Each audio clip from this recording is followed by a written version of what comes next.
Hello ladies and gentlemen, and welcome to the 2014 European Challenger Spring Series playoffs, brought to you in thanks in part by our friends at Coca-Cola. I'm Joe Miller, and alongside me is Trevor Quickshot Henry, except this time we're not coming to you live from our studio in Cologne, Germany.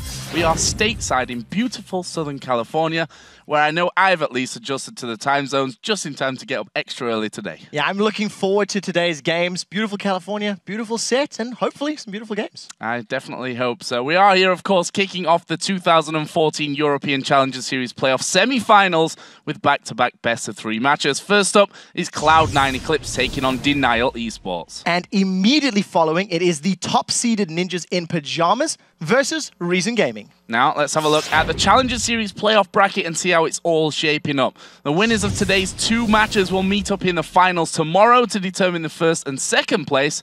Funny how that works. Yeah, it is pretty weird.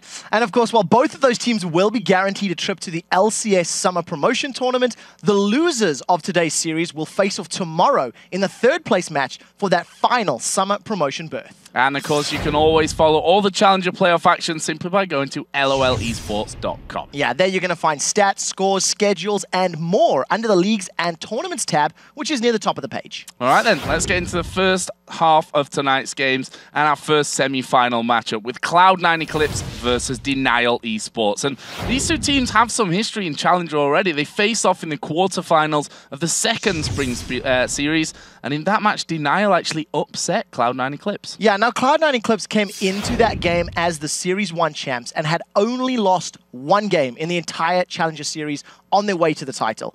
Denial, on the other hand, they were the last seed in the bracket. So when they swept Cloud9 Eclipse in 2 straight games, it was a shock to a lot of people, which included me as well. Yeah, and the keys to Denial's successful sweep of Cloud9 Eclipse were their carries. Mid laner Nick 760 and AD carry Woolite. Yeah, Woolite, first of all, he just went beast mode in their games. He put up incredible numbers. He had a 16 KDA in their wins. He shut down one of the stars of Eclipse's Series 1 title run in uncontested fashion. Then their mid laner NIQ, he only had a mere 14.5 KDA in their 2 wins, which included a perfect game 1 on Nidalee. He went 6-0 and 10, and he landed every single javelin toss. Yeah. But like all things in League, while NIQ and Woolite's individual numbers are great, it was Denial's synergy and their coordination, especially moving around the map, that was the key to their victory. However, I have to say that synergy and coordination could be affected by their roster change in the support position. Today, Super A's will be starting in place of Perm in the duo lane. So even though Perm did help Denial make it to the finals of the Challenger Series 2, they were absolutely destroyed by the Ninjas in Pajamas. And if you look at his stats, they're not overly impressive over the course of their games. Super A's is coming into the roster. He brings with him several years of competitive experience, and we'll have to see if they've had enough time to get the coordination and their teamwork up to speed to have a repeat final performance. But despite being beat by Denial the last time they took to the Rift in the Challenger Series, we can't forget that Cloud9 Eclipse was the most dominant team in the first Spring Series. Now, they only lost one game on the way to the series finals, where they, of course, took out the favorites NIP in 2 clean sweep games. Yeah, now the star for Cloud9 Eclipse in their title run was their AD carry, Hyanon. He racked up 48 kills and 46 assists over their 8 wins and 1 loss. That's 9 games for all of those numbers. Impressive. Yeah, he's going to need to step up again and perform like he did when he had that perfect game against NIP in the finals, and not the unlucky 7-7-7 performance that he put up against Denial the last time these teams met, which was in the quarterfinals of this exact playoff. So let's take a look then at the starting lineups. Kicking off in the blue corner with the second-seeded Cloud9 Eclipse. They are Odo Amne in the top lane, Ko in the jungle, Febiven in the mid lane, Hyanon the AD carry, and Voidal the support. Yeah, and spawning in the red corner for Game 1 of the semi-final series is Denial Esports. Babunya in the top lane, Kikis in the jungle, Nick in the mid lane, with Woolite as the AD carry, and Super Ace is the new support coming in, as we've already mentioned, replacing Perm. And we have to say that we've got a bit of a spectacle here. Not just are we in the Challenger Series semi-finals, these teams vying for a spot in the promotion tournament. we're also going to see the first real action on the new 4.5 patch, which has got a ton of changes in it. I'm super excited to see how the jungle meta is going to work around with Feral Flare. I think that's where most of the hype is right now. A lot of people talking about how powerful Yi is in the jungle, Xin Zhao. I've got my own suspicions about Warwick, and we'll have to see how the teams decide to work around this new item. When we get into the game, we'll talk a little bit more about the stats, but it has re-energized the role. And we'll have to see what the challenger teams do with it, because we haven't seen pros playing with it yet. Yeah, and the interesting thing is that 4.5, you know, it's not been around for that long of a time. So these teams are surely still going to be finding their feet a little bit. We've not just got, you know, changes to items in there. There's new rune changes. We've got certain champions that have had reworks. We should probably mention them here. The likes of Gragas, Misfortune, not in there to be played today. And Rengar as well. His kit's been tweaked and reworked. So all three of those champions not available for another month. We also know that Cassidy is still sitting on the bench. He is available next week for the playoffs, but he's not going to be available here. So some of the champions are out. They're not going to be available for play. I think one of the biggest keys that we need to keep our eyes on is how effective Summon a Heal is going to be, because that has also been reworked. It now affects 2 champions. It has a slightly lower base value than Barrier at level 1, but at max rank, it actually has higher stats than Barrier, and it affects 2 champions. So we are anticipating 80 carries to run that. You look at Distortion upgrades for Boots, along with many other changes. Distortion, we were just talking about it before we came on air. We feel it's very powerful right now, and we are expecting to see it in replacing Home Guard, which has been the de facto boot enhancement for a lot of this top-tier play. Yeah, I got also, of course, a couple of new items in there completely. As I said, the rune changes, which is going to be interesting to see how much time these teams have really had to figure out exactly where the strengths and weaknesses of all these new changes are. Yeah, it is very interesting. There's been so much talk about the seals and whether they should be changed from flat armor to HP per level, and everybody's trying to figure out what the best min-max opportunities are. What's even riskier or even more difficult for these challenger teams is that if they reveal the top-tier strat now, the LCS teams are going to be watching this, because 3 out of these 4 teams will be competing for an LCS spot in 2 weeks' time. So there's got to be a balance for these guys. They've got to give it their all to win, but they can't reveal everything secret to give the LCS team some time to prep for them. So we're going to be moving into Champion Select here in just a couple of minutes, which gives us time to talk about the possibilities going into that one. I want to focus on the top lane first. If you look at the champions that both top laners play, there's a definite crossover there. There is, and I actually think they play more beefy tanks than most. We've seen some bruisers being played by LCS teams, but for these guys, it's Mundo, it's Shyvana, it's Trundle. That's their go-to champions. We were also talking about Mundo with heal and teleport with distortion boots is a bit of a thing in the higher divisions right now, but we'll have to see what the teams decide to run and their options. I feel like they're very meta-focused, and both Oruamne as well as Babunya like to be on the front line. They like to be beefy and soak up all of that damage. What do we think to the mid lane? Because for me, taking Gragas out of the equation is actually a pretty massive thing. Obviously, he's had his rework in this one. If you look down the champions that they've played, they've, you know, outside of Rhythm, which Febiven really likes having there's been the Gragas, there's been the likes of the Ziggs. I guess we're going to find out now as we go into Champ Select. I think it hurts Nick a little bit more than it hurts Febiven, because Febiven has played more Assassins in the past. He does like those all-in champions, like Zed. We've seen him playing Kayle as well. Whereas on the side of Nick, he prefers the Ziggs, prefers the Gragas, the Nidalee, those sort of longer range farm champions. So we'll see if he doesn't get something he wants, maybe the Orianna. It's been a default that we see LCS teams fall back to when they don't have their farm type champions. There's a lot of options available for them. So first ban out of the gate here for Cloud9 Eclipse is Morgana. Now, we'll see if that changes or that's a ban because number 1, Super A's is a fantastic Morgana player, or number 2, whether they want to run something heavy engaged like the Leona in that bottom lane. Ban's coming in quickly, so let's skip through. Ziggs taken away, we mentioned that already. Yeah. Kha'Zix's also taken away from the jungle. He's had a slight change, I think we can safely call it, with his ultimate now not giving the tower reduction that it had before.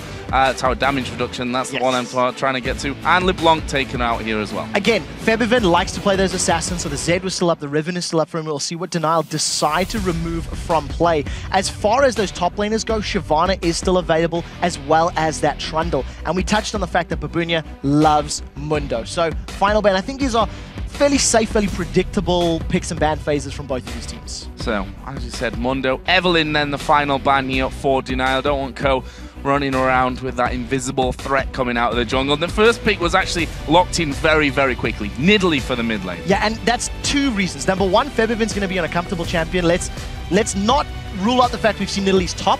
We're not expecting it. What I do want to touch on is this Master E. It's basically an insta-lock from Denial. We touched on how powerful the Feral Flare is. It is an item that upgrades from Wriggle's Lantern, gives you attack damage, attack speed, and it scales infinitely. Every time you kill a large monster, get a kill or assist, it gains additional damage and additional health on hit. So on champions like Master Yi, who are always in your face, who are always running you down with their passive getting, double strikes on multiple attacks, it works incredibly effectively. And I'm very excited to see it because Master Yi was for a long time considered a lower tier champion, and now we're seeing it in the upper echelons in the hands of these challenger guys. I think the last time we've seen it was maybe 2 years ago by now. Alex Ich running it in the middle, IPL 5, if memory serves me correctly. But we are moving on from that one because the pick's coming out quickly here. Lucian, and there's the Leona that we thought about with Morgana banned away for Cloud9. So what we're already seeing on the side of Denial, you've got a pretty strong scaling champions. Yi in the early game, he has no crowd control. He does have some damage to boot, he does have some sustain, and he can become a monstrous split pusher. You combine that with the fact that we're expecting Ryze to run teleport, maybe getting distortion. He can also split push effectively. The one problem for Denial, it's going to take them time to scale up. So they cannot afford to catch Nidalee spears early or get engaged upon by this Leona and Lucian. If they do, their long scaling can be delayed, and that's where Cloud9 are going to have an opportunity to pounce. Kale and Twitch, the third and fourth picks here for Denial. Very, very interesting team that they're putting together. What are Cloud9 going to finish with? We've seen already that Mundo taken away. They're looking for that top laner and a jungler. The junglers themselves, or more importantly, Ko being banned out of this one. Evelyn and Kha'Zix taken away from him. It's a difficult position for Cloud9 Eclipse right now for their top lane, because if they put Renekton into a matchup against Ryze, it's one that many of the pros feel Ryze is a counter. In a similar situation, if you put a Trundle up there, Ryze is going to be able to bully Trundle quite effectively in those early levels. And if you get some jungle assistance just from the damage of Yi, plus the Rune Prison and some damage from Ryze, I do think there is some kill threat. So we'll see what Cloud9 decide to lock in. That Kale, we are expecting it to go to the mid lane for NIQ. Nick, rather, he has also played in the past. So you've got a lot of damage, you've got a lot of AoE from the members of Denial.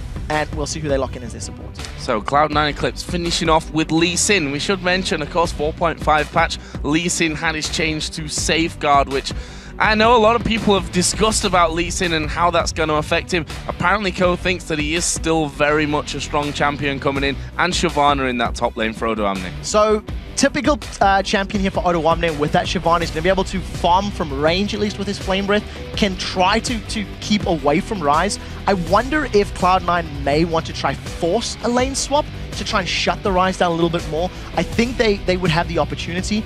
It would be difficult for taking towers though, because of course you've got that melee support. It makes life a bit more difficult unless you pull in that jungler. If you pull in Lee Sin, all of a sudden you have the opportunity to take those towers. I think there's a little bit of disparity in the Cloud9 composition because you've got this all-in Shyvana, all-in Lee Sin, all-in Leona, and then Nidalee that never wants to go in.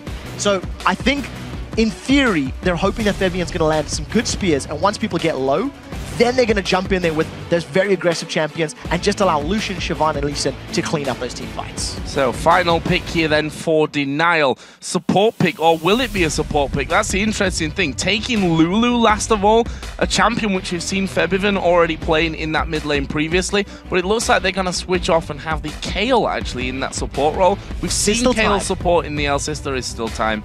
So, the reason I say there's still time, Lulu in patch 4.5 has had her health picks changed. It only lasts on a target for 4 seconds. You can't get 2 glitter lances off a single health picks. In addition, you can no longer put health picks on a minion, which means that very safe lane poke of health pixing a minion and then glitter lancing from range is no longer available to you.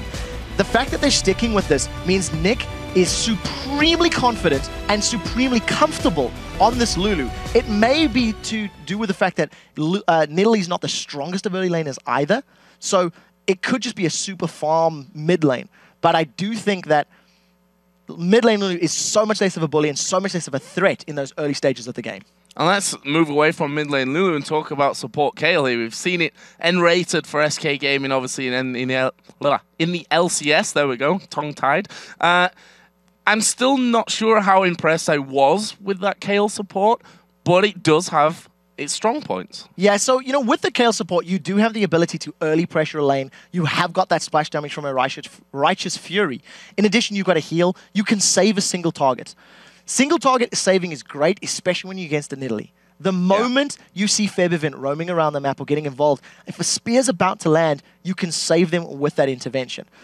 The reason I'm not entirely convinced about Kayle is that in a support role, she's never really going to get enough gold to have a large amount of damage. So we'll have to see how Super Ace is going to build her, because we've also got some changes to the itemization. You've got the Forbidden Idol thrown in there. You've got that Ether Wisp as well. So there's some new routes that Denial can take. So let's have a look down some of the summoner spells here, because as we predicted, there are some changes coming in. Febivent going with Barrier in mid lane there on Nidalee, but Hjarnan taking the heal. Voidal sticking with Flash Ignite this time around. If we look on the other side, it's actually Super Ace, the support, who's picked up the heal for Denial. Yeah, and we do see that Woolite has actually picked himself up that cleanse. I think that is a very smart pickup against the likes of this Leona.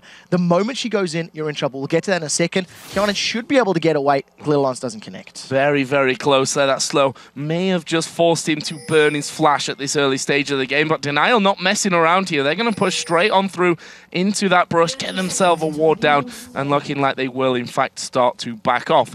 Really, there wasn't much of a reaction to that from Cloud9. They actually stuck to their positions. We can see that Leona's on that top side of the map, so wondering if they're going to try something of their own.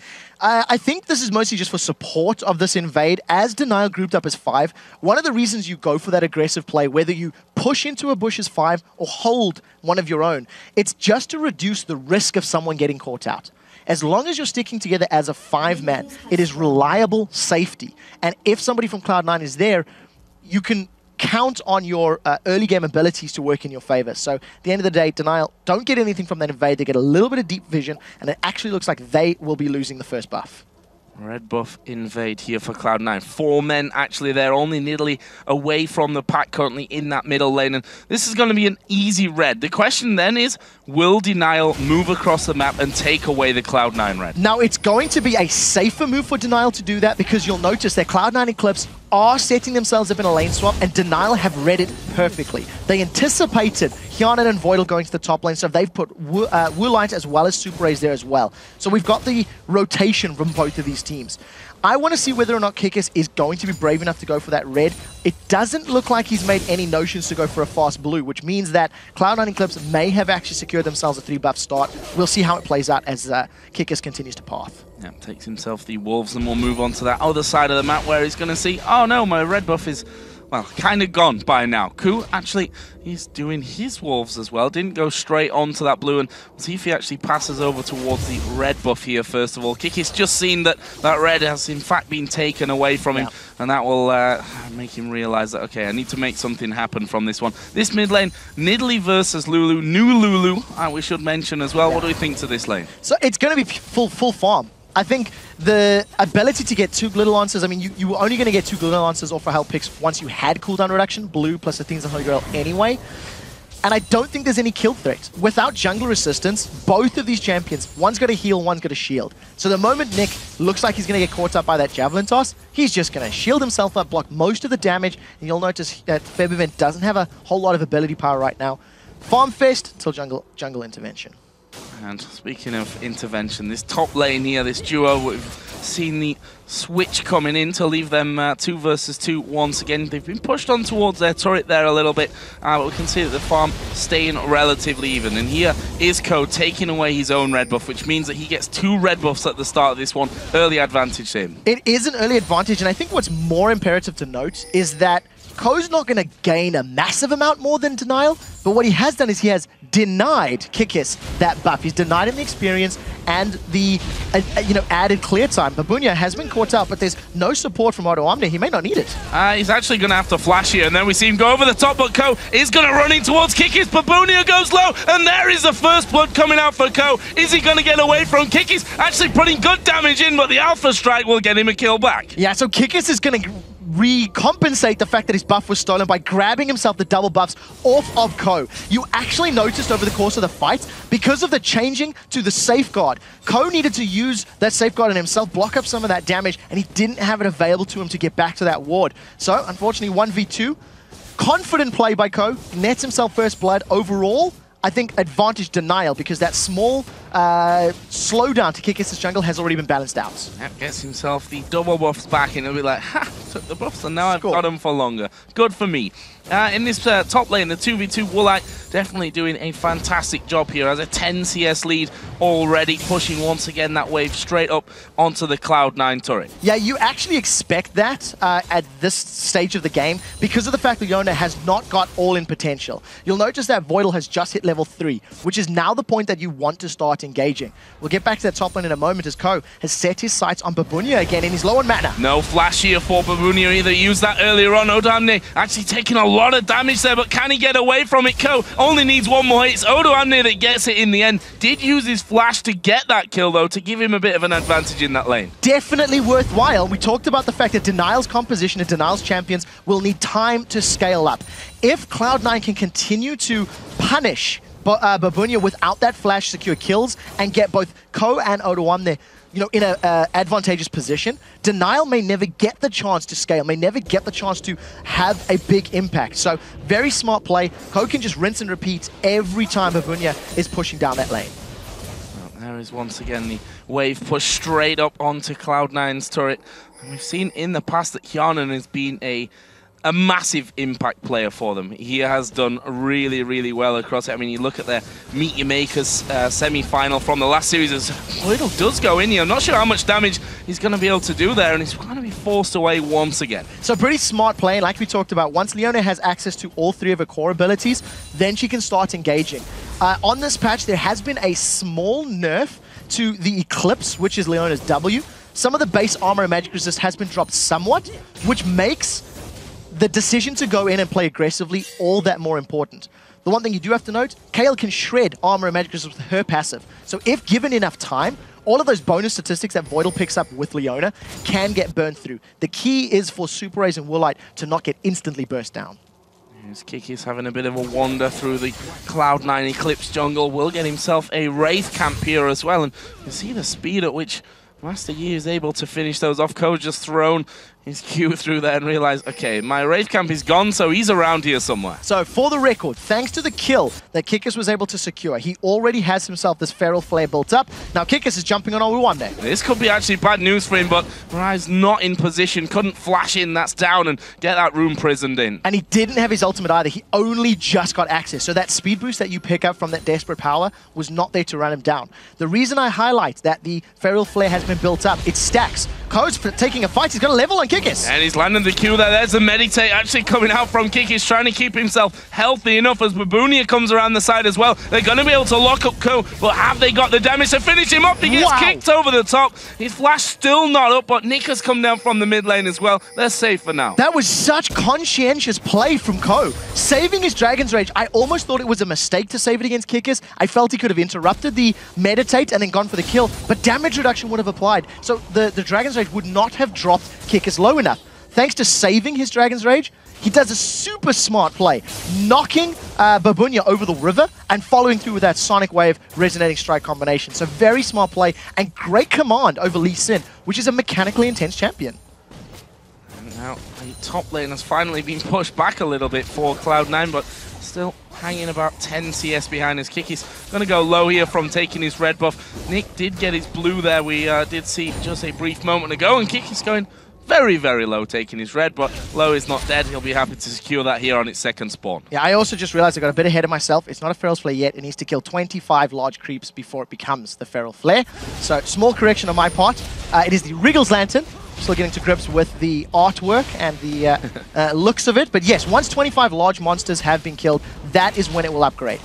The point I was trying to make before the engage happened is that because Kikis got that Wriggles very early on, it's going to be able to stack all that much quicker. And of course, once he gets it to that Feral Flare level, it's going to be giving him a lot of additional damage, both on jungle camps as well as to champions. And that can scale infinitely. For every large monster camp he kills after it becomes that flare, it's just going to keep growing more and more and more. Oh, Nick could be in trouble from this one. Babunia putting down a lot of damage. Nick coming in. There is the Dragon's Ascent coming down. Is he going to escape? Are they going to dive in here? Why not? Nick has got his Wild Growth available if he needs it. There is the knockup coming out. Takes another couple of tower hits. Will survive it. That's a nice kill, but he may be hunted down now. They're coming around the side. Spear will flash by Nick. Decides, okay, I need to take a different route. Flashes as well. There's a jump to the wall from Ko. This is point blank. Surely won't miss any of his skill shots at this range. He leaves it for Febiven. He gets the kill and the blue. So smart rotation there from Nick to start that all off. They punish Odoamne for over-aggressing. Kiana's been caught out a little bit, but Voidal's running good interference. And Voidal just trying to keep Super A's away from that fight, and whilst Woolite could do decent damage there, still not enough to really secure those kills. They've not been back there. You can see both AD carries still on. Only that Doran's Blade as we see Voidal going once again. Has Woolite got enough HP to get away? Who needs HP when you're invisible? Manages to get out cleanly, and remember that since the changes to Kayle a couple patches ago, intervention no longer costs mana, so that is a great option in that support role. Kickus sidesteps a Sonic Wave. He should be okay. Really nicely done there, and actually they're going to try and turn this one around. We've got Lulu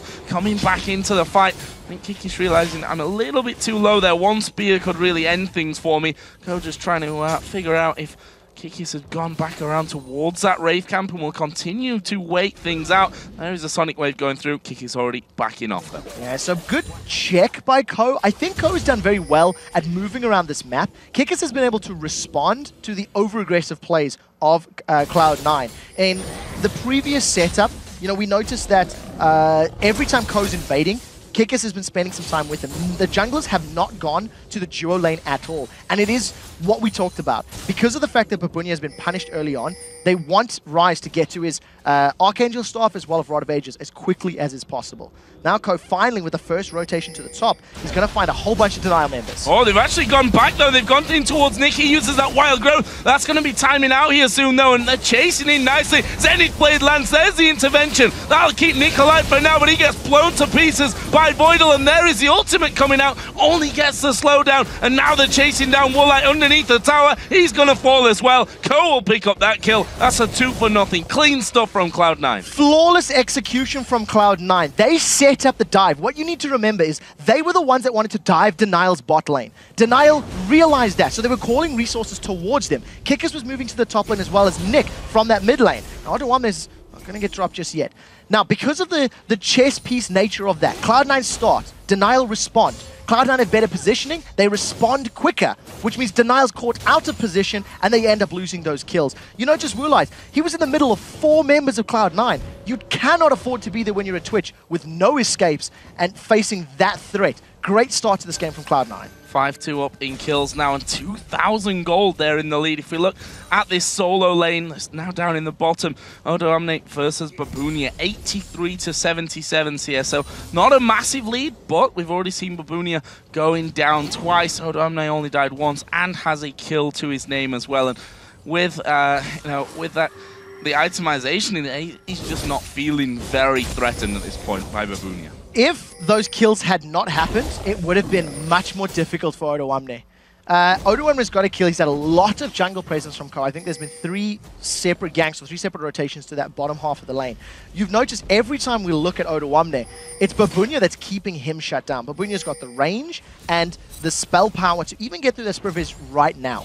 Odoamne, he needs to be super careful. Kikkus and the rest of Denial have already dived him once, so he's got to be very calculated with how low he stays under this tower. Yeah, I actually had the vision there as Kikis stood on that Nidalee trap and was walking away, and I guess calculated the fact, okay, he's probably not going to come back here. Saw that Babunia basically had no mana to do anything underneath that tower and figured he can just stick around a little bit longer and farm things up. There's another blue buff being handed over towards Nick. Last time, of course, did end up losing it going down to Febiven. Yeah, thanks to basically Cloud9 just being in the right place. Kikkus once again caught up by Ko. This is a lot of damage coming in. There's a Wild Growth, flashes away. I think he was out of range of the spear then. I think he'd already sidestepped it. Meanwhile, on the top side, we are going to see the Solar Flare coming in. Super Ace goes down. I'm not sure that Woolite's going to survive this one either. Voidal's got the hell to go under the turret. It's actually Yanan that was tanking it. Ko was coming around. And again, 2 kills for nothing for Cloud9 Eclipse in the top lane. Ko has planted a Cloud9 Eclipse flag in Denial's jungle.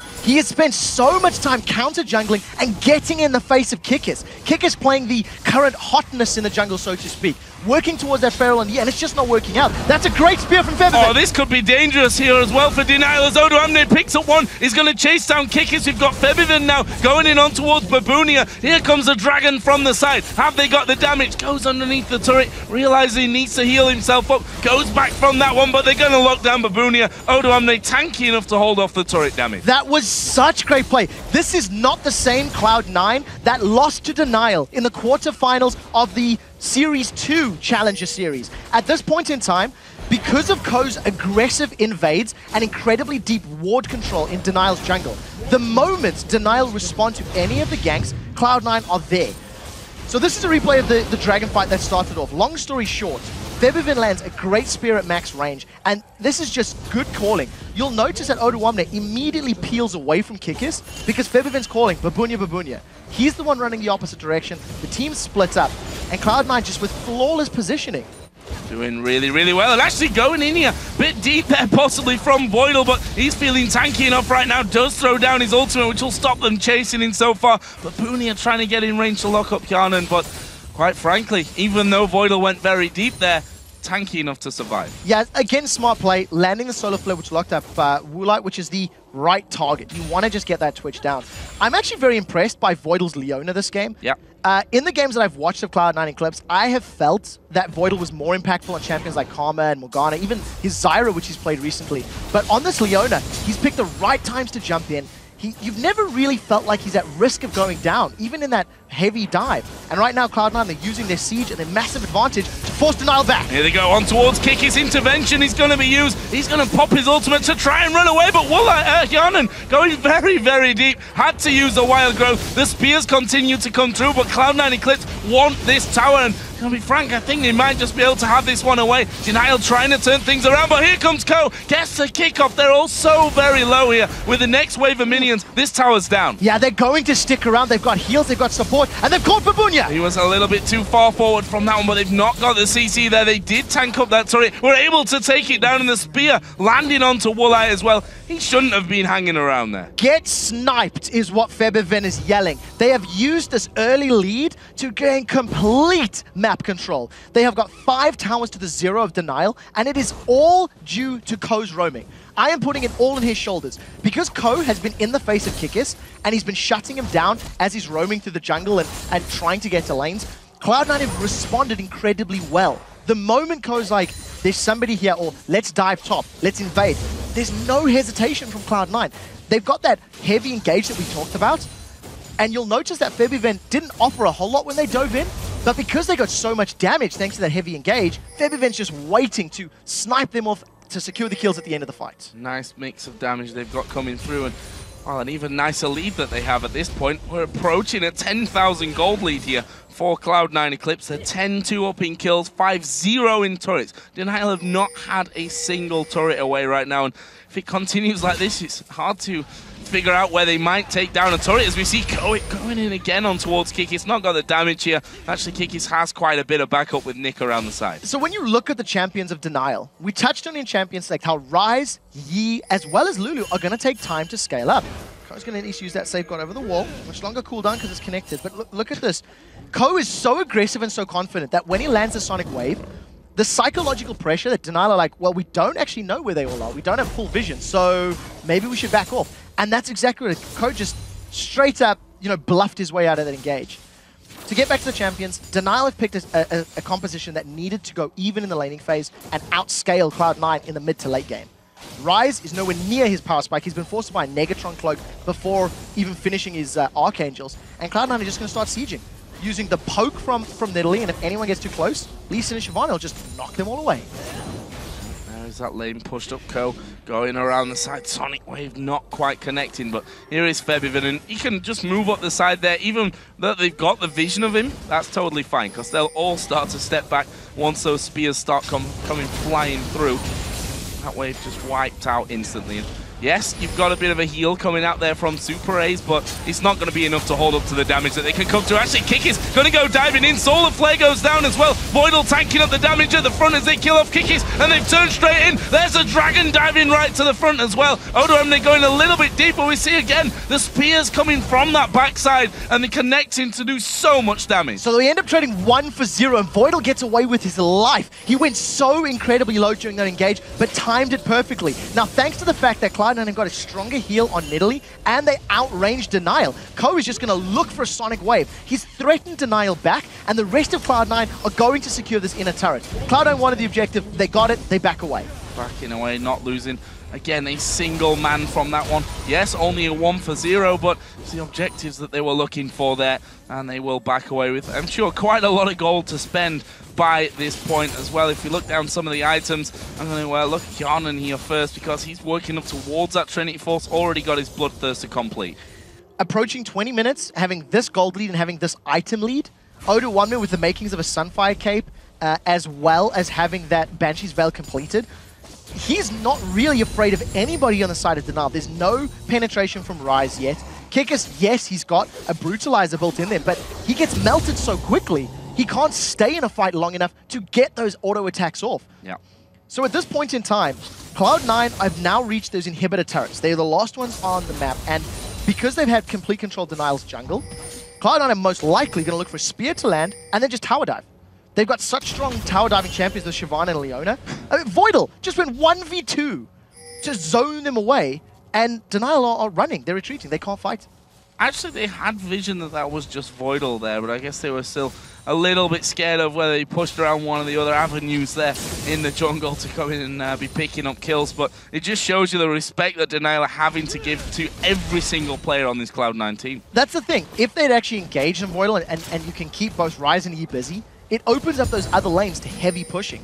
So it's a calculated risk. Yeah, we may lose Voidal, we may lose our support Leona, but we could gain 50% of the inhibitor turret HP gone, which makes it so much easier to secure on a tower dive later on. So I think very smart play. The story of this game has been purely that Cloud9 have rotated around the map incredibly well, and Coach just 1v1 Moonlight. Yeah, 1v1. Wow. That was pretty sick stuff, just kicking him back, negating the knock-up as well, and he'll say, nope, you're not going to catch me today. Kikis actually speeding on after him here, but you're not going to be able to catch out that Lee Sin. And right now, if you do try and catch him out, you might fall foul of the rest of the team coming around. There is Kikis coming in. Voidal lands that Zenith Blade, is going to put down the ulti, and there is the death. Chasing him too far. It's not over yet. Cloud9 on the inhibitor turret now. Denial were out of position in the bottom lane. They're trying to pick a fight. They just can't do anything to them. They've not got the damage. They've not got relative items when you look at what Cloud9 are packing right now. I mean, Hjarnan is pretty much a full big item as well in front of Woolite at this point. A massive, massive advantage. As it stands, Denial need to defend these 3 turrets for 20 minutes. If they do not stall out for the next 15 or 20 minutes, that is their only chance of survival. And I don't even think that's actually possible, because their wave clear is not the safest. Kayle is pretty short range with their Righteous Fury. Lulu does not have the ability to have multiple Glitter Lancers right now on the minion wave to have distance. And you're not really going to use Yi to Alpha Strike in. So it's going to be a difficult defense here for Denial without having the likes of a Ziggs or the likes of the wave clear from Orianna, for example. So, where's the plan here? We see that Cloud9 making sure that they've got full-on vision control, and actually they've started off Baron at this point. Hjarnan just keeping everyone away. Meanwhile, a 3-man Baron attempt coming in from Ko, Voidal, and Odoamne. I say attempt, they've got to be able to take it down easy peasy. Denial can't do anything about this. I mean, they haven't left their base. If you look at the amount of wards that Cloud9 have over Denial's jungle, it's complete vision control. And if anybody does come in to try and set something up, all you're going to have is Voidal peeling, throwing down his Solar Flare, catching him with Zenith Blade, and taking him out. So just extending this gold lead is now 14,000. With Baron buff on and the regen, they need to start sieging now. They've got this 4-minute window where they're even more powerful. Not that they needed it, but now it's like a guaranteed safer tower dive. And I think if Cloud9 don't punish Denial even more now, their window of victory is going to get smaller. I mean, look, it's 14k. It's their game to lose now. Yeah. But they can't allow Denial the time that they need to get the items that they want. By a long way. I mean, we've just seen them backing off there after that Baron pickup. Hjarnan finished off the Trinity Force, almost picked up a last Wisp. They got the pickaxe and that long sword. We saw the Sunfire Cape finished off by Odoamne. He also picked up another Giant's Belt. There's a Rabadon's Death Cap and an extra blasting one in the mid lane for Febiven as well. Voidal is feeling so tanky now with that Warden's Mail in there and all the extra resistances and health that he's got, that he's not scared. We saw it a minute ago in the top lane that he'll dive in onto two guys without too much hesitation. So I want to touch on one thing. Voidal's picked up the Face of the Mountain, which has also been changed this patch. Lower HP per 5, but higher max HP. It actually gives you the same amount of hit points as Irandian's Omen at 500 in slot. What I like about this heavy counter jungling and aggressive jungle play from Cloud9 is you'll notice Kikis has only about to get his Feral Flare. It's 1 stack away right now at 24. At 25 minutes in the game, he hasn't started stacking that bonus damage. And it's because Kikis has not had access to his jungle. Kikis doesn't even have access to his lane. Cloud9 just pushed him away, and they've secured a tower uncontested. And they're going to keep going on this one. We see spears flying through again. Kikis will catch another one, and this is the first inhibitor going down. No way in hell that Denial can hold on to that one. And they're simply going to rotate here. Top lane is pushed quite heavily. Bottom lane is actually pushing back there, but honestly, with 2 inhibs going down here momentarily, it's looking like this is game 1 for Cloud9. I completely agree with that. And you'll notice, look how far back Denial is sitting. Their wave clear is such short range. Super Ace goes in, and you immediately feel like he's at threat of dying. Kikis gets an Alpha Strike off, but it's such ineffective wave clear. Cloud9 have taken off a third of the tower's HP with a half-hearted attempt to defend from Denial. And they've got no vision over the top of the wall here, which makes it easy pickings for Febiven. He just throws a spear towards the general direction of the group there, and he's pretty much landed 75% of those at this point. There's Super Ace catching himself another one, and they're trying to hold on, but look at Odoamne. He's just tanking up that turret. Yeah, look at the amount of health and HP and everything. Like, there's so many resistances on Cloud9. They've got Baron to regen as well. Constant spears. At this point, Tao's going to go, that's a flash! They're going to go in for this one, but there we see the counter-engage. Solar Flare coming down. Odoamne dives in there as well, and this is going to be surely a whitewash. Woolite very, very low. They switch around towards Babunia and to Super Ace. They're having to flash back up towards the fountain, which they do get to. Wow, no, not quite. Poor Babunia, he gets a spear to the back, and this could be game right here. That is game. There are super minions from the middle lane. They're onto the Nexus turrets, and Denial are so far behind. Super Ace is in trouble going down as well. Super Ace taking damage. He does get off to the fountain. Another spear does hit him though, but he's got enough health, and that is going to be game number 1 going over towards Cloud9 Eclipse. And I hate to say it for Denial, but that was a very, very, very dominating performance. Phenomenal play from Cloud9. Every single invade resulted in an advantage gained by Cloud9. There were some over-aggressive plays that cost them a few kills, and you know, but you can forgive it because every time that they lost one, they were killing 3. And I think Ko spearheaded that counter jungling. We touched on the fact that Master Yi is very powerful, that Feral Flare could theoretically have been powerful. He never got a chance. Yeah. He never got a chance. Ko camped in Denial's jungle, pitched a tent, got some s'mores, and denied Denial all of their buffs. And we have to give props. Well, it's hard to say where you don't give props, I think, to Cloud9. Voidal, you mentioned it, that he's done incredibly well with the supporty supports, you know, the heavy engaged supports. We've seen them being like, not 100% sure about that. But his Leona this game was perfect. It was immaculate. There was one particular engage in the bottom half of the map where he basically engaged into 4 or 5 members, got everybody low, tanked up, you know, 1,500 hit points with the damage, and flashed away with like sub 200 HP. The knowledge and the experience to stay in there long enough and still get away with your life, it was impeccable. And I think if Denial don't mentally get themselves out of what just happened, you could see a repeat in game 2.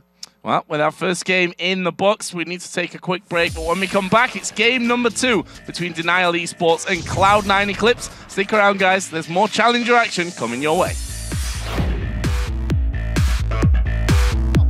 Find a whole bunch of Denial members. Oh, they've actually gone back though. They've gone in towards Nick. He uses that wild growth. That's going to be timing out here soon though, and they're chasing in nicely. Zenith Blade lands. There's the intervention. That'll keep Nick alive for now, but he gets blown to pieces by Voidal, and there is the ultimate coming out. Only gets the slowdown, and now they're chasing down Woolite underneath the tower. He's going to fall as well. Ko will pick up that kill. That's a 2-for-0. Clean stuff from Cloud9. Flawless execution from Cloud9. They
Welcome back to the European Challenger Series Spring Playoffs. It's time for Game 2 in this first semi-final showdown between Denial Esports and Cloud9 Eclipse. And with one more win, Cloud9 Eclipse will not only advance to Friday's finals, but they'll lock in a spot in the Summer Promotion Tournament. Cloud9 looked incredible. They played like the team that won the first Challenge of Spring and not like the team that got beat by Denial in the second Spring in those quarterfinals, actually losing to Denial. You know, I think from the get-go, you have to talk about Ko. In the jungle for Cloud9, he went super aggressive on Lee Sin. He did get that 3-buff start. He kicked Kikis out of his own jungle, literally, and got Cloud9 that massive lead. Every single time Ko invaded, he shut Kikis down. Kikis didn't even finish Feral Flare. He was one shy. 24 to 25 stacks. And then once Cloud9 got the lead, they rotated well. They used their poke. I actually think they used their engage effectively and then poked to finish people off. And that's how they secured the win. I was worried about the Nidalee with the hyper engage combo, but they silenced my doubts and they performed flawlessly. I mean, they executed it exactly how you would expect from that combo, you know? They poked as much as they could with Nidalee, and then they dove in, at which point Nidalee can hit easy spears anyway as you continue through that fight. The question I have now, though, going into Champion Select for game number 2 is, what do you ban away now? What do you change in your strategy? Denial went for the junglers in game number 1, taking out Kha'Zix and Evelynn. Ko's like, what up, Lee Sin? Had his changes, people saying that that change to Safeguard makes him not as strong as he was before. Well, we didn't really see any hint that Lee Sin was any weaker in that game. I do not believe Ko missed a Sonic Wave. I'm going to go out there. Every important Sonic Wave, one. Yeah. Yes, every important Sonic Wave connected. His Dragon Rages were impeccable. He used Dragon Rage and Sonic Wave to get over a wall because he had no flash, knocking people up to stay alive. I think if I were Denial, I would not focus on what Cloud9 play well because I feel like there's too many champions. You know, in this previous game, they banned out Kha'Zix, LeBlanc, and Eve. In this game, they got melted by basically everybody. You can't ban 8 champions. So with that in mind, whatever Denial want to play coming into this game, ban the champions that counter the champions you want to play. I think that's what they need to do. Go for the play style-based bans as opposed to the individual player-based bans. Which is what Cloud9 did. We looked how effective Leona was.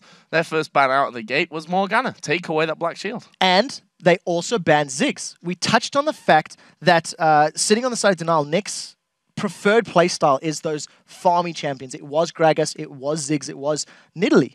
Yeah. You get rid of that wave clear, and it was very clear Cloud9 had a very controlled, coordinated invade and map control strategy. And if you can get rid of those heavy farmers from your opponent, you know, it just makes your life easier. And I have no idea what he was doing as Lulu mid. I really did not like that pick. I don't think it had any impact in the game. And I don't think it should have been there. I'd go out on a limb and say the only real impact that it had was saving maybe 1 or 2 people, 1 or 2 kills from going over with the use of Wild Growth. And, okay, they use it once nicely down in the bottom lane to dive Odoamne, but honestly, 1 kill, that's not the impact that you're looking for. He got taken out anyway. They got the dive, and Nick was overextended. He ran the opposite way, ran into, you know, members of Cloud9. I think for Denial in that game, they did get outplayed. And, you know, the theory behind their comp wasn't too bad. If you could get Ryze to be a super strong front line, and you've got, you know, the shields coming out there from Lulu and from Kayle, Yi could have become a monster. He could have been uncontrollable. He didn't need to build tank because he had wild growth, he had intervention. But they got stomped so hard in the first 5 to 10 minutes of the game, they were never a threat. So this idea of this shield and protect your hypercarry Ryze or hypercarry Yi, they need to be hypercarries first. And that means that there was a flaw in their early game execution, which you can actually work on. You can actually think about and work around. And I wonder how that's really going to affect Denial. We shouldn't forget that Super Ace coming into the team, that's a brand new addition into that one. And although Super Ace does have, I'd almost go out on a limb and say more experience than most, if not all. I mean, Kikis, you can obviously argue as well. He's had his big tournaments as well when he was formerly in Meet Your Makers way back in the day. But a change is still a change in any roster.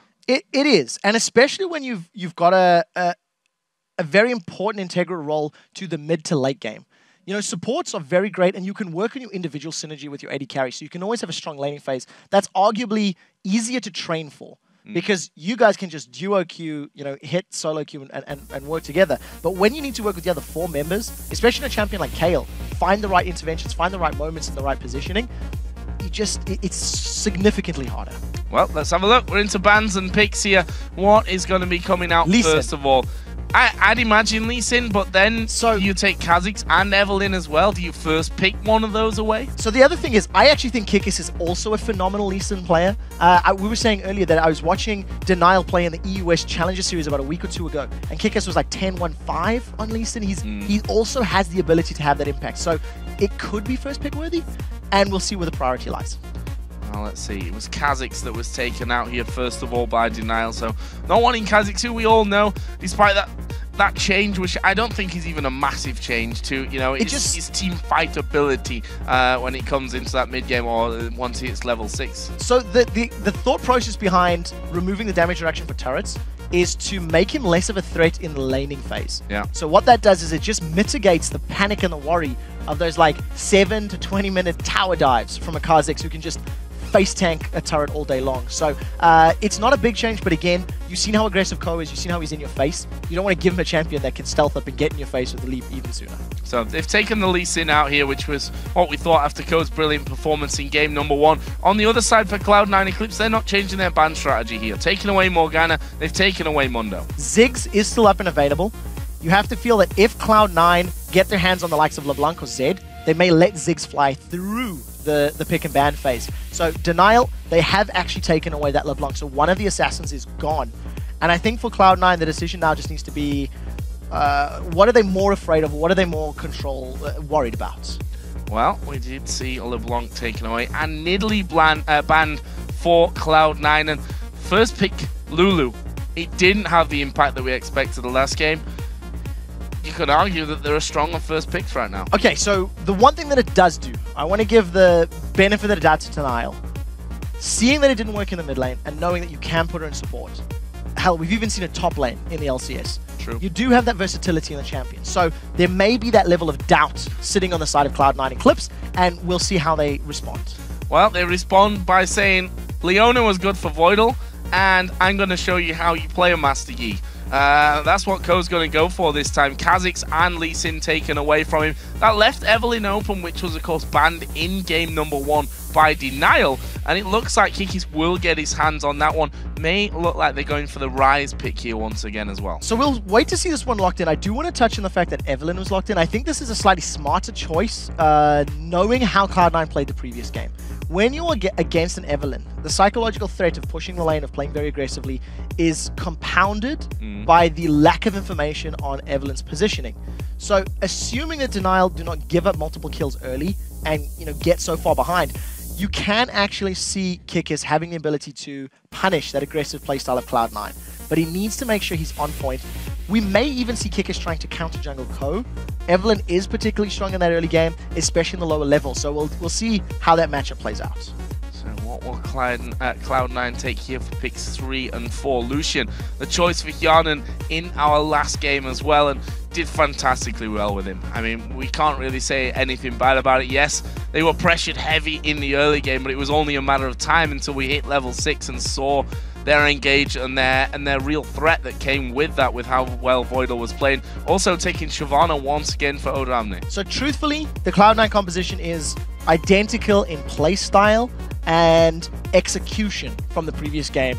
Ko wants to be aggressive on Yi. He wants to probably even be counter jungling. If he gets himself up that Feral Flare, he wants to, or if he gets a Wriggles, he wants to make it to Feral Flare, which if you're counter jungling and have access to multiple large monsters, makes it all that more efficient. The only thing they've left standing now, in the previous game, they had a super poke mid lane with Nidalee. They banned Nidalee out. They know they're coming up against a Lulu again. And the question is, does he want to pick an assassin? Does he want to go Zed? Does he want to go Riven? I mean, he's got access if he wants to, and we know Febiven is in love with Riven. Well, we see that Twitch will be locked in here again. Can't say it really did a lot in that last game. Woolite didn't have the chances. We said in his position in that fight in the top lane, he was in the middle of the pack somewhere that with any AD carry, really, you just don't want to be there. They complement it this time with a Thresh as his partner. So I like the Thresh more than I like the Kayle. You've got the escape thanks to the Lantern. You've got more peel power for your team with the Flay, the Death Sentence, and the Box. So I think that's much smarter. And when you consider all of those tools against a Leona, against a Shyvana, you can interrupt Dragon's Descent, you can interrupt Zenith Blade. On the assumption that Super Ace is landing his Flays, there is much more tools available to him. So I think this is smarter. Denial are still going to have a fairly similar type of comp to the previous game. They want Rise on the front line, they want Spray and Pray from the back line, and they're hoping that Wild Growth and the flank from Evelynn will work out in their favor.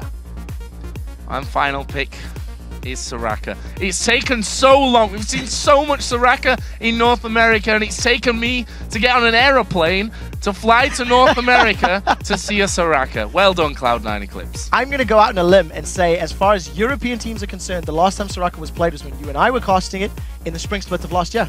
And what a fantastic moment that was as well. But we're going to be seeing it in the mid lane here, which, again, reference to North American LCS right now, it's been pretty scary. It has been, because it's very difficult to deal with.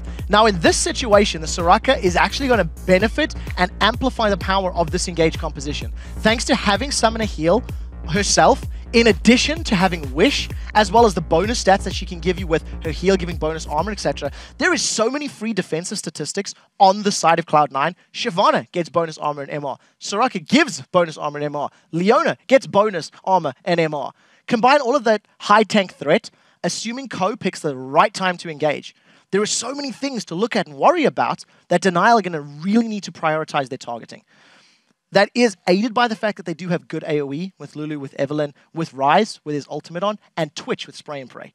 Yeah. So luckily, the emphasis is not going to be on find one guy, land every skill shot, don't mess it up or we'll die. It's going to be wait for them to clump up, wait for them to dive in you, and then respond accordingly. And I think Denial, once again, they cannot afford to fall behind early. If they do, they're just going to get dove on over and over and over. And therefore, I think we really have to look at Kikis in this game. Had little to no impact, really, in that last game with his Master Yi.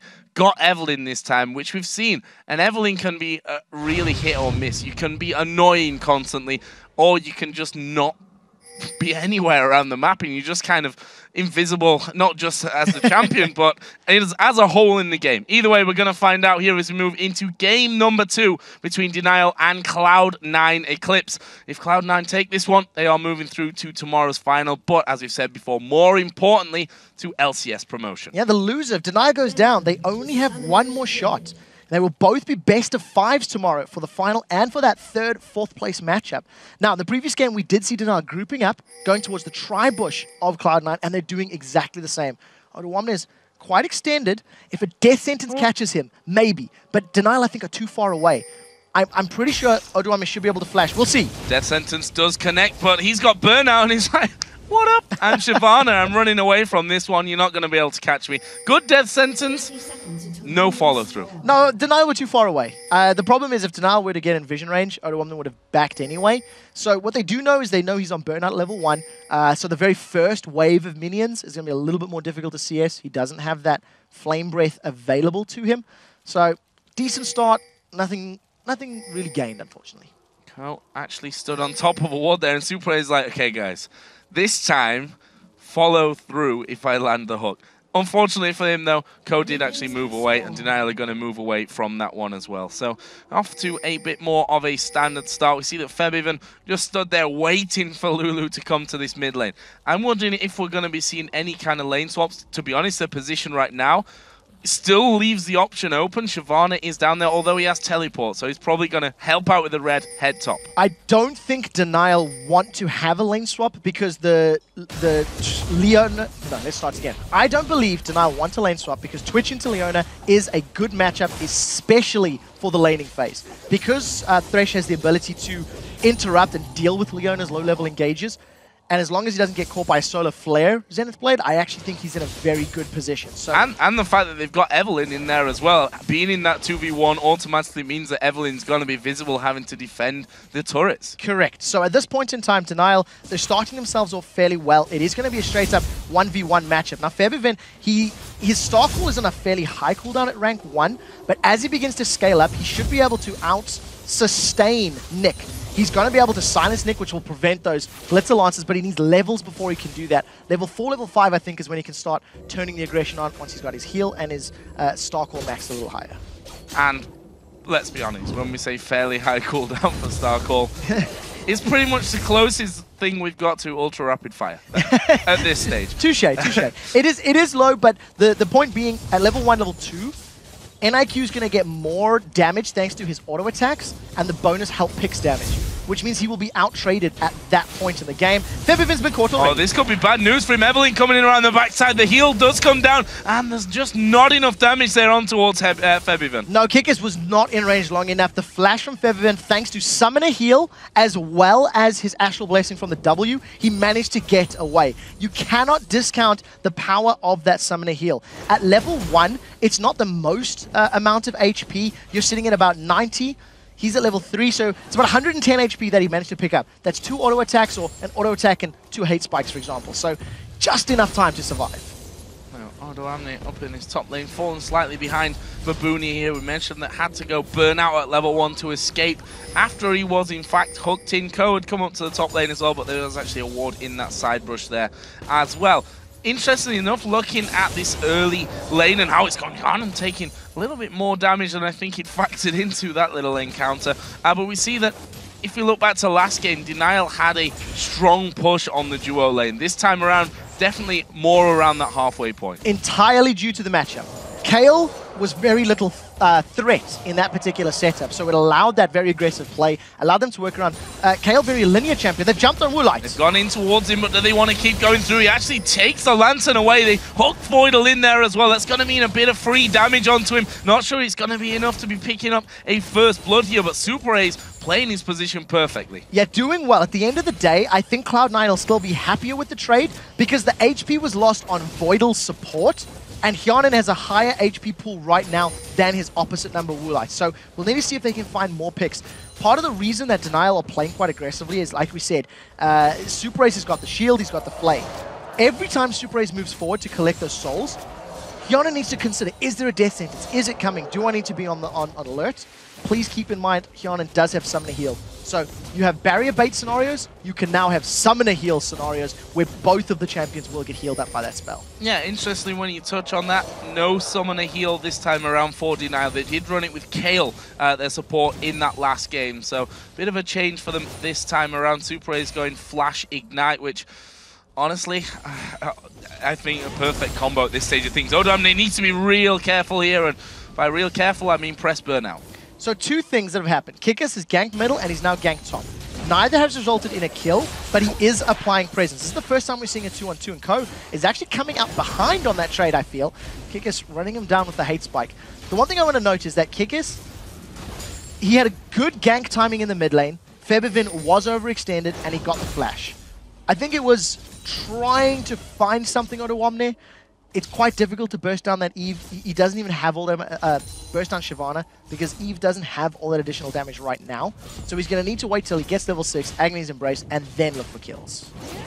This top lane being pushed back a little bit more. Babooni are finally starting to run low on mana. Obviously he's going to be going back, getting that tier in place in just a little while. This mid lane, as you mentioned, Febiven has already used his flash, but unless we see Evelyn, which we are now seeing Kikis coming around, but half HP, you have to be careful. That Soraka does deceptive amounts of damage. Yeah, the longer you stay in range, the more damage that Starcall is going to deal. He's been turned into a little munchkin. He may be in trouble. Yeah, there's the heal coming in though, and they're going to go towards Nick from this one. Have they got the damage? The bananas flying around. Wild growth has to be used there. Kikis falling low as well. A lot of minion damage coming in, but forcing out the ultimate. So Soraka is one of the best champions in those 2v2 scenarios, thanks to the heals, thanks to the bonus defensive statistics that we've already touched on. And the moment that Yi comes in there, let's say a fight were to break out, Yi goes low. He can begin meditating, which gives him that damage reduction from the damage of Denial. And as long as he's not interrupted by the polymorph of Lulu, he can actually tank it all up, get healed by Soraka in time, and you just keep them in place long enough for those Starcalls to keep doing more and more damage. And they're going to be stealing away a red buff here. Ko gets that one. Nick did come around, but a little bit too late to stop that one from happening. Kikis is now there with him as well, but this will be a swift escape from Cloud9 Eclipse. Even Thresh moving up there from that bottom lane as Super A's wanted to get involved, but Cloud9 are able to steal the buff and able to move away there. close to 1,000 gold lead here just from this lane phase with no towers, no kills. Yeah, and it's purely down to the mechanical abilities. There's small CS advantage on every single champion sitting on Cloud9's side.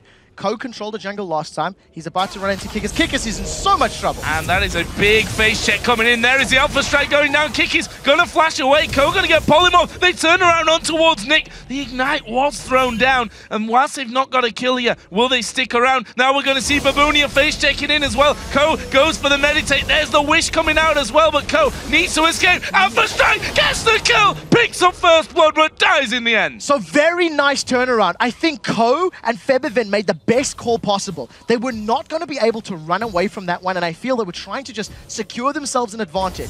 Trading 1-for-1, and we touched on how powerful that meditate is. He manages to get some damage reduction, survives long enough to pull Kikis in. Kikis should not have been there. He was on low HP, you know Alpha Strike's available, you know Alpha Strike can chase you down. So I think poor positioning on his part. But at the end of the day, kill secured on the side of Nick. On the other side, Ko now has a Wriggles Lantern, and it will need 25 stacks before it becomes a Feral Flare. There we go. New items always take a little bit of getting used to. I think not just for us, but for everyone as a whole. Kikis here trying to get that blue buff after what was a bit of a horrible time for them there. They're going to throw quite a lot of resources at this one. Although Odo Amne is coming in. He doesn't want to smite it there, Kikis. Actually, he's already used his smite, so that would make sense. But he wanted it to go over to Nick was my real point in that one. And Odo Amne just playing super, super brave. He's in his face. Super Aces does get caught out. Oh, he's hooked Voidal. Well, he is going to come on towards Voidal, but they do throw everything at him. There's the culling coming in. Woolite going to get a lot of damage onto him, but does with the spray and pray get the kill here. Actually, they're going to turn around here. Yanan, he went invisible just as he was about to land that last auto attack. That would have been a kill. It would have been, and I think Yanan actually showing a little bit of lack of experience on heal. He didn't save Voidal. Now Voidal gets away. Woolite gets away.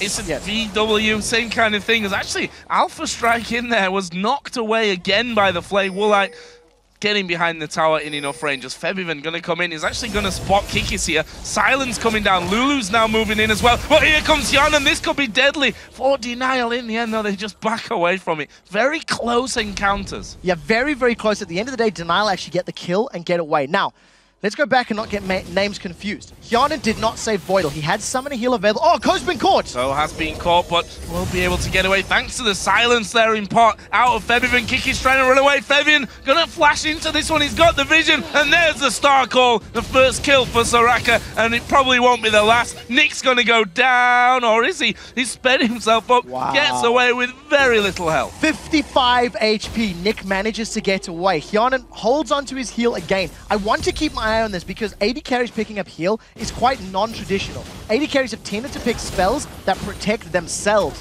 like Barrier, like Cleanse, for example. In both of those previous engages, both in the bottom lane and around the Dragon Pit, Yanan held onto his heal. He held onto his Summoner spell.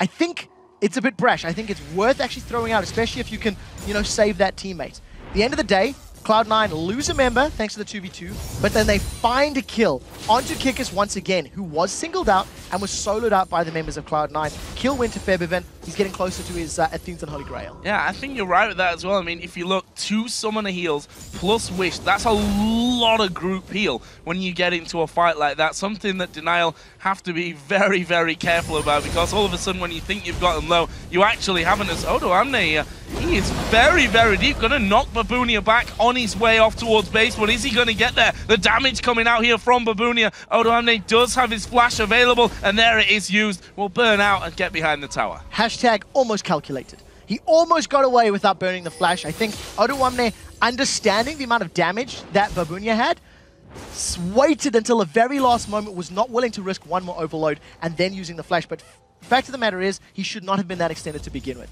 He put himself in a position where he needed to burn both his ultimate and his flash to get away. Maybe he just wanted it to back. Picks himself up that Banshee's Veil and immediately uses the teleport to return to lane. So it's going to have that reduced cooldown. Should be available soon enough. Woolite, I think, wants to go in. He's positioning himself to line up both the minion wave and potentially the champions with his spray and pray available. So if Yanan and Voidal stick close enough, he can get a lot of bonus damage by hitting multiple targets at once. And Ko now looking at Dragon, he's like, do I want to do it? Is there a ward here? Maybe more importantly. There is a ward there at the back. We've just seen a scan coming down on the tri-bush. They pull in the dragon out, but it looks more like they want to possibly fight for this one. Voidal and Hjarnan going back to lane. Kikis is there as well, and that dragon has been started off here by Ko and Febiven. So something that we didn't touch on in the previous game is dragon has also been changed this game. We've got a little bit of time now, and the biggest change is the fact that dragon now deals percentage HP damage, 5% of your current health, which scales after level 9. He also gets tankier. After level 9, with each average level growing higher and higher, he will gain additional armor and magic resist. And his debuff now applies to damage, not attack speed. So we do see Nick right now, Alpha Strikes. That's quite smart play. Alpha Strike to get more distance, and he's just going to keep running away thanks to that Highlander. Yeah, easy peasy for him there. His top lane, as he said, maybe a little bit deep from Odoamne, but if he was deep before, he certainly won't be afraid of it now. With that Banshee's Veil on, Babunia not got enough damage to think about killing him, I think, at this stage. Also running low on mana there. Obviously, been stacking that tier up for quite a little while now. They're pretty much bang even on CS in that top lane. This mid lane is exactly the same as well. Both Lulu and Soraka sat around 105 CS. Yeah, so it's just a farm lane at the moment because of the shields and the speed buffs and the silences. It's quite difficult to get away. We do see that Ko is now going to target this top lane. Babunia, no mana! This is bad news for Babunia. There is the Alpha Strike coming in. He's going to flash to the back, but you have to wonder if that's a wasted flash in the end. Yeah, with the wish and knowing that both of the champions he was dealing with had some ability to chase him down, maybe would have been better to just give that one up. At the end of the day, Cloud9 get themselves a kill, the assists, and the tower. And now Kikis, what are you doing? You're on the wrong side of the world. Getting silenced there, but not really going to be too much danger for him. Nick just trying to force away that push.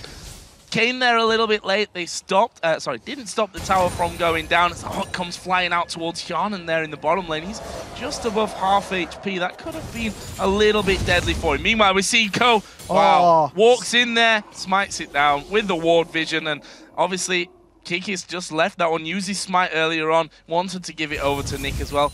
Unfortunate when that happens. So I think that's now 3 buffs out of the game thus far that Cloud9 have been able to steal away.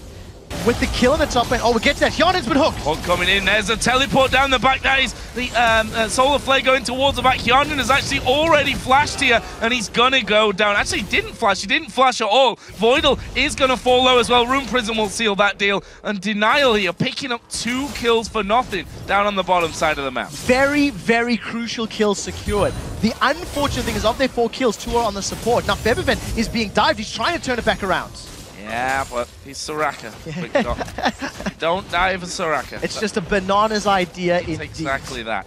This bomb, sorry, actually taking a lot of damage, but let's have a look at that fight once again. It was started by Cloud9. Yeah, Voidal actually, I think, going a little too aggressive. Now, this is the point I want to highlight. There are games where Voidal has had flawless engages, and there are games where he's had questionable engages.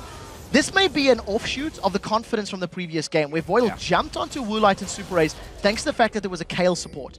There was much less risk diving onto Kayle because all she can do is try and hurt you some more and then save herself. Whereas a Thresh on the other side, knowing that he's got the play, knowing he's got the box, there's kill threats. And, you know, Code, this is saying this is how you play Master Yi. Yeah, kind of. A bit of a mistake. You spoke a little bit too early there, coming back straight underneath the tower and taking a bit more. Well, it's all right, he's got the heals to keep him alive. Meanwhile, Odoamne again, feeling a bit of heat from Babunia in this top lane, and Babunia playing this one a lot stronger. However, Cloud9, they died, obviously respawn, come back into lane, pick up basically a free turret. Truthfully, if you actually look at the bigger picture, they got damage in the mid lane turret, Odoamne was able to save the top lane turret, and Cloud9 didn't even lose their bottom turret, but he managed to secure a tower for his own team. So Denial only got a kill, and they've lost that objective. I'd like to highlight that at this point in the game, at 16 minutes, Ko has completed his Feral Flare. So it is now going to start stacking the damage. For the numbers, it's going to be an additional 100 damage at base onto monsters, minus 67% versus champions, and he's going to be getting 10 HP per hit.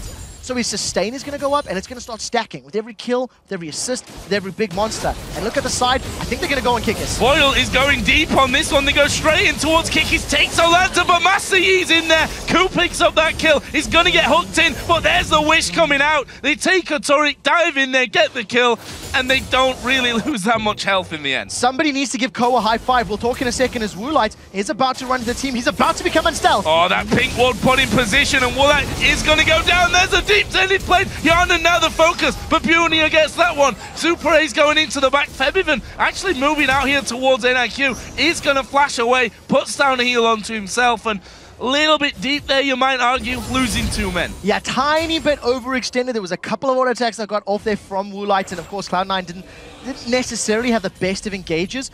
I want to just quickly touch on the fact that Ku actually had a very good engage in the mid lane. When we talked about that Master Yi, he needs to time his engages effectively. Let's have a look at the positioning from Denial. Pink ward goes down, reveals Woolite rather, and because Cloud9 had to go through the box, you see the movement slash Super Ace did a fantastic job. Fantastic job with positioning on that box and landing a very crucial play. That is single-handedly what allowed Denial to get those kills. 6-5 in kills.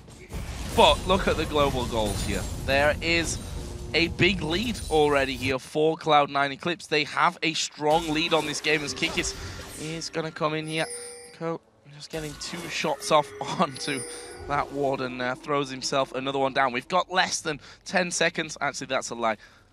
Now we've got less than 10 seconds until Dragon comes up, and Ko already in position. So Cloud9 should be able to get in position to fight for this particular buff. They do not have teleport from Odoamne, so it's going to be a 4v5 at a best case scenario. And I think Denial have probably got superior positioning to force this objective. Knowing it's going to take a while for Odoamne Shyvana to get down there, it's going to gift this one to Denial, I feel. Cloud9 are going to have to be super confident to engage 4v5, and they're not going. It's not worth the risk. No point in losing anyone there.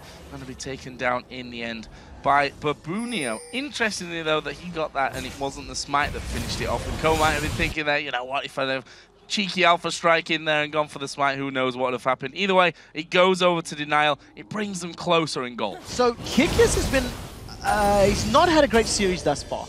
You know, in the previous game, his Master Yi was not very scary, and you have to feel that he's been caught out of position on his Evelyn, which is worrying because as an Evelyn, you really need to be engaging at the exact right time, at the exact right moment. If you look at his itemization as well, he's got very little damage. In conjunction to the Feral Flare, Ghost Blade, Master Yi, now they're trying to 2-man Baron. This is brave. Look at how much damage Ko's taking. Yeah, a little bit too much, actually, but he's going to be getting the heals coming out from Febiven. They've got the Wish if they do need it. They've got vision also of Denial there, so they know exactly where Denial are. Both have the Summoner heal available. They're keeping them in position. That Wish is going to show them now, though, that they're going for this Baron, surely enough. They start to move in, but it's going to be picked up. That was nicely done. Sneaky Baron coming out from Cloud9 Eclipse, but now they might fight. Solo play going towards the back. The hook has landed. The box is down as well, but the damage coming onto Kikis is absolutely massive. He gets forced out of the fight. Odoamne ticking away there from the poison, and they kill out Voidal, so that's a 2-for-0, despite losing the Baron here to Denial. Super importantly, Denial managed to save their members for the initial burst. Because Master Yi and Soraka did not blow somebody up instantly and stick in the middle of the fight, it meant that Denial came out ahead. They've taken off the Baron buff from 2 members of Cloud9, are going to secure their 2nd tower of the game, and that is a very important play for Denial. It immediately makes you concerned about Cloud9's chances. Ko is thinking he can go in. Denial is separated. Yeah, this is dangerous. He's going to go on towards NIQ, but they start to knock him back. He's running his ultimate, but is he going to get away? Well, he's going to flash away right at the very last second as well, and that will be a 1-for-0. I think Cloud9 may be feeling a little overconfident here. In order for Cloud9's composition to work, they need to have a numbers advantage, and they need to be running together in the middle of the team. If Master Yi is there alone, he's going to get killed. There is a lot of damage from Denial. If Shyvana's there alone, she can get focused down. In the previous fight, Odoamne was able to zone 3 members of Denial, which was great. Well done, that's your job. But the problem is, nobody else followed up. Master Yi was retreating. Soraka was retreating. There wasn't the heal stacking that we were anticipating because they needed to use it for Baron. They'd used those big abilities in Baron, and that's what cost them those fights. Cloud9 need to pick better engages with more abilities if they want to actually win them. See see Febiven getting himself a blue buff, not died. Up to yet, actually the only member on the Cloud9 Eclipse team to not die, and see how that all works out for him, how this Soraka pick moves in, moving forward. And one of the big things undeniably about that last fight was when the Wish goes down to heal them from Baron, and that's not available in that big fight, that is a big heal for the entire team. The second thing that is in addition to that factor is that Ko was forced out of the fight early as well. You know, he took a lot of burst damage up front. He's got no defensive items himself, and he's relying on those heals of his teammates to keep him up. If you look at his build, up until this exact minute, he had his Feral Flare and his Ghost Blade completed. And only now has Kickers managed to pick up that Chain Vest and the Giant's Belt. So finally, Kickers is starting to get to be a little bit closer to a frontline threat. Not necessarily a damage threat right now, but as long as he can engage, get a good ultimate down, and pull members of Cloud9 towards him, the rest of Denial actually have the damage to win out the fights, as we've seen in his last few engagements. Yeah, Bavuni is starting to build himself up a little bit there as well, and we shouldn't look past Lulu. Nick is 2-0 for you. Rabadon's Death Cap now added in on top of his Athene's Unholy Grail. You look at Twitch, Bloodthirster, Phantom Dancer in there as well. So you have to feel that Nick on Lulu this game has now had a positive impact because his side lanes and his jungle had not fallen behind so incredibly far early on. At 23 minutes in the previous game, Denial had absolute undeniable control of the game. And while they are marginally ahead, well, a few thousand gold ahead right now, you still feel like Denial can win these fights, and you still feel like they have a fighting chance. We just need to see how Nick positions himself and how effectively his Wild Growths and his Guild Lancers are going to be in these team fights. They're actually moving through the jungle here. Super A is going to spot that ward going down, and will just simply auto-attack that one out with the use of his Trinket. They're going to steal away the Golems here, and Massey waiting off to the side. Hook actually coming through, and Ko wants that big monster, but doesn't get it in the end. Ko has to back away with the presence of Kikis and not knowing exactly where everyone else is. There's a ward there that's going to spot Odoamne going back. He's got himself a Banshees, though. You can't even hook him. Yeah, I almost felt like that could have been bait as well, because as Odoamne was backing in the Tribush, Voidal was motoring down towards him through the jungle himself, and you did see the Ko was close by as well. So at the end of the day, nothing happens. Denial do not look for any sort of engage, and Cloud9 do not manage to pull Denial towards them. In order for Cloud9 to gain a further advantage in this game, they need to have deeper wards, because now they're pushed down to the inner turrets. So in order for them to safely engage on those inner turrets, they need to make sure that neither Ryze nor Twitch nor Evelynn can flank them. I mean, you've got to remember that's two champions with stealth. And without full vision and information with pink wards or buff camps, for example, Cloud9 are at risk of being flanked and caught out. So in order to avoid that, they just need much superior vision. So Dragon coming up here in just a second. Last one, of course, did go over towards Denial. Cloud9 looking like they want to play for this one, though. Is Woolite going to catch out Voidal? They throw everything at him here, but I think Voidal's going down. That is a free kill coming up for Denial. And talking of free kills, there's a second one. They have to back away here. This is a 5v3 as they hook in Febiven. He's going to surely fall from it, flashing away to the blue buff, but I have to think that that's in vain. A triple kill for Woolite. 7-1-4. Denial find an opportunity and they pounce without hesitation. Because they found Cloud9 split up and they had vision of the river. Look at the number of wards that Denial has from the river moving north to that blue buff jungle. That was very decisive play, and that's basically what Cloud9 did to Denial in the previous game. Thanks to the kills and the tower, they have now completely evened up the gold, and they're going to get themselves a dragon on the way out as well. That is a massive turn of events for Denial. Yeah, Ko up in the top side, not really anywhere near that one, and bit of a sorry turn of events for Cloud9, but you have to say, from our side of things, Denial coming back in this game, it's a best of 3. We could be possibly seeing a third game, but I don't want to even move to, theorizing about that one yet, because there's still a lot to happen in this one. Baron coming up in less than a minute. Last time stolen away, or snuck away, I think we can safely say, by Cloud9 Eclipse. However, this time, I don't think Denial are going to give it up that easy. So when you look at the compositions, and we're now getting closer to this later game, I think we're at the early, late game, if that makes sense. Ryze has now hit his power spike. He's got his Seraph's Embrace, he's got his Rod of Ages stacked, picked himself up a Glacial Shroud as well now, so he's even going to get tankier. Evelynn's going to get tankier as well, going to become more impactful. Lulu, the same situation. And in my opinion, against this composition of all-in champions like Cloud9, I think Twitch is a phenomenal choice. Once Yi, Shyvana, Soraka, and Leona are all lining up to try and hunt you down, your spray and pray is going to hit them all, and it's just going to amplify your damage immensely. Cloud9 do have scaling champions of their own, but I feel like in order for Cloud9 to regain control of this game, they need to split push. They need to have Shyvana in the top lane, they need to have Yi in the bottom lane, and stay grouped as a 3-man with Leona, Soraka, and Lucian sticking together. I feel that Cloud9's got better map split pushing champions, and they should play to their strengths. Buffs taken here for Cloud9. Eclipse Baron has come up, and look at this denial. Are going straight in for that one. We see Voidal trying to get rid of the vision from the back. Baron is down to half HP. Solar Flare. Continue to hammer away. There is the Solar Flare coming in. Here's a call in from the side as well. Baron not going low enough for the smite just yet. Kikis is going to have to back away. There is a spray and pray. Woolite has got wild growth on him. They tried to flash away, but Woolite is ripping through them there at the back. That is going to be 1-for-1 right now. Cloud9 have stopped them doing Baron and got a kill on the way out. More importantly, they forced Denial to split up. The moment Denial were in group, their damage was great, and they've jumped on Super Ace. The Baron didn't reset here either. Woolite is actually jumped in the middle. They need to finish off the Baron, otherwise they're going to lose it anyway. Voidal goes down. Yarnan is doing the Baron. They finally killed off most of the team. NIQ is still there. Febiven is going to finish off the Baron, and that in the end will be 2 men down. Nick going to be chased here by Odoamne, and we see that Yarnan moving in from the side. Woolite has got basically no HP, but there is Thresh to save the day. So at the end of the day, it's a 2-for-2 trade, and Cloud9 get the Baron. Denial were forced all the way back. As a 5-man team, they didn't commit to finishing Baron, and they were a little bit split up. What you need to notice, this is the re-engage now. Denial had already been forced away, and because Nick is forced away on the top lane, he's scared of being engaged upon, and Woolite going super deep. He's knocked up, he's stunned. I think he focused a lot on Voidal, which allowed Odoamne and Febiven to actually get a kill of their own and then finish Baron. Denial wanted to ideally be a little more grouped, get that help picks onto Woolite, could have allowed him to stick around for a couple extra auto attacks. I think good play from both teams, but with Baron being on Cloud9's side, advantage to Cloud9.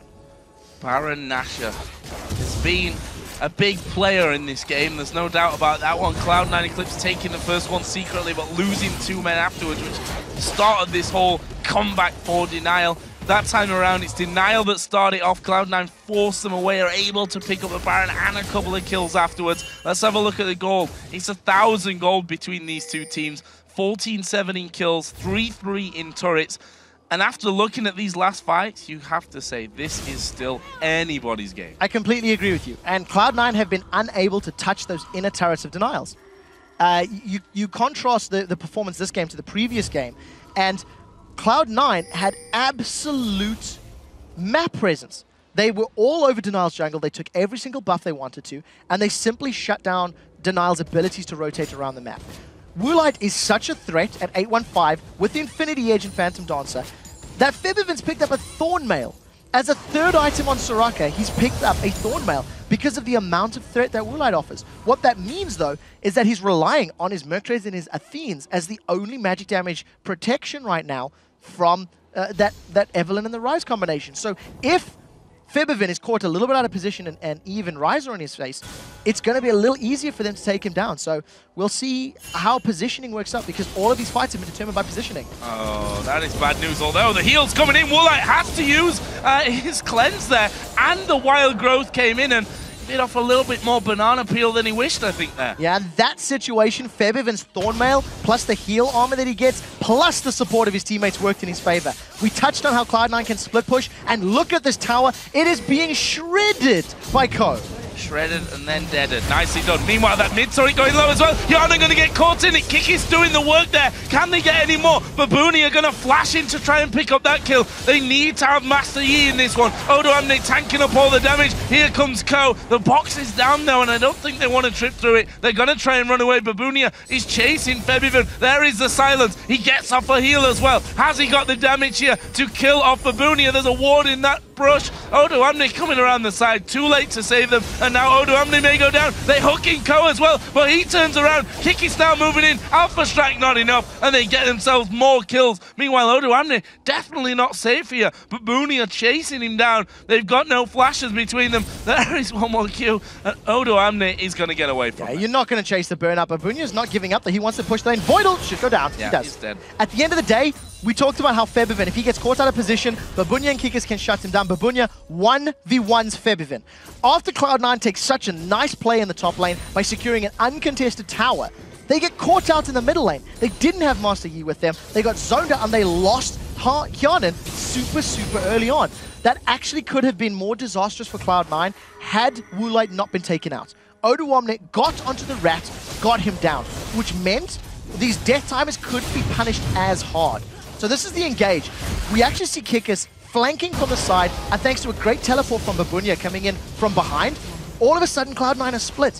Every time Cloud9 got split up, they just get focused down, and even though Code joined late, that he doesn't want to tower dive. He's not tanky enough, he's not scary enough. No, Emma on Febiven means he can't really 1v1 this. No. Tried his best there, getting off those heals. Actually stopped in the brush to wait for the rest of his team and then realized, okay, they got a ward in there, he can still kill me. What I really like about this replay is how Denial used correct positioning to flank. I called Kikis out earlier in the game for being caught out and maybe not having the greatest positioning. That was perfect. He got 4 members of Cloud9 between him, the rest of his team, and his Agony's Embrace. And that is exactly what you want to do. Because Denial had an opportunity, they took it, they punished, and they've got themselves a nice lead. And right now, blue buff is going to be picked up for Denial. We've seen Master Yi getting a bit more farm in this top lane, up to 176 right now, but he's got to be alive in these fights. Well, I say alive in the fight, he's got to be in the fight. That's the problem with that last one. Also, Hyanan, I have to say, has been caught out of position more than once this game.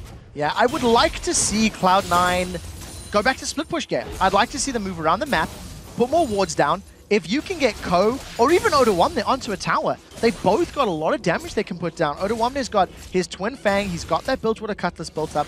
He can actually get through those towers quite quickly. As far as the Feral Flare is concerned, I believe it's up to about 21 or 22 stacks right now. When you filter in all of the additional damage, it's 166 additional damage onto those monsters, minus 67% for champions. So it's still scaling. It's still hitting harder and harder. I'm not going to try to do math on screen. They're going on Kickis. They're going in for ult. Kickis there is a wild growth use, and that's going to force them away. Nick actually getting a little bit caught out there. Odoamne coming through the front, but where's Babunya? He's coming up from that bottom lane. Flashes used for both Odoamne and Ko there. I'm not quite sure I agree with the flashes. They tried to jump onto Denial. Yes, they got some ultimates out of Denial as well, but at the end of the day, there was no hard CC locking anybody in place for long enough for that to be a kill threat. Cloud9 also split their focusing. They thought they caught Kickers towards the Wraith camp, and they thought they caught Nick towards the mid lane, and they didn't just jump. They didn't jump on the right targets. I'm happy to see Ko shoving those lanes out, but he needs to get more wards, I think, once he can actually get an item slot. And deeper vision will allow them to split push much safer and much more aggressively. We also see, I think, Woolite feeling very comfortable. He got himself a cleanse, got himself Mikael. No, he doesn't have the Mikael's Crucible, but has the Mikael's Crucible from Super A's as well. He can stay pretty safe in these fights, and all he needs to do really is stand at the back when it happens. That's the theory. What we've seen from Woolite on the other hand is he likes to run up front and try to snipe people. He's successfully done it once onto Boyle, which gave them that comeback team fight into the game. He attempted it on Febiven earlier on, and a few minutes ago, you see Woolite, he's stealthed up. Woolite is far ahead of the curve. He's trying to find somebody to just instantly burst down with Lost Whisper in addition to the rest of his damage. He is terrifying. All Denial are looking to do is create an opportunity, blow somebody up instantly. Kickers, he can go in if he wants to. That's 4 members, decides against it right now. Oh, gonna be spotted here by Ko. Says, I don't really want to fight. Actually, has used his ultimate here, and he's gonna try and back away. He's got a Thornmail, so I think Ko just like auto attack. Wait a minute, I'm losing more health than I should be. Back away, he's got a Thornmail. The thing that's important to note is once Kickers uses his ultimate that Agony's embraced, that also carries through the armor stats of that Thornmail and Randian's Omen. So it's even more difficult for Ko to burn through it because he doesn't have a massive amount of armor penetration. The Ghostblade is going to help, of course, but it is not a Last Whisper. So we need to see how he plays this one out. We do have a very quick pause, and this is a tense game. This is very, very close. I mean, we're pretty far into it. We've seen a swing now. We've seen 3 swings. Basically, this game has been very, very swingy, that's for sure. That's how swings work. They go one way, then they go the other way. So at some point, though, someone falls off, and we're still not sure which team that's going to be. At this point in time, both teams have almost fallen off, and that's what's allowed the game to swing. I think Cloud9 are now playing overly aggressive And I feel like it's confidence. When you look at the plays that Cloud9 have made that have allowed Denial to get back into this game at 37 minutes on the clock, it's when Cloud9 have gone at a small advantage and then been hungry for more. You know, the bloodthirst takes over and they chase down a little further than they should. And that's generally how they're giving up more kills. When Voidal was caught, the rest of Cloud9 were like hanging around. They're like, do we want to go? Do we want to? No, he's been caught. Leave him. Sorry, bro. Your fault. Don't get caught again. They didn't do that. They gave up 2 more kills and a tower. So Cloud9 needs to just be a bit more decisive in their defensive decision-making because it does seem to be faltering this game. And we just saw that, as we had the pause, that Baron was back up into play. There were no real vision around the area for Cloud9. And actually, they were pushed up in the mid lane a little bit. So we'll see once we go back into that on what the next move's going to be. I still feel like Woolite is the main player in this game as to who wins and who loses. His positioning is going to be key. I completely agree with that. The damage from Lulu, while it is good, it has been hit in 4.5. Rise, I do feel, is going to continue to grow with value. At 37 minutes in the game, he is basically at the power plateau. And yes, he can still continue growing once he gets even more defensive items. But I feel like he is enough of a threat that as long as he can get past Odoamne Shyvana and he can get to the squishier targets of the likes of Soraka, for example, who still hadn't built up a lot of magic resistance, that's where Babunya is going to be looking to make plays. But as it stands, it's just going to come down to positioning of those key solo laners, basically, and AD carry to determine who's going to win these next few fights. Well, while we're in a pause and before we get back into it, let's go back a little bit and take a look at the last big fight in this game. So, in this particular fight, as I grab my mind, yes, this is where Kikis flanks. Kikis does a perfect flank, and it's something that I've touched on. When you've got an Evelynn and you've got a Twitch in your game, you want to be surprising your opponents and getting them out of position before they can react. Now, we do see Febervin is being chased away, and the rest of Denial are holding Cloud9 in place, so that's a 3v3. And Babunya is just going to really 1v1 him. That's pretty simple. Odoamne, Ko, Voidal trying to respond. And you just see Kikis again making forcing Voidal. Look, you either turn on me, which means you can't help the rest of your team, which means you give it more kills. So very smart play from Denial in this situation. And you see that Ko had, I don't want to say little impact. I want to say he had almost like minus impact on that fight. He wasn't there when it started. Yeah. When he did finally come in, he actually got hooked and then was taken down. However, I'll give him his credit. He was split pushing away from that one. He did take down that inner turret, but when you've got a 4-1 push like that and you've got 2 champions that can be invisible, that's still very, very risky. You never know where they're going to be. They could go 2-for-1 on Ko. You never know that. It was a misplay from Cloud9. They didn't have enough vision or control to make that play happen. The game was still even. I think they had a couple hundred gold lead at that point. They didn't have a massive lead. When you are in the lead and in control, your opponents are not likely to engage in you because of the item discrepancy. Yeah. In a game that's even, you are always at risk of being jumped on. They didn't have pink wards in the jungle. Ko had got the tower. He was only just starting to rotate around. Now, this is a little bit... I actually think we're back in game. We are live. Don't commentate. It's not a replay.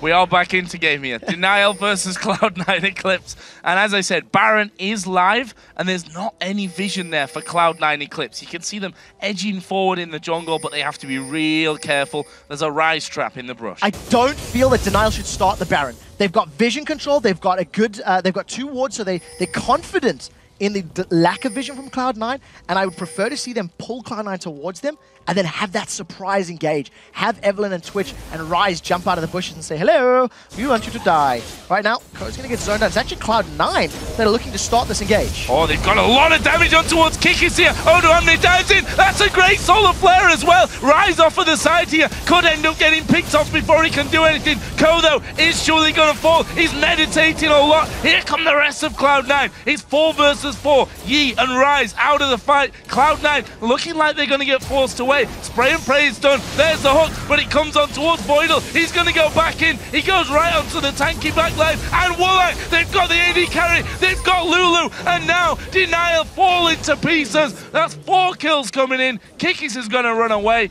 It turns again, just like this game, that fight swinging. The flash hook should not have been followed on because it hit Leona. That was just a signal. Oh no, we've caught someone who can stun us and lock us up and allow Hjarnan to get the damage done. Now this was actually very smart play. By getting so much damage onto Kikis early on, it mitigates his threat in the team fight. And while Babunia does hold, you know, 3 members of Cloud9 in place, he runs away and just gets melted. He couldn't stand the damage that Hjarnan was putting out.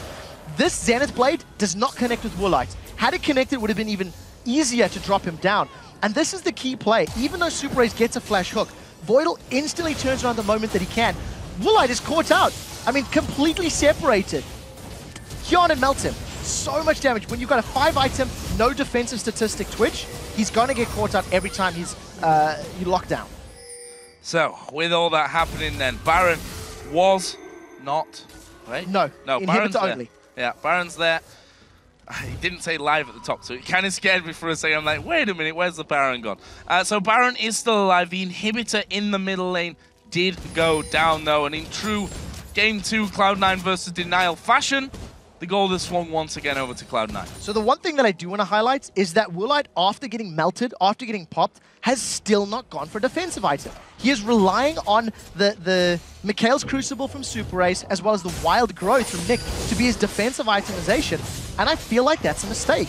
I think when you are such a priority, such a fed champion for your team, who can't actually stop people jumping on you, you know, if Shyvana dives, if Yi Alpha strikes, and if Leona, you know, Zenith Blades or Solar Blades, there's nothing you can do against that. I would have preferred to have seen the likes of a Banshee's Veil to mitigate one of them, or a Guardian Angel even, to come back up and melt through people. We'll see how it works out.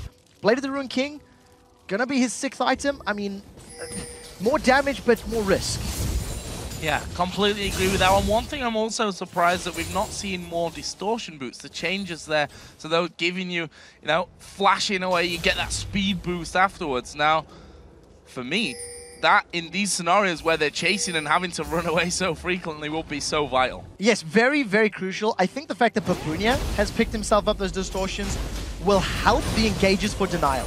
Babunia is going to be responsible for stopping the split push of Cloud9. Then he can teleport in. He'll have a 30% movement speed for, I think it's 2 seconds once he lands. And that should hopefully allow him to get in range and get a Rune Prison down. So we'll see how it works out. The last time Denial tried that strategy with Kikis flanking, it worked. It worked very well.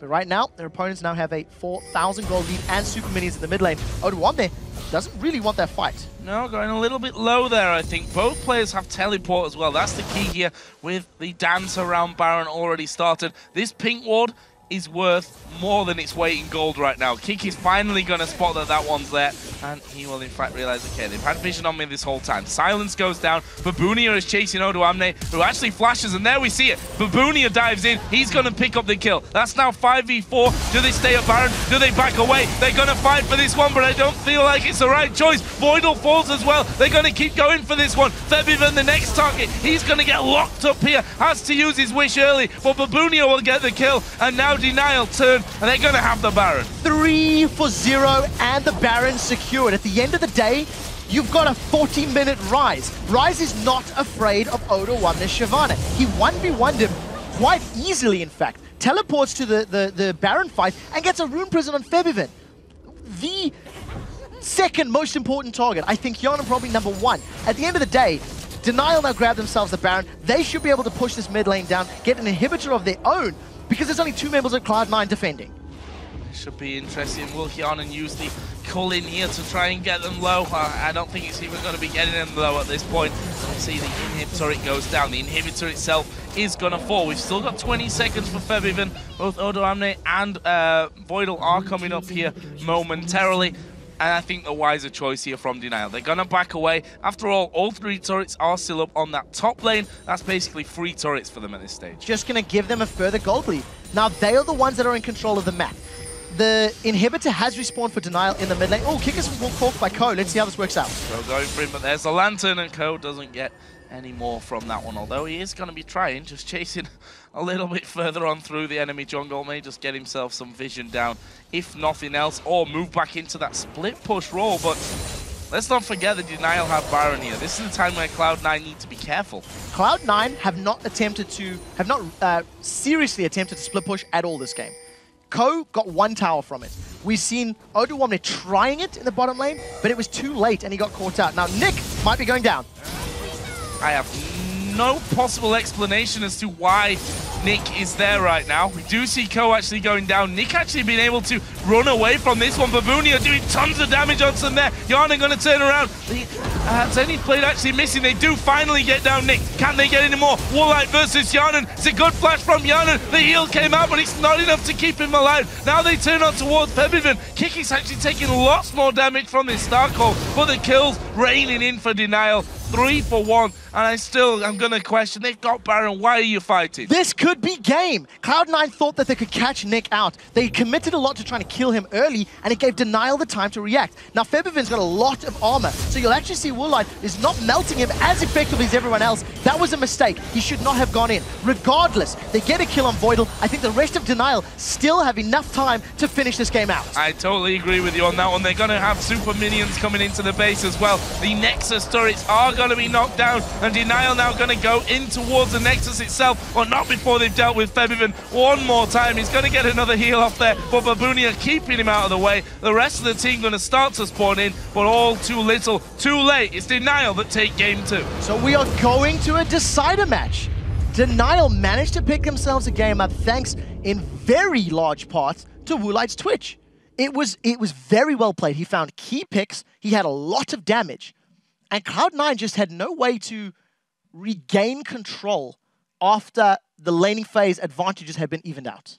There were a lot of very strange moments in that game, though. We saw so many caught out of position moments, caught out of, the numbers game with 2 invisible champions essentially on the Denial team that Cloud9 were like, okay, we've got a 4-1 push going on here. Let's go straight onto the turret, and all of a sudden Evelyn dives straight on top of you. You've got spray and pray hammering through the entire team. We saw Baron being a real magnet for both teams when it came to, moving in there, picking up the Baron, getting some kills. On the other side, starting the Baron, losing out on a couple of kills, and then losing the Baron itself. So really a game with everything, I think, that one. This is a game that both teams had very good aggressive plays, some good defensive plays, and generally, I think, because of poor decision-making is what ended up costing this game. I think at the end of the day, both teams had moments that were good, but they were immediately followed for 1 step forward, 2 steps back kind of thing. And I want to call out the Master Yi. We've seen it 2 games in a row now. Game 1, completely uninspiring. Ko shut down Kikis hard. Game 2 now, Ko picked up the Yi. He did get his Feral Flea. He got it to 29 stacks by the end of the game, which is about 187, 190 damage bonus.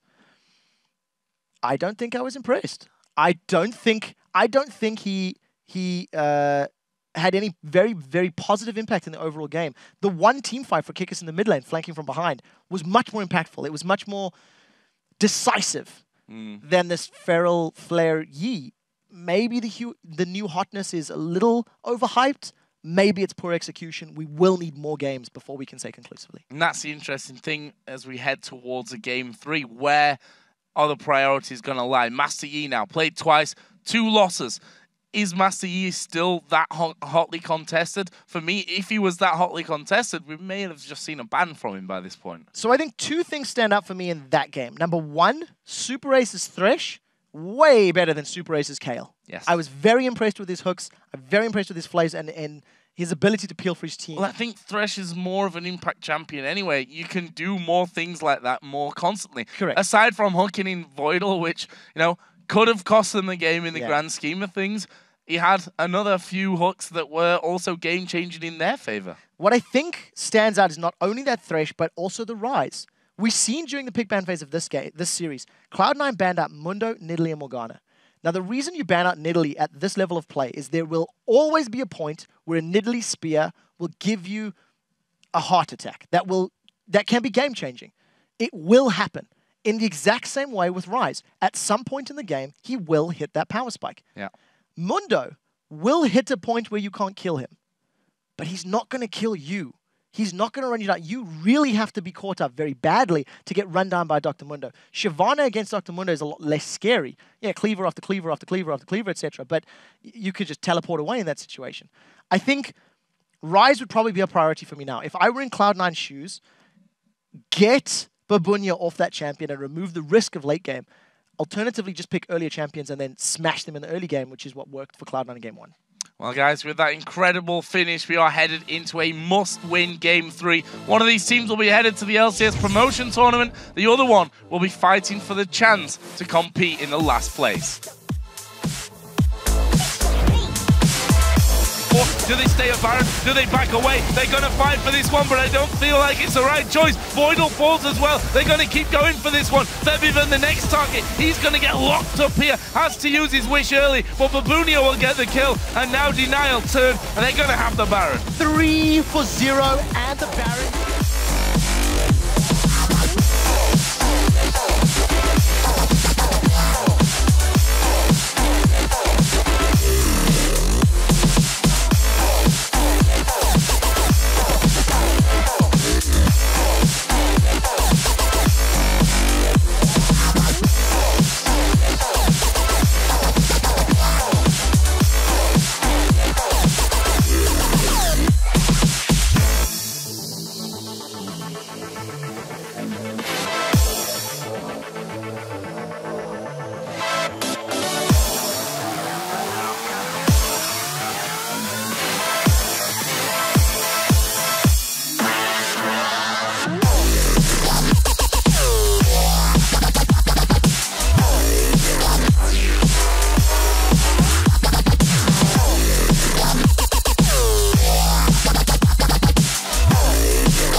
Welcome back, ladies and gentlemen, to European Challenger Spring Playoffs. It's time for the third and final fight between Cloud9 Eclipse and Denial Esports. The next team to knock out a Nexus will advance to Friday's finals and, more importantly, lock in a spot in the summer promotion tournament, while the loser will be fighting for their LCS dreams in the third place game.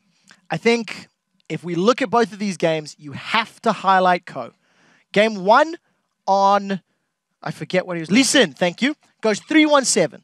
He controlled the map, he was in everybody's faces, he had incredibly deep wards that allowed Cloud9 to rotate and completely control Denial. Game 2 in Master Yi, maybe a bit of bravado, maybe wanting to say, I can play it better than Kickers can. He goes 3-7-2 and had very little impact. I was not particularly blown away by his positioning. 1 or 2 moments were good, but I feel like he needs to have an impact, especially during the laning phase, for Cloud9 to get an advantage. So, we're coming into Champion Select here very shortly. Let's have a look at the bans here once again.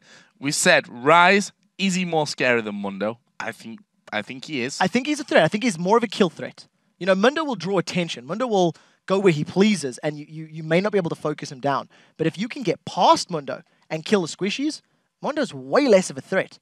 On the other side of the coin, Rise is always going to have the potential to 1v1, 1v2 even in some situations, especially if he gets ahead early. Yeah, and we saw there the damage that Rise was doing. And if you think about it, they built Evelyn more tanky to help with that earlier squishiness maybe that you'd say that Rise got. But by the end, they're both tanky and they've both got good damage as well. You have to wonder if they bring Mundo into the top lane, with the amount of jungle bans that we've got coming in here, what's he going to go for? I have no idea at this point. I mean, we've been seeing the new champions. We've seen Lee, we've seen Yi, and Evelyn. So Yi's the only new one. We have not seen the likes of Pantheon, the likes of Wukong, which is something that both of these junglers have played. They are a bit more situational, maybe less top tier than the 3 that we've listed so far.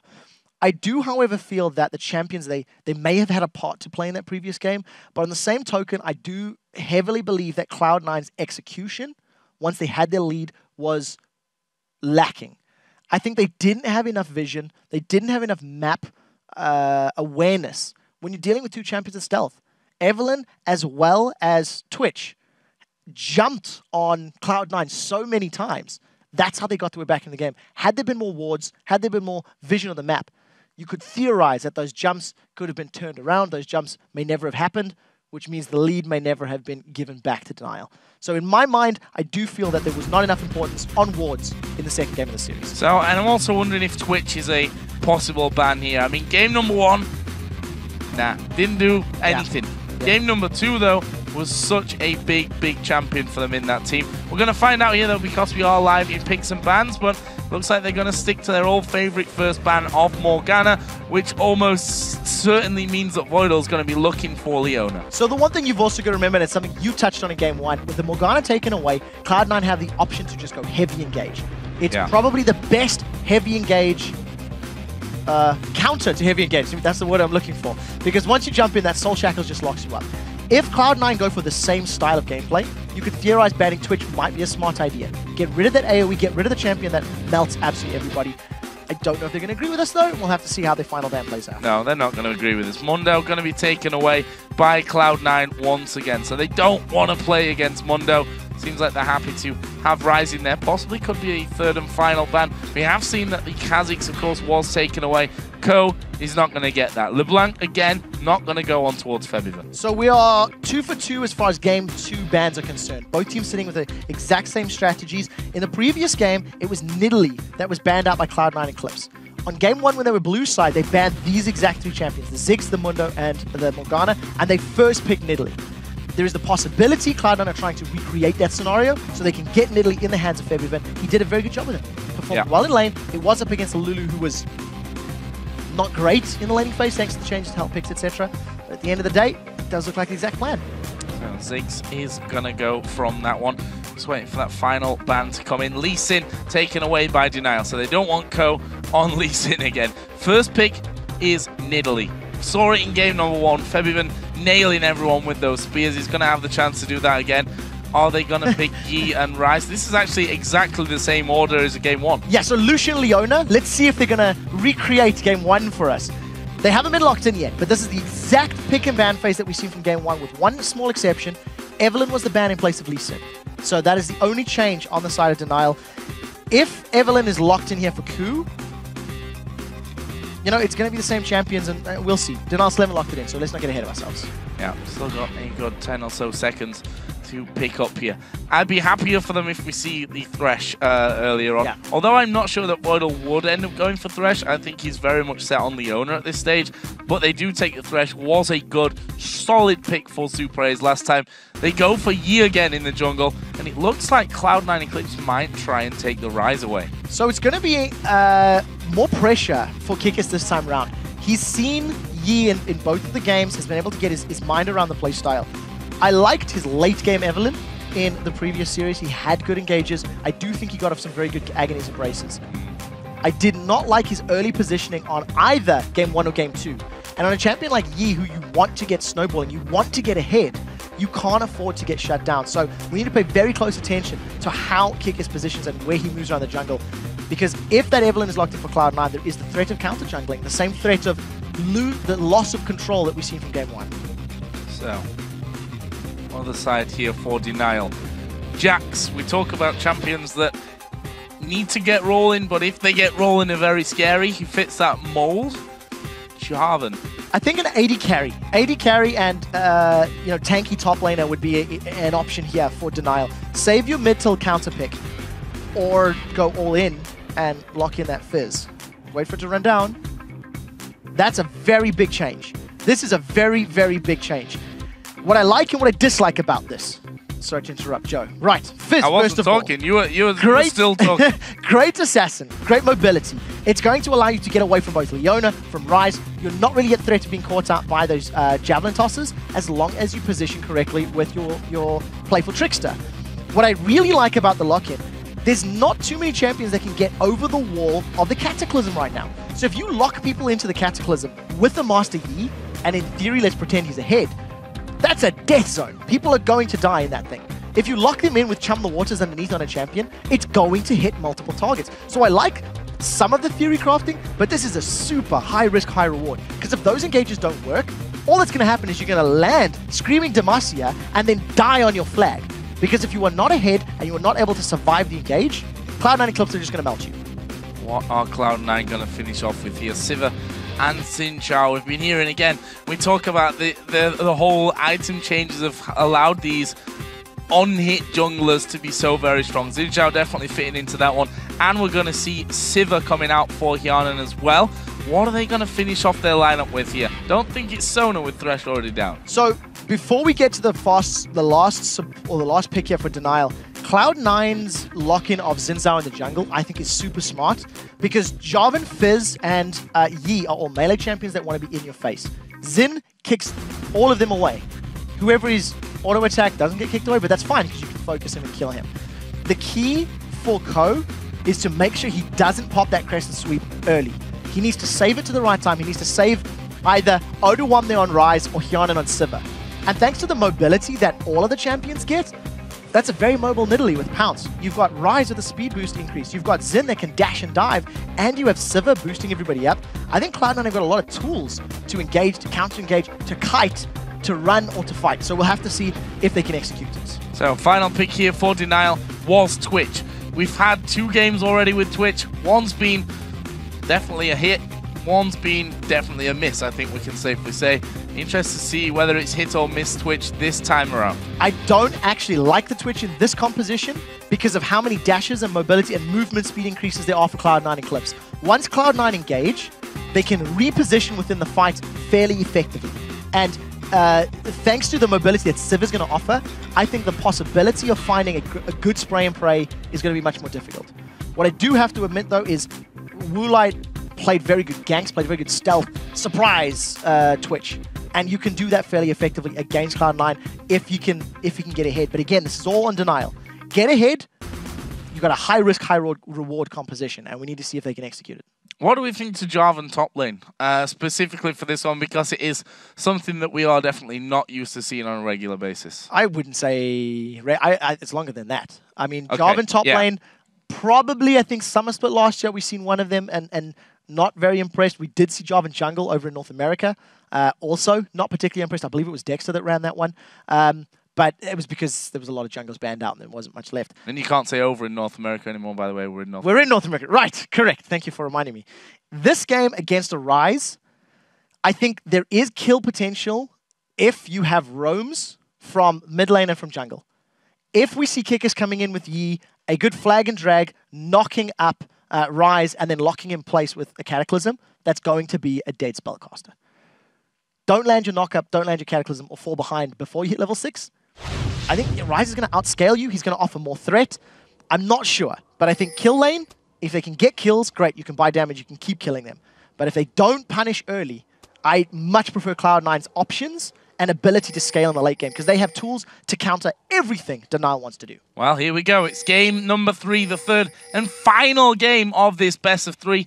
There was a lot of threes in that one, but either way, it's going to be deciding who goes into the final and who has to play that third place tie-off breaker tomorrow to figure out who's going to take the last spot into LCS promotion. Cloud9 this time looking like they're going to try something funky of their own. Now, what Cloud9 are doing are setting up for the traditional Denial invade. Games 1 and 2, Denial grouped up as a 5-man, and they pushed their opponent's Tribush. If they had done that this time and taken the bait of going in for Voidal, they would be finding a bunch more Cloud9 members. I think very wise play from Denial to not repeat the same strat that they've done 2 games in a row.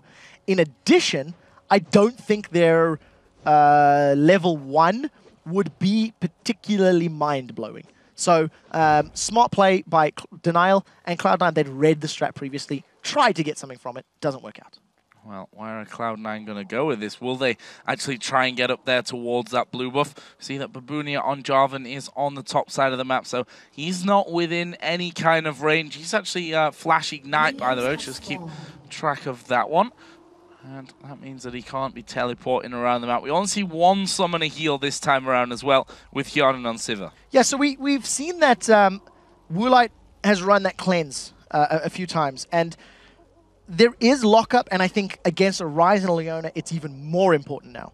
The Rune Prison, as well as that Solar Flare, etc., you want to be able to get away and reposition. But I do think there's going to be more emphasis on Woolite surprising Cloud9 with a good ambush attack, rather than looking for a big 5-man spray and pray, which is very, very imperative.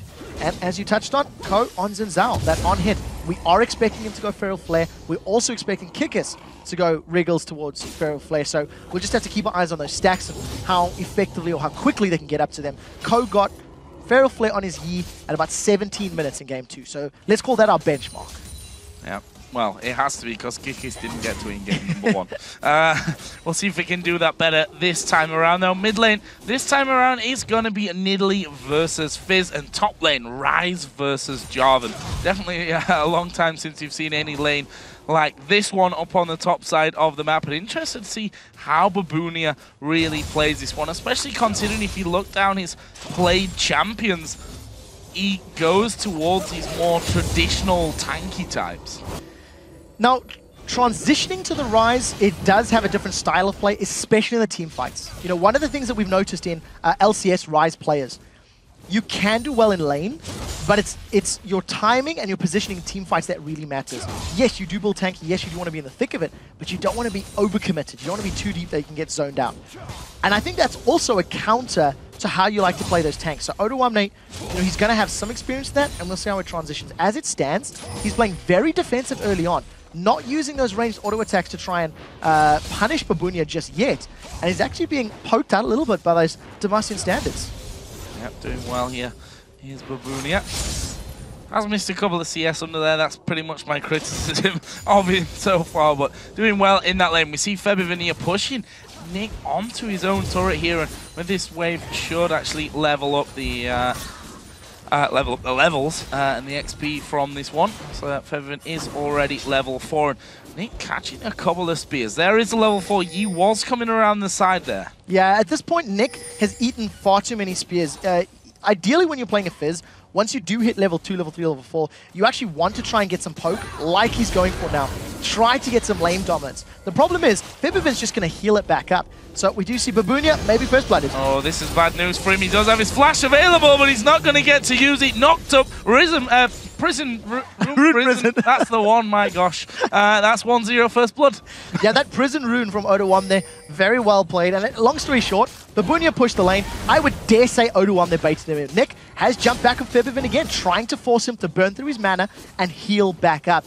But Nick is just trying to survive, I think, to level 6. He's actually doing well in CS against a ranged opponent with great damage, you know, who can really force you away as that melee mid laner. Yeah, one thing's for sure, in that mid lane, you've definitely got to avoid Fizz. Yeah, at this point in time, Febiven definitely needs to do that one. We will need to check back in that lane once they hit level 6, because I think that's the kill threat. We haven't seen too much of that Hyanon Voidal Sivir Leona lane. CS, small advantage over on the side of Woolite. And basically, once these champions hit level 6, I think the kill threat is on the side of Cloud9 Eclipse. And the kill threat right now is looking at Babunya. I'm not sure if they're going to tower dive. It would be very, very brave if they wanted to tower dive at level 5.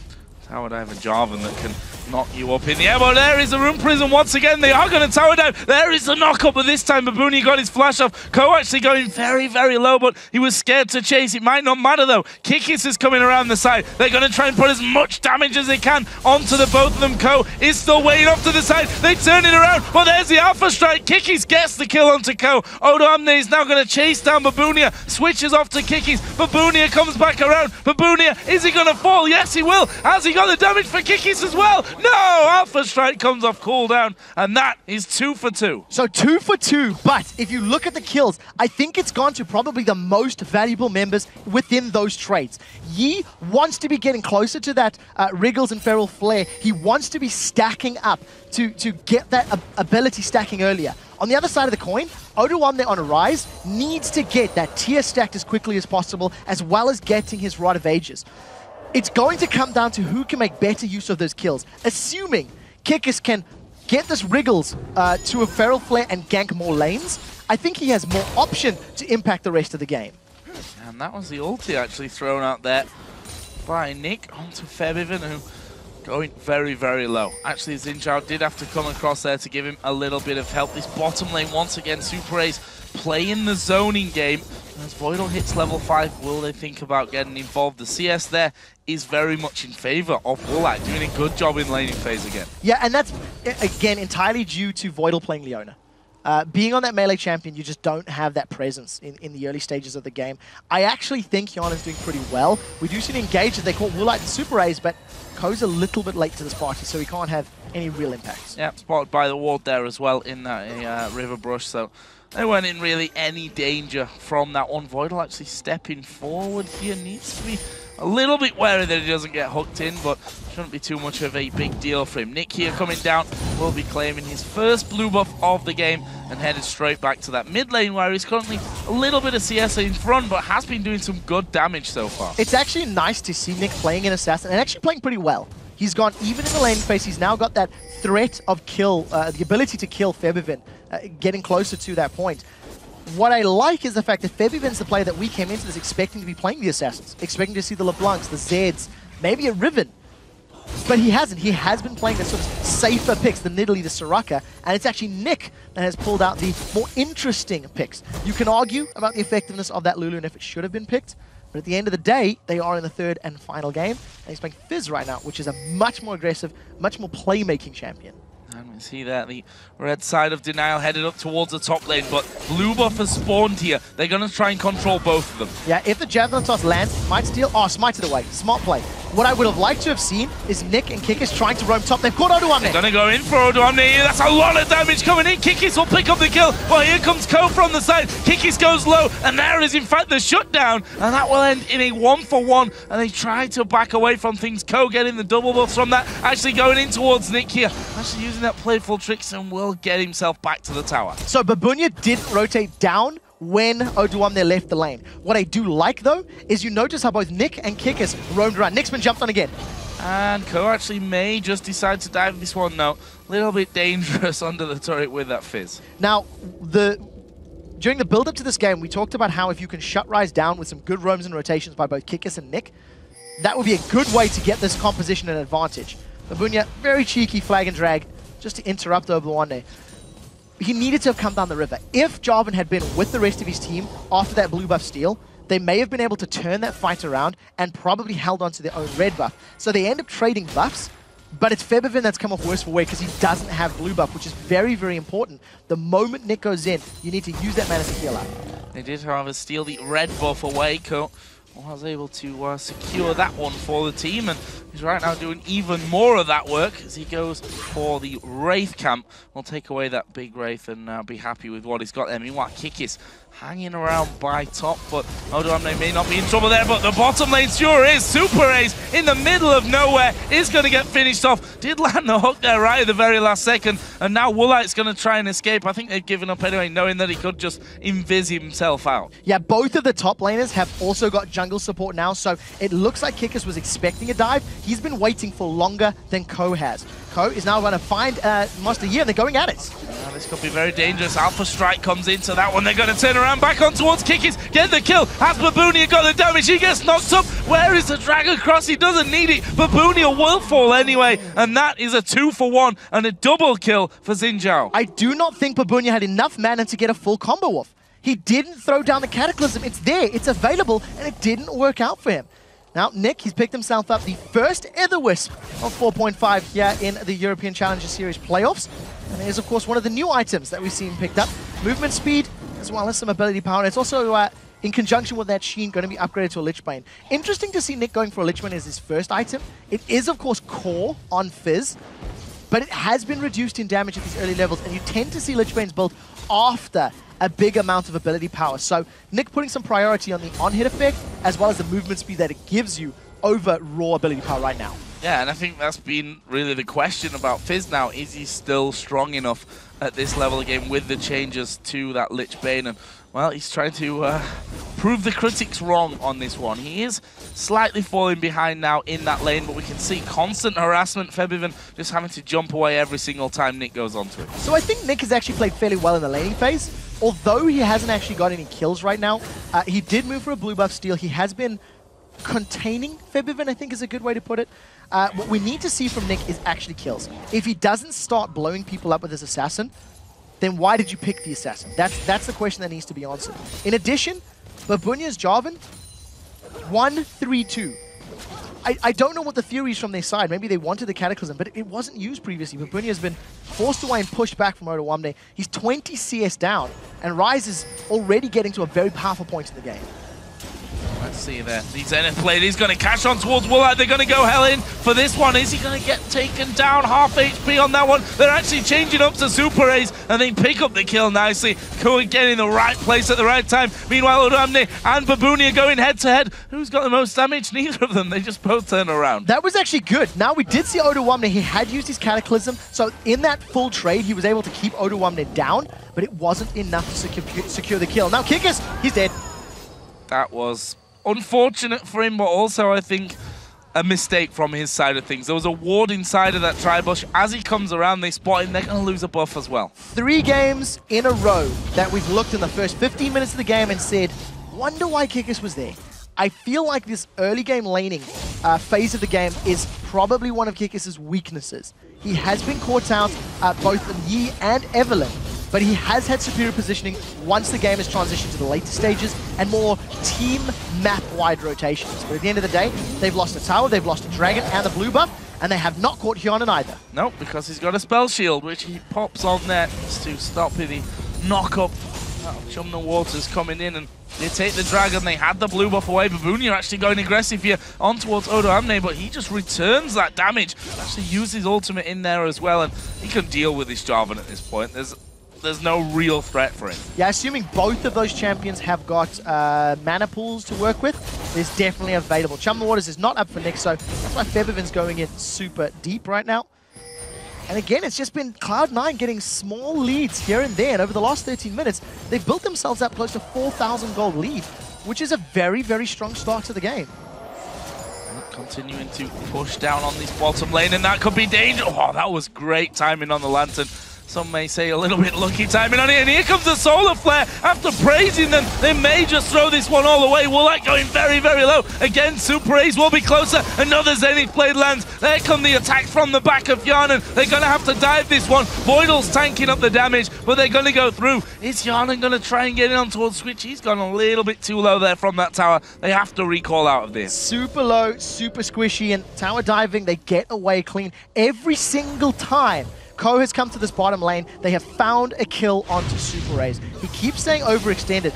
Even though that Lantern was pretty good, you know, managing to pull him away, all it actually did is set Woolite up in trouble. You know the Lantern's no longer available. You know that Twitch is, you know, out of position and arguably even easier to lock down. and straight up to Super Ace gets run down. Hjarnet gets enough mana for that on the hunt and manages to close it out. Dangerously low. Twitch was incredibly low there as well at the back, but Cloud9, look at their gold lead once again, starting to build up. 4,000 is the advantage that they are currently sat on. Now, if we think back, what happened last time this happened? Actually, Kikis, is he going to fall from this one? Use the meditate there under the tower. He's going to come back in. Ko gets the kill. Nick's being knocked up under the turret. He loses the focus, gets the kill as well. That was a great flash from Nick. Managed to protect all of the HP on that turret. Goes in 1v2, and Ko comes out with a kill. He's 6-3-3 right now. Got that Hex Drinker, Brutalizer, and starting to get stacks on Feral Flare. You've got to remember, he's got damage, but he's as weak as a piece of paper. There's no armor and magic resist on him. He's relying on just MR boots, which is going to do nothing against Ko on Xin Zhao. Very, very smart play from Ko. He knows how much damage he has and whether or not he can get those kills. So in the replay, manages to dash out, and that's just instant burst onto Kikis. I think had Nick been knocked a little further down the lane, and if Ko had maybe 1 second longer, that may have been even a different play, may have been able to get away. But unfortunately, as Nick actually hit the wall, he didn't go as far away from Ko as Ko was hoping. Yeah, lost that tower aggro, which I think that turret would have killed him there as well. This top lane has been fairly quiet. We've seen the odd exchange between the two of them. Bottom is a different matter, though, as we are going to see a Flay coming in. Yana was trying to finish off the turret there. They may have to back away from it. Voidal does have his ultimate available should he want to go in. Meanwhile, Ko is going to be found in the middle of the jungle here by Kikis. Nick is there as well. Here comes Babunia over the top, and there is a Cataclysm, but Ko jumps away from it. They pick up 1 kill. Can they get Babunia as well? Febiven got the damage. Odo Amne's got the CC to keep him locked in position, and that will be a double for Nidalee. 1 for 2, and we'll see if Febiven, he finds the turret. Doesn't kill. It's not over yet. It's not over yet. He could land 1 more spear here, and not quite. I actually saw the turret message pop up, which made me think that spear did enough damage to get the kill, so I'll just apologize for getting excited there. Good accuracy from Febiven and very good rotations from Cloud9. When Ko is playing aggressive and inside Denial's jungle, it seems as though Cloud9 find this level of communication and this ability to roam around. In game 1, Cloud9 completely controlled Denial's jungle, and every time there was a potential engage, multiple members of Cloud9 collapsed on the area and won the trade. They did exactly the same thing there. Ko invades, gets a little bit caught out, Oruamne gets there, but it's not so late that it's a problem, and Cloud9 come with multiple kills. They get the top tower, they get the bottom tower, and I think they got the red buff as well. A little bit of deja vu. Aside from the more kills that Denial have got in this game, if you look at the goal, it's getting larger and larger and larger. 3-0 in turrets. See there, Nick? Struggling so far in this game, I think we can safely say. And again, Febiven got his hands again on Nidalee this time around after having it been banned out in game number 2. It's 3-0-1, but again, it's cool. He's the impact player, and we have to bear in mind that Ko was actually out of this team for the second season of the Challenger here, and their old jungle that they brought in, IHazBall, just didn't work out for them. They got knocked out against Denial. They lost 2-0 in that one. And you can see that this is Cloud9 Eclipse as a whole here. This is the team that the LCS players in Europe were raving about and saying these are the real dangers along with Ninjas in Pajamas. Yeah, I completely agree with that. And at this point in time, the thing that Cloud9 need to actually work on is making sure that their solo laners can look to create those opportunities, because the moment Ko has a little bit of an off game like we've seen in game 2, you see how different it is. We do see on the hunt, and here comes Hjarnet. He's going to at least not going to be able to catch onto Kickers, but Cloud9, as we talked about, they have controlled Denial's jungle. And because there's Feral Flare on Ko, he's actually going to gain much more of an advantage. Going to get those stacks, or Wriggle's working towards Feral Flare. He's going to get those stacks much quicker, much sooner, and have all of that bonus damage.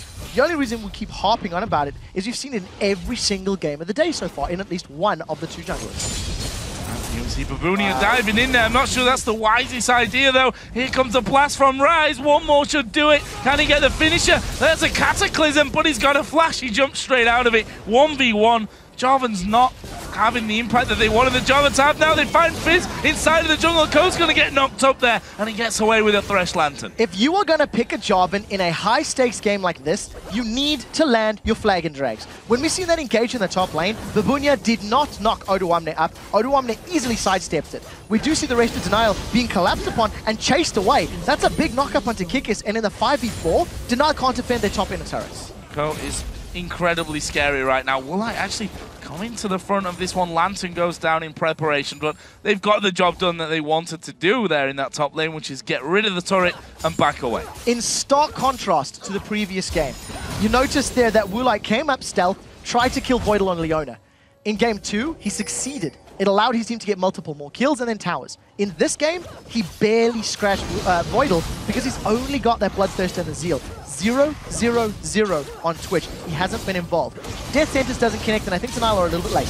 And Ko's like, no, I'm going to smite this one down without any problems. Babunia going to go into the middle of them. Are they going to fight this one? They're going to go for Woolite at the back. He uses his cleanse. Super Ace is going to go low. Odoamne is low as well, though. There is Twitch knocked out of the fight. Ko doing good damage there at the back, but they need to finish off. They come in from the other side. 3 men are down for Cloud9 as Hjarnan flashes away. He gets the heal there thanks to Voidal, and they're going to keep chasing in from it. Actually, no, he summoned a heal that went in, got him that one. Kikis here, caught out a little bit. That's a lot of damage coming back. They can't go under the tower here, surely. They do get the kill. It's a double in the end, and a 5-for-2.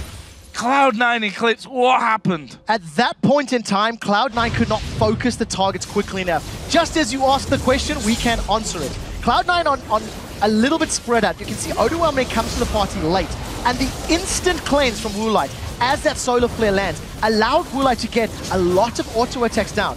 As quick as Odoamne joins the fight, he needs to leave the fight because he just took so much damage from Woolite.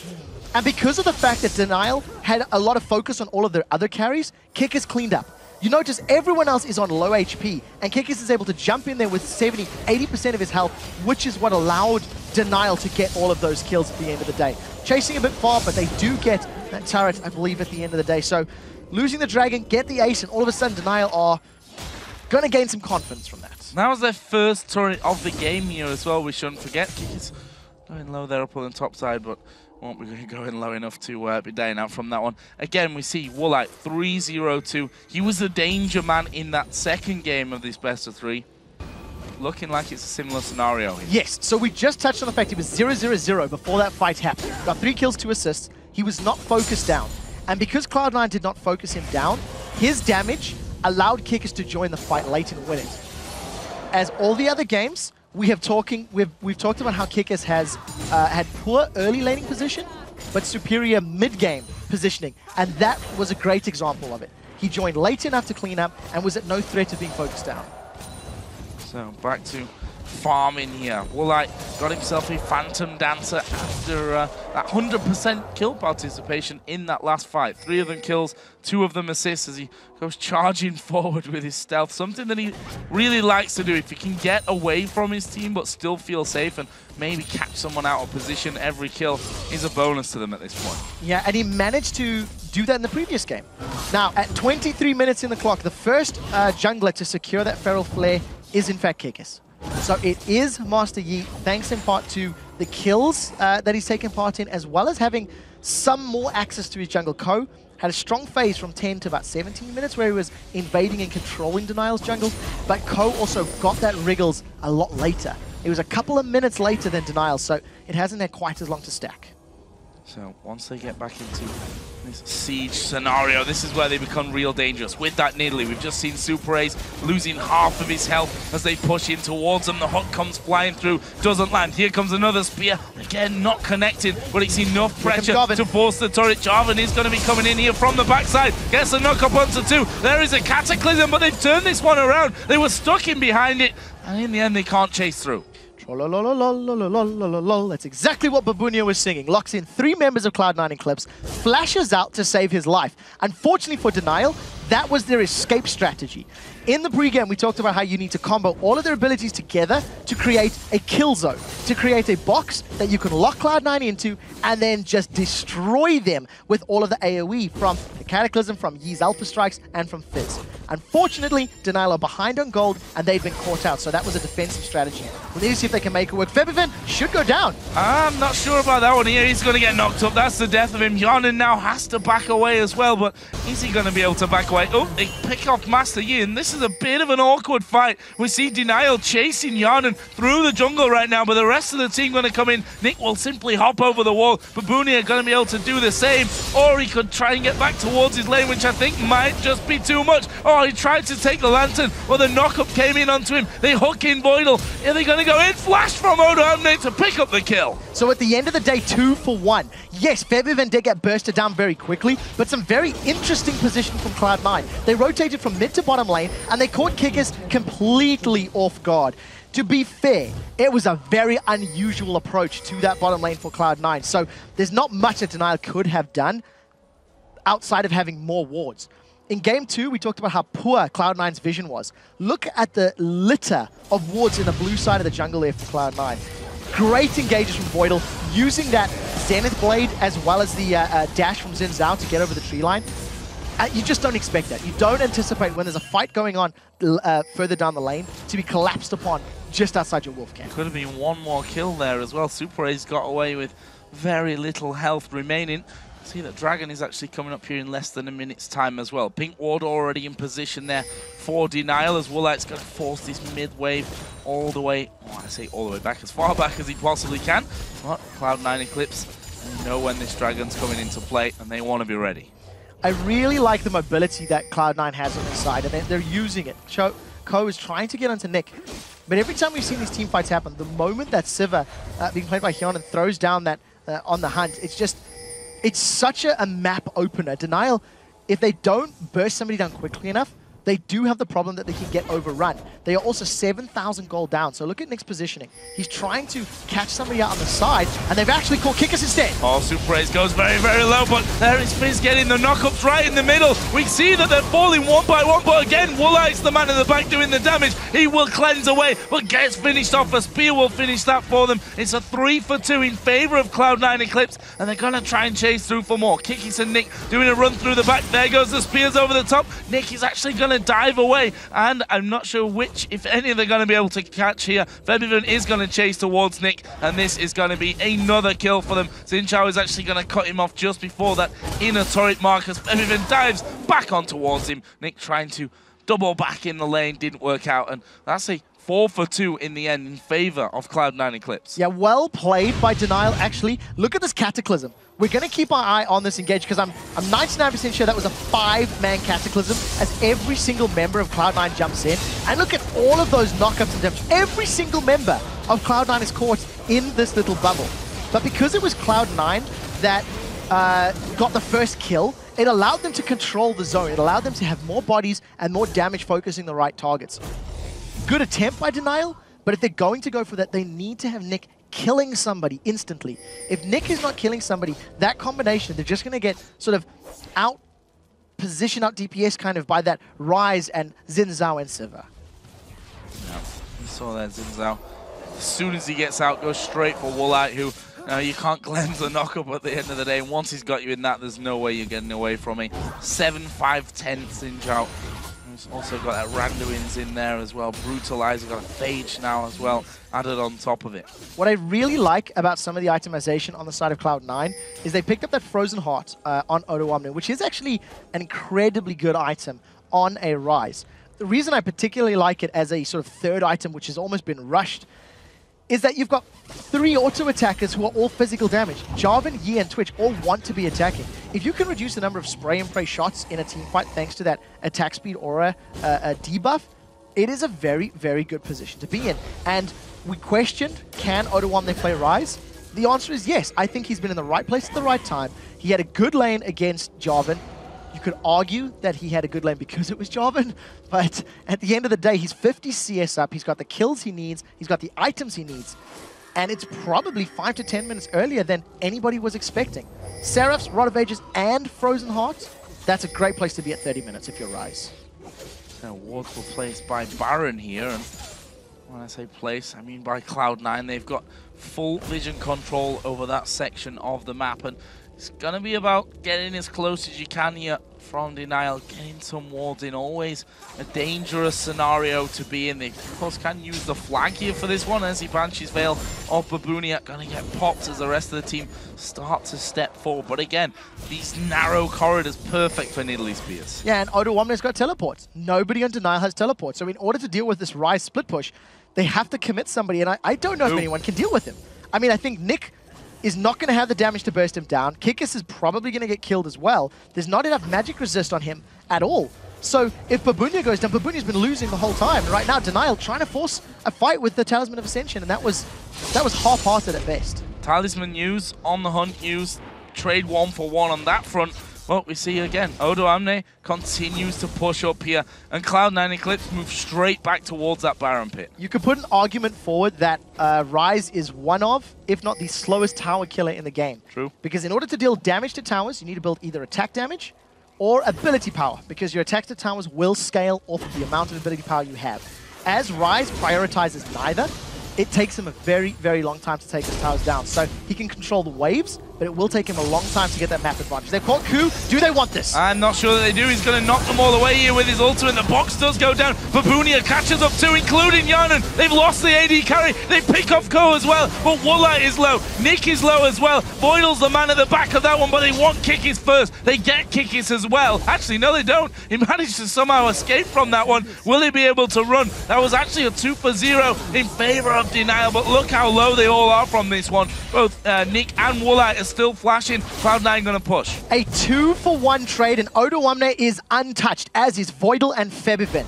Yes, they got the AD carry. Yes, they caught out the jungler. But after catching members of Cloud9 out, Denial only get one additional kill. It hasn't equated to any more control.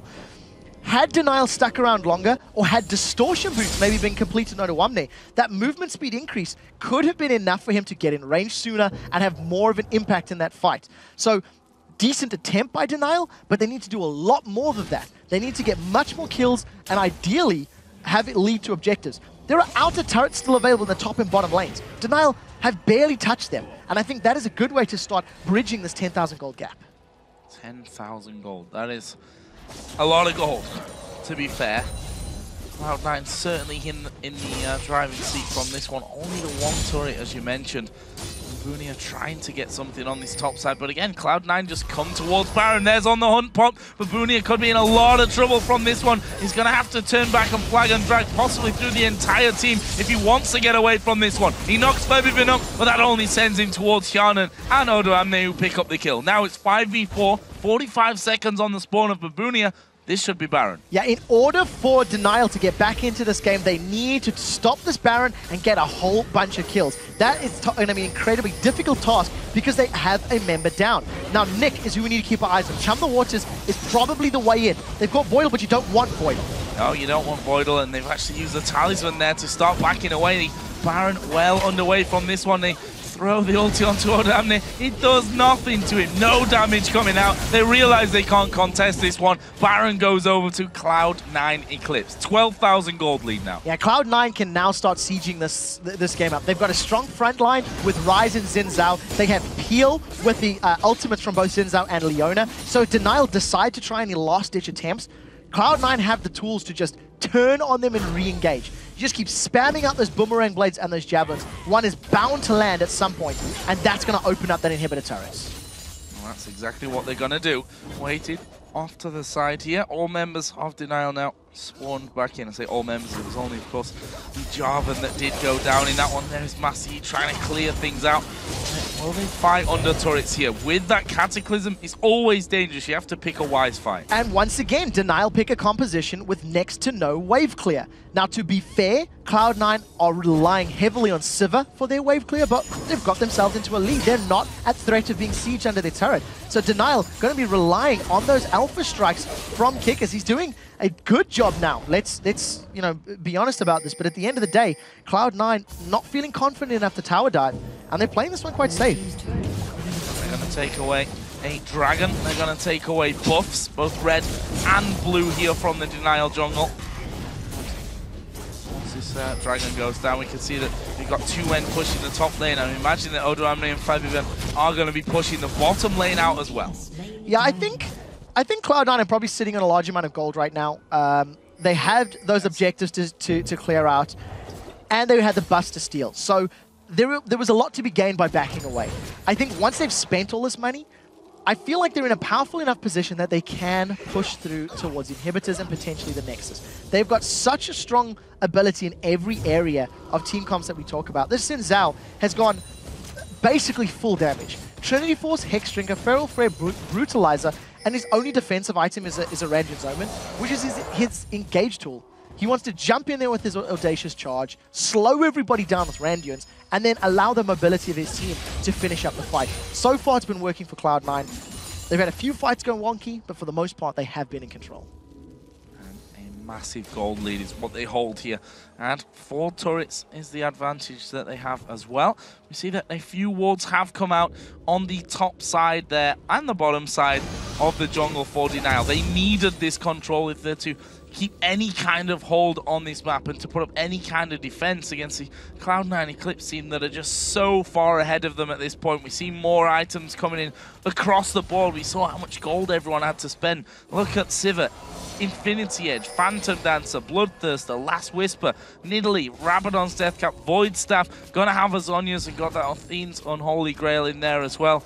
Rise adding more damage in as well, got a Banshee's Veil now.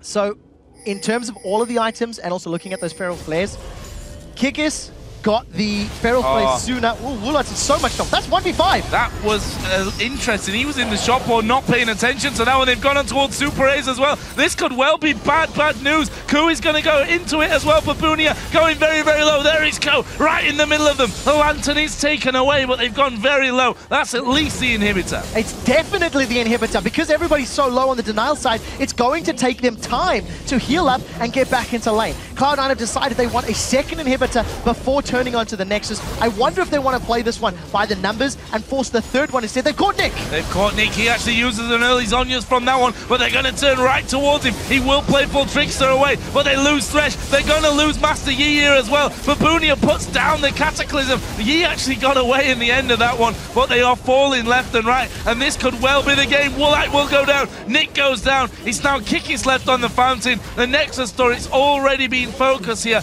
but Cloud9 Eclipse are going to finish off the game, win it 2-1, move through to tomorrow's grand final, but most importantly, claim their position in the LCS Summer Promotion Tournament. Very, very well played by Cloud9 at the end of the day. I think there are mistakes that they can look to improve upon. Yeah. But in both Game 1 and Game 3, when they had superior vision, when they had wards deep in the jungle of Denial, their invades and their teamwork in those invades were impeccable. I think every time they challenged for a buff, they would find kills, they would come out in a better situation and have even more vision than beforehand, which allowed them to rinse, repeat, and gain control of that. I do think Denial really need to go back to the drawing board in terms of picks and bans. Lulu mid, I'm not convinced. Kayle support, didn't work out Game 1. And Jarvan top, I don't think it was very impactful. He did okay in some scenarios, had pretty good Cataclysms. Yeah. But if you have pretty good Cataclysms and nothing else, all you've done is paint a pretty picture and mountains for your opponents to look at. That's it. Well, the thing is that Cataclysm as well, I'd say it was one time. It was the one in that jungle. Yeah, by the blue buff. They couldn't really do anything about that. We actually have a replay here to just illustrate a little bit the real pushing power and how good Cloud9 were in this game. Yeah, I think in terms of Cloud9's positioning and pushing power, they sieged when they were 100% ahead. I do think that in Game 1, they were a lot more committed to aggressive plays. Game 2, that's what cost them. And then Game 3, it was a little more wishy-washy. But you know, at the end of the day, they got the series. They are in that LCS Summer Promotion Tournament. And they will be facing either Ninjas in Pajamas or Reason tomorrow. We're going to be jumping to that semi-final in a few. So that's the thing here in this one now. The LCS teams are looking at this very, very closely. Hi, guys. I'm sure you're watching. And wondering, who do we want to play? If we have a choice, which, of course, Millennium don't have a choice, actually, when it comes to that. But the other two will. Super Hot Crew, of course, will have second pick, and whoever finished 6th from the actual playoffs themselves will have first choice. You're looking at Cloud9 Eclipse, and you're saying, no way, I don't want to play them. So, interestingly, I think Cloud9 Eclipse, from what we've seen so far, may be a consideration for a team that is confident in their strong lane. Let's say you're Super Hot Crew in this situation. you could argue they may be inclined to face off against Cloud9. And my reasoning for this is because they have pretty strong laners. Mima seldom loses his top lane. He's a very strong top laner. Mr. Raz and Mixer are incredibly aggressive. They get more first bloods than most of the dual lanes in the league. And it was Ko that was messing up the lanes. If the laners of Super Hardcore go into a game with that understanding, with like, right, we need to deal with Ko, we need to shut him down, and you shut him down by superior warding or by having an aggressive jungler that counter jungles him, like you had in game 1. You know, Ko had a very little impact. Game 2 rather. Ko had a much less of an impact. So there are weaknesses here, but it is very risky because you do need to beat them very early in the game. And if you don't get that advantage early on, I do think Cloud9 had a very strong mid game. They did have very strong rotations and better objective-based play than Denial in this particular series. I think they're a very hard team to outban, that's for sure. Because if you look at it, you take away Kha'Zix against Ko. That's the standard ban here against Cloud9. Then you look at it and say, okay, Lee Sin played brilliant in game number 1 with Lee Sin, but then he played amazingly with Xinjia. We know he can perform on Evelynn. And then if you focus him, then you've got Febiven, who we've just seen there, 2 Nidalee games where he was absolutely ripping them apart. Odo Amne's Rise, I tell you what, he didn't get it in the first 2 games, but they should have possibly focused that one because his Rise was brilliant. I completely agree. And I think one of the things that Cloud9 have done in this series is they have added more questions to people that watch their games or to people that will be playing against them. Yeah. I wasn't sure how to read Odo Omni's Rise. I wasn't sure going into it. I felt Febiven was better on assassins or aggressive champions, but his Nidalee was flawless. His Soraka was okay, but I think it was more of a team thing. If you're playing Soraka, you're not really going to win the game entirely yourself. But I think anybody that wants to go into it needs to find new ways to ban them out. And if at any point you're like, okay, let's ban what they're playing now, Febiven could always pull a Riven out. Febiven could always go back to the LeBlanc, could always go back to the Z. So, like you said, picks and bans very important. So teams will probably have to find champions that counter their play style and their proposed team strategy, I feel, would be a priority against this team. Well, it's Ninjas in Pajamas and Reason Gaming, of course, that are going to be facing off next here to try and... I don't know. It's always a hard one because Cloud9 Eclipse, they lost to Denial here in the second split. Yeah. But they beat Ninjas in Pajamas in the first one. So you looked at this semi-final and said, Cloud9 are very, very good. Denial have already beat them, though, albeit with a different jungler who possibly it didn't work out with him. We've seen how integral Ku is to this team. Yep. Let's not lie about that one. Yep. He was absolutely amazing. Now you look at Reason versus Ninjas in Pajamas. Now, NIP are an incredibly good team. They've had times where, for me, they've really, really struggled to perform. They've struggled to perform on big stages, I think, is something that's haunting them. However, they don't have quite that pressure this time because they're not technically on the big stage, but the pressure of the game is there because if you lose out here, they're going to have another season of watching from home. I'm going to argue with you a slight tweak to your thought process. And my feelings for Ninjas in Pajamas, they have not impressed me at all when the pressure is on. They failed to qualify against KMT. They lost 3-0. They failed to win the first split of the Challenger Series against Cloud9. They lost 2-0 quite convincingly. They beat Denial handedly in the second one, and they did well when the members of Ninjas in Pajamas played in place of Gambit. Now, when you look at the 2 series, one where they played poorly, one where they played well, the game that they beat Denial, there was no pressure. Cloud9 were knocked out. Ninjas in Pajamas were guaranteed a spot in this playoffs. So they could play without pressure. They could play without any weight on their mind. When they were subbing for Gambit, everyone expected them to lose. There was no pressure. So they performed well. I feel like if they win this next series, they will have silenced me as a critic because now the pressure's on. Now there's a place on the line. And they haven't done it when there's something to play for since December of last year. Let's see if they can do it today. Well, it's hard to silence him. So Ninjas in Pajamas, I wish you luck with that one. First semi-finals are, of course, finished. So let's check out the updated bracket. Cloud9 Eclipse, of course, are sitting in the finals, waiting for the winner of our next semi-final match with a spot in the Summer Promotion Tournament secure. Yeah, and even though Denial lost, they still have one more chance to win their way into the promotion tournament. If they can take 3rd place tomorrow, they will earn that final berth and a chance to make it into the LCS. And with those pieces of the puzzle in place, we are headed into a quick break. But when we return, we'll be passing the torch to Freak and Zyrene for our second semi-final matchup of the day. It's a best of 3 between top-seeded Ninjas in Pajamas and Reason Gaming. Don't go anywhere, guys. We'll be right back.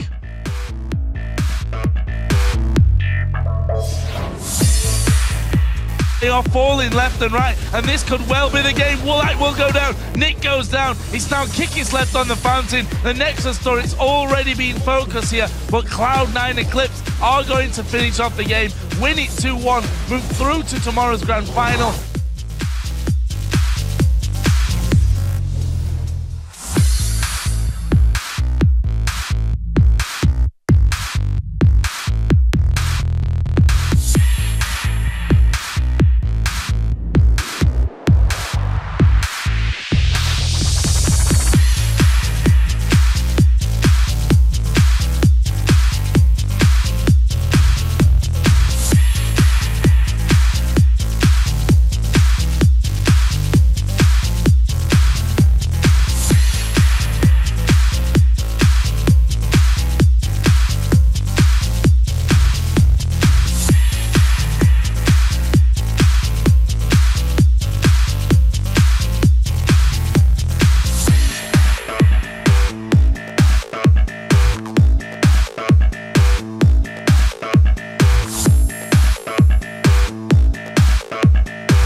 Hey everyone, and welcome back to the European Challenger Series semifinals. I'm David Freak Turley here again with my partner in crime, or partner in innocence, Aiden Zyrene Moon. How's it going? It's going pretty well.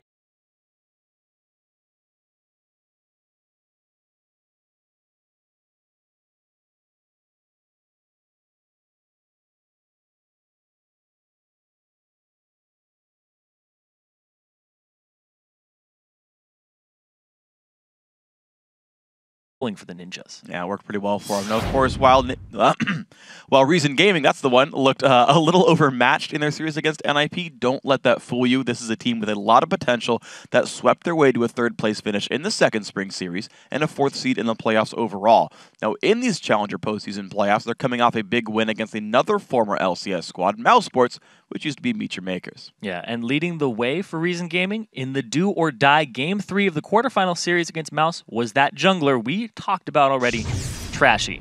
It was his clutch Kha'Zix play that was the key to victory. And overall, it's been his jungle play from start to finish all season long. That's the main reason for Reason's success in Challenger. And now they're just 2 wins away from a trip to the summer promotion tournament and a shot at the LCS. Yeah, see if they can get it here in this matchup. It looks like the teams are going to be jumping into the lobby in a bit, which means it's time for us to look at the starting lineups for both teams. In the blue corner, it's the #1 seed in the European Challenger Series, Ninjas in Pajamas. Zoro in the top lane, Hulberto in the jungle, Nuke Duck in mid, Freeze at AD carry, and Mithy on support. And spawning in the red corner for Game 1 of this best of 3 is Reason Gaming. Top, it's Beansuit. Jungle is Trashy. Mid laner is Senkux. AD carry is Chrisland. Support, Barney D. So these lineups going to be fun to watch here.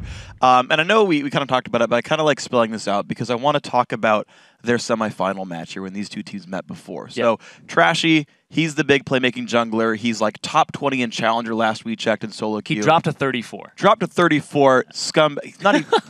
I mean, still top 50 in Challenger. You know, he's still good. He's still really good. Still incredibly skilled player. Yeah. But the thing for me that was weird is his most played throughout the first half of season 2014 was Wukong. And NIP let him get the champion. And to me, NIP is a team that's better on paper. And they've been playing like long laning phases, slow games, split push to end the game. And they're like, great, play a low gank power jungler. Even if you like playing him, doesn't matter. NIP let him play a low impact champion. And I feel like that was a smart choice by NIP, and they won the game where they let him get Wukong. Yeah, they all played really safe. Yeah, they just play super safe. Nothing happens. They kind of play 45-minute games, no big deal, but they win like almost all their matches. I think even if it's up, NIP Reason should not be picking Wukong for Trashy. Get him a guy like Sinjao, get him a guy like Nocturne, go in, make plays. Not Master Yi. Lanes up. Not Master Yi. He's got a 0% win rate today. Picked all 3 games. No wins for him. All losses, I think teams might have to gravitate away from that a little bit. Actually, that's another fun thing to talk about, actually, is what we've seen so far. Right, this is the first sort of real tournament we're seeing now on 4.5. European North American Challenger going to start tomorrow. Of course, the LCS playoffs will be the week after that, so we're going to start seeing 4.5 action. So I know you're a jungler by trade. What are your sort of impressions of like the Feral Flare junglers that are coming out here? So for Feral Flare, I like the combination of Feral Flare with the Yumu's Ghostblade, but I don't like it on Master Yi. It's really good in solo queue, but solo queue does not transition into competitive play. Yeah. Like Blitzcrank, he's really good in solo queue, but in competitive play, he's shut down by a little bit of coordination by your team. So Master Yi, very susceptible to CC, locked up very easily, and he just gets decimated because you don't really build any tanky items on him, or he doesn't get a lot of benefit out of it. Xin Zhao, on the other hand, does. He's a very, very good jungler, and he has defensive options available to him because his ultimate gives him defensive stats based on how many people he hits. He's very good with a Thornmail, he's very good with a Randuin's. You can buy that 3rd item, and he has enough damage in his kit to just supplement that. And he has CC in his kit. Yeah. And there's a few guys we've been looking at as well, at least in solo Nocturne queue. too, yeah. Yeah. Both these junglers actually been playing Nocturne in solo queue there, and you get to be more opportunistic. You can actually spell shoot some of that CC, so I see that one working out a little bit better as well. See if they pick it up here. Yeah, we'll have to see, but this is great because people are experimenting with things because of the new patch, and we're seeing them on the battlefield just being tried out by both sides last time. They both had their go at Master Yi, saying, I can play it better than you, and it just fell flat on its face every time. I mean, they must have been playing it in scrims and had success with it, just didn't quite translate to success here. Nobody taking TP, though. No TP Smite E. What's with that? That's all I see in solo queue. Yeah. Well, again, the other one's transition. I like TP Smite E myself. I'm not exactly going to hate on it, but we'll see what happens this one. We are in a champs like though. NIP on the blue side, Reason Gaming on red. The Nidalee already banned away. The LeBlanc from Nuke Duck as well. Honestly, Nuke Duck is happy to play these split pushers 24/7. Zed, LeBlanc, champs like this. See what else goes away. And his LeBlanc, he typically builds Athene's Unholy Grail and holds off on a DFG until 4th item, which is a little unorthodox, but it supplements the playstyle that NIP brings to the table, where they just try to slowly choke you and say, we have better laners, we're going to hold off till the 45-minute mark. NIP is like the turtleneck of teams. They very slowly choke you, eventually he will strangle and suffocate and die. And they look ugly on you as well. Don't ever try one on. Ninjas and turtlenecks. Oh! We're good, guys. They found the new team name. The Lee Sin, the Thresh band away as well. Barney D's favorite support, the Lee Sin from Trashy, makes a bunch of sense. The Draven away from Freeze. That's a fun one. I like seeing Draven. Even just seeing his face is enough for me. I'm like, all right. People remember League of Draven. It's my Draven fix for the day. Saw his face, that's all I need. That's all I need. Just the mustache. Even if it was on a different champion, like Lulu with that mustache, good enough. There's too many videos of that. There are way too many videos. It's wonderful, though. I look at it every morning to wake me up. I'm like, yep, Draven is a champion who exists. Lulu, though, did come through. This is 4.5 with the Lulu nerfs, but they're happy to pick it up anyway, so that's going to go over to Nuketown. And they banned out Nidalee, too, which is one of the safe laners against Lulu. Yeah. So if it is going to be a mid lane Lulu, there aren't a ton of options left. You can pick Kayle into it. Senkux is decent on Kayle. He also plays some Yasuo, which is... but we're going to have to see what Senkux brings to the table, because he's very good on ADs. He uses a lot of AD mid laners. Ziggs, still open. Wouldn't be surprised to see that picked up by him, because he had phenomenal games on Ziggs multiple times. Yeah. Throughout the semis and quarters. Yeah, we'll see how well he does if goes for more long-range wave clear type champions. Right now, the hover over is onto Leona. I gotta say, when you've got a very safe team with Lulu in there, getting some engaged definitely helps a little bit. Of course, they've still got some time to make their choices. I want to see, it's interesting because no one's like rush picking the... I was going to say no one's rush picking the Wriggles Lantern junglers, but then the Nocturne comes in, so I take that back. Early pick goes to a new high-tier jungler in Nocturne. Yeah, and I like that pick, because it's not a Master Yi. Like, I'm still not convinced by Master Yi. If it was Jungle Fiora, would you be okay with it? Yes. Anything No, I would not be okay with that. Her mana costs are a little too high for Feral Flare. That's a problem, too. It's like people are thinking Warwick's going to make it, but about level 9, he only has 400 and some odd mana. Yeah. His Q costs 110. What's the thought with that, actually? And you're right that it'll loom because you don't have that same mana sustain you do get from Spirit Stone items, but you don't necessarily have to, I suppose, with Feral Flare. You could just hit W and auto attack, and that actually probably isn't too bad. Yeah, your clear's a little bit slower. Sure. Just mildly. But at the same time, you want to be able to counter jungle people with the Feral Flare and just get it as fast as possible. Yeah. Well, let's catch up with the picks, though, for now. Elise still coming through there. Nerfs in 4.4 don't seem to matter very much for Roberto, and, of course, the Lucian coming in for Freeze as well. So, NIP picking normal stuff for them. Yeah. That Elise, very standard, very good in the late game now with the 2-second Cocoon. Saw it over in the LCS where it was like, wow, that Elise really paid off in the late game. Yeah. So we'll have to see what he does with that, and if this game even gets to the late game. But looking at Reason Gaming's composition that they're just hovering over right now, I think it might end up in that late game area. That's what they're shooting for.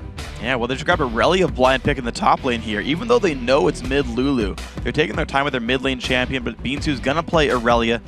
Champion's been playing a fair bit of, and Chrisland on Caitlyn. Yeah, and the Irelia is a contested pick. Zoro and Beansu have both been playing that in solo queue. Yeah. Beansu really plays a lot of Jax, and he's recently picked up Irelia. If you look at his solo queue, his last about 10 games, maybe 5 of them have been Irelia. Okay. He's really been grinding that in, trying to get better at that. And it's great when you play something and you're preparing yourself for a matchup. You're like, this is a contested pick. I want to take it away from him, but still be comfortable on it myself. Yeah. So he's learned that champion. He's really good with it. And I wouldn't be surprised to see like Renekton into it or Shyvana. Very standard things, and just try to scale alongside her. Yeah, and Zoro is always a player we've sort of lauded for his great laning phase. Oh, yeah. I mean, NIP in general, like a really strong laning phase team, and even back when the members were on Lemon Dogs, again, that was a team known for the laning phase. But it is going to be Zoro on the Shyvana, as you rightly point out here. Just going to see if he can win the matchup against Irelia.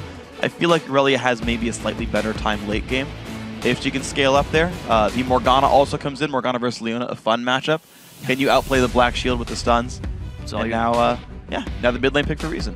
Yeah, it's very difficult, the Leona juggling of the Black Shield. And it's also hard on the Morgana, too. It's not just a very easy matchup where you're like, I Black Shield myself and that's it. Yeah. Like, do I Black Shield myself? Do I Black Shield my AD carry? If we're both on top of the Solar Flare, who's my prime target? Very critical split-second thinking. And also the fact that you have to line up the Soul Shackles and put yourself at risk to accomplish that. True. A very risky champion. I mean, you think about the lineup for Reason. They've added Orianna now as well. If you're Morgana running in there, every one of those champions could punish you pretty well. Either by locking you down, pushing you away, or getting themselves out. It could be pretty hard to Soul Shackles in this lineup, but Reason's full comp is here. 2 big divers and a lot of engage. Leona, Orianna to set up fights, Nocturne, Irelia to deal havoc in the front lines. It's a fun comp for Reason, and I like it. It's a comp that fits the adaptations you can make at 4.5. Yeah, and the Nocturne Orianna combination, Oh, yeah. Paranoia into Shockwave when having the ball on you, Yeah. you're going to be on top of somebody. Hopefully that person's a backliner, and there's other people around him collapsing. Just get more damage out of that, see if Senkux can really bring the pain. Yeah. And I want to look at summoner spells as they come out here and what people are going to be running on the table. Looks like a lot of people are favoring heal. Teleports in the top lane. Heal, no surprise there. Yeah. But it's kind of making some supports abandon Ignite in favor of Exhaust. Yeah, it's one I want to kind of keep tracking, actually. There's a couple things that I'd heard from talking to players. One is that, like, people thought Heal Mundo was going to make a comeback because even if you got Ignited, you could remove the debuff and then regen with your ulti. Yeah, that was like a for fun thing I threw out there once. I was like, Heal Mundo's going to be great. I really think it would work, though. But yeah, looking at the other sort of matchups here, I saw, at least at the time, I saw Barrier on the mid lane Orianna, so with no one around to heal, just grabs the Barrier. It actually is a bit better for selfish stats. I think Heal is the go-to summon spell for AD carries right now. Yeah. I think the difference between Heal and Barrier is not that high individually. Barrier is slightly better if you have no one else to worry about, but because you have a teammate you could haste, you can maybe heal. I think Heal AD carry is the standard, and then I think supports can choose. You can choose double heal, you can choose the newly buffed Exhaust that, well, I guess it doesn't slow as much, but you have much more damage reduction with it, and then Ignite is still kind of the old standby. Yeah, and Exhaust, because it was buffed a tiny bit, or at least a little bit changed. Yeah. Because the attack speed is now 30% as opposed to 50, and then they swap that over on the damage reduction too. Yeah, yeah. So it's more effective. Applicable to more champions. Yeah, it's more effective against casters, and now it has a longer range, so you Yeah. can actually use it on casters from a decent distance. Not us, though. Not these casters. No, Leave don't us alone. exhaust us. We brought Cleanse. It's useless. Don't even try. I'm watching you. But at the same time, NIP versus Reason Gaming. Yeah. They fought before. NIP went 2-0 over Reason Gaming, and now 4.5. Mhm. Who can bring the best adaptation the fastest? That is really what's coming to the table here. Like NIP, we know they have the superior laning in terms of mechanics. Yeah. But can Reason step up to the plate, have Trashy carry the game, and with more aggressive junglers on the field Yeah. in the meta? That suits his style. I think this is a slightly better patch for Reason. I think you're correct about this, where I think the ball is more in the jungler's court to carry, that they can go for the Wriggles, Feral Flare junglers. I think this also fits the Reason playstyle because Trashy, I think, is their best player. And also, it's just kind of a fun thing with League of Legends, at least to me as an observer. Oh, yeah. Everyone has their own opinions about it, but I like that teams have to adapt every couple of weeks if the game changes. Sometimes very little. Okay, well, Lulu lost 50 damage in this one case, or because, hey, 3 new junglers showed up as top-tier junglers. Learn these, get used to it, get comps around them, and the ability of a team to constantly adapt. And I think this is good for a couple of reasons. One, because it keeps the game more exciting, and two, it allows teams to actually be able to show up. Like, if there's, at this point, 4.5 years worth of, like, League of Legends out there in the world. And it's like, if you're Counter Logic Gaming, you're Hotshot GG, and you've been playing the same game for 4.5 years, there's just things that no one else will ever understand again. But if the game keeps changing on a little bit, like the guy who shows up, like you've got newer players showing up, like, heck, these guys on Reason Gaming, for example, right? It's like, hey, the game has changed enough since then that you don't need 4.5-year-old information, and you can have kind of more pros bubble up to the surface. I think those are all kind of good things. Yeah, and it promotes just a healthy environment and Yeah. all constantly changing. Yeah. Which is really, really good. And the fact that we brought up the Feral Flare, that allows junglers, in my opinion, to actually carry a little bit more in the late game. Because you can, instead of just ganking all the time, you can have farm just accumulating and stacking it up. That's fine. Because before it was like there's a lot of pressure on you to gank and make something happen for your lanes. Which is why NIP won previously. Because Trashy was trying to gank all the time, and they just warded and played safe and just kept up in CS, got tiny leads, and then just exploded after one team fight. They were like, all right, that's it. We're at 4 items, and now the game's over at 45 minutes. Yeah. Whereas now, Trashy has the option to just farm his jungle and get himself stronger for that impending team fight. Yeah. And he can still force ganks by being Nocturne, right? Gank for Aurelia versus Shyvana, which, I mean, depending on Dragon's Descent, we'll see how it goes. But you've got a Leona lane in the bottom lane. You've got Orianna Shockwaves in the mid. Like, there's a lot of opportunities here for Trashy to make plays for a Reason. I think on the other side, we can talk about NIP a little bit. I feel like we've been talking about Reason so much because they're the underdogs here. And they're also less known. It's true, yeah. There's more to say about them. Yeah, and NIP, Quick Shot and Joe gave us the little rundown of what's happening there. Quick Shot gave his shots fired, his opinions there on this one. They weren't very quick. They were pretty long-winded. Yeah, his long-winded fires. That didn't work. I missed that one. It's okay. But yeah, we're going to get ourselves into the game pretty soon on this one. And the other thing to really talk about with 4.5 as well is the big rune changes. We're not seeing ubiquitous armor seals. The ones that I've been seeing primarily from AD carries and supports in the bottom lane is a mix of, generally it's like 3 to 4, maybe 5 armor seals and the rest being health seals. That's the common sort of setup I'm seeing from guys who are like, I might get all in, it's a brutal lane, I'll get between 3 and 5 armor and the rest health, or sometimes just 9 health seals. And then what I see a lot more is health regen quints seem very common among top laners. Beansu in this game is actually running 3 health regen quints right here. And then you can see like armor per level or health per level from mid laners if they're not worried about getting all in. Yeah, because your whole job as a top laner is to just stay in the lane, farm as much as possible, so that when the team fight does happen, you're still relevant. Don't give up the lane. Don't give up any kills. That's basically your only job is to not die. Yeah. That it doesn't matter. Just go even to farm. Yep. Just don't die. Yeah. And I mean, you're Aurelia. You're going to scale incredibly well. Yeah. Like, you just want to survive and get the attack speed going on. You're going to be pretty happy overall. And for those of you who haven't sort of seen any of the math or any of the numbers on this one, basically, when you're deciding what kind of defensive seal to go for, the 4 big ones being armor per level, health per level, flat armor, flat health, they're all relatively balanced against each other. Think about what the seal brings to you. Like, oh, level 1, flat health is the best seal for that, for kind of obvious reasons. Hey, late game, I'm worried about Zed. Armor per level is the obvious one there. They all fit those definitions. So if you're kind of wondering intuitively, what do I run here? It all sort of makes sense in terms of what am I facing early, what am I facing late, what do I need? The math works out that pick the one that makes sense and it's actually the right choice. That's your answer on the Scantron. Basically. All of the above, you know. Okay. Bubble E. Oh, the Dark Binding hits Crislin. Not going to be happy, but here comes Trash trying to help out the stun on Roberto. The team's actually going to survive, but that's 2 summoners down for Reason Gaming's AD carry. Just exploded in that. NIP had been setting that up from the start. Started with an early ward, put it in that bush, got the exhaust from Mithy. Yeah, they did. For a flash and a heal, which is work. Definitely in laning phase here. Yeah. So it gives Lucian more pressure, gives them actual kill potential in that lane onto Caitlyn, who's normally, post level 2, is very hard to kill. And keep in mind, Heal's cooldown is going to be longer than Mithy's exhaust. Yeah. Heal's a 240-second cooldown. Mithy, I don't know if he's a player who typically goes deep utility tree, but that cooldown could be as low as 188. Actually, he does. He has a biscuit. So he gets 189-second cooldown on exhaust versus 240. He's got basically a minute where he's got a summoner against 0. Which is huge. Because if you're going to catch him out, he doesn't have that extra movement speed, doesn't have that extra boost in HP. Yeah. And so here's the thing, too, with the barrier. Barrier has a lower cooldown by 30 seconds. This is the 210. But also, you can use barrier preemptively if you see something flying at you and you're full HP. So that's the caveat there. It doesn't give you the bonus movement speed.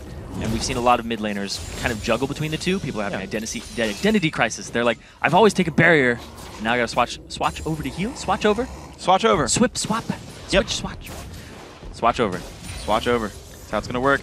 So right now, Reason is pushed under the turret. The engaged by Barney D. Some decent damage done towards Mithy. And of course, there's minions to block the Dark Binding. But you're seeing 15-9 so far in minions across these 2 champions. NIP having a better time so far in the laning phase. Got a 100 gold lead overall. We'll see if Reason can stabilize this duo lane. And we didn't touch on Freeze versus Crislin. Crislin is a very consistent player. In their loss, Reason Gaming's loss to NIP, the 2-0, Crislin had the best KDA on his team. He only gave up 2 kills across 2 games, which is huge, especially since the rest of his team was getting destroyed. Yeah. So him versus Freeze is going to be a matchup to watch and see how they do. But right now, it's been tipped in NIP's favor because of that early invade. They didn't get a buff off it. They got summoner spells. Yeah. Both of his. So he's at high risk here, and I would not be surprised to see a gank come down there. Yeah. Very shortly. I'm wondering when Roberto shows up with his they have the Elise lane gank. push too. Yeah, so exactly. he can die himself into a bush. Yeah, absolutely. He could sneak in and lane gank it, or he could simply he could dive at the turret, just depending what happens. Trashy, of course, trying to farm as much as possible. Already has his Madrid's Razor. You're seeing 18 to 13 in minions across these 2 junglers, so that's been identified properly so far. We'll see if Trashy can take people out. And see if he's made the mental switch too, because previously he was always about the ganking. He's about the going, get in there, get the kills for my team, and that's how they made it as far as they did. Then versus NIP's like, oh, we're not going to push up or do anything.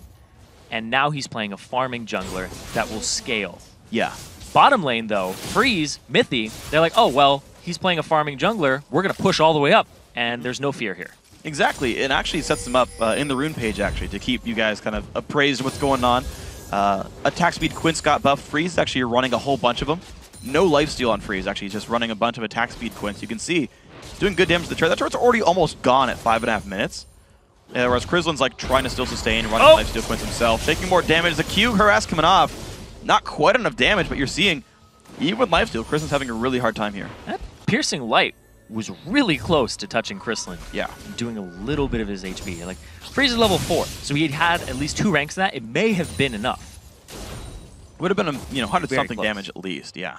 Gotta be a little bit worried about this one. Barney D gonna try to freeze the lane. No way he's gonna be able to. He's gotta jump back now underneath the turret. He'll get experience, but not a ton of gold in this one. We see in the mid lane, we've actually already got the recalls for both mid laners. Gonna be Chalice for both these guys. Do have to give some props to Sencooks, though. He's gonna have a small minion lead after he clears his wave out. So he's actually holding the line against Nuke Duck completely well. In the top lane, 0-0 versus Beansu, again, a very close one where Aurelia is completely holding here. Yeah, and looks like Reason Gaming learned from their previous game in matchup. They're saying, we can go ahead and play the farm game too. We won't be hyper-aggressive, give up kills, because that's how NIP is going to play. They're going to play this reserved farm game until they can get like guaranteed dives, guaranteed kills. They're very low-risk, medium reward, low-risk, low-reward types of plays. Yeah. Well, we'll see how they're going to play this one out as they keep scaling up. NIP do have 300 gold right here. Hilberto's also waiting around on the top side. Level 6 for both top laners. Beansu a bit low on mana. But Trashy's going to spot the double golems are gone. It says, oh, wait, I see Hilberto. Puts the ward down to guarantee. This should be much safer now for Beansu. And to touch on what happened in the bottom lane, because they know there won't be a gank there, there's a little bit of an item advantage here for Freeze, because he has boots, and he has Vamp Scepter as opposed to just a Doran's and a Longsword. So Doran's is a really good pickup because he's getting bullied early on. But of course, it doesn't transition into anything, so it's just kind of sitting in his inventory combat stats that he will eventually have to sell back. Yeah, it's an interesting choice because you can actually afford a Vamp Scepter if you bought Longsword Doran's. Yes. It's actually the same cost as buying a Vamp Scepter. So it does give Crizzlin more combat stats for now, which I think is the right choice. I know you identified that, but he could have bought Lifesteal and said, I'd rather have more AD and health in this one. See how well that pays off for him. Of course, back into the lane they go with still 18 minions separating the two of them. Trashy is starting the blue buff.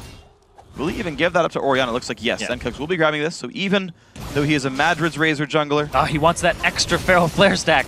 I know, right? But not going to get it. It does count ever since you actually, even with Hunter's Machete. Yep.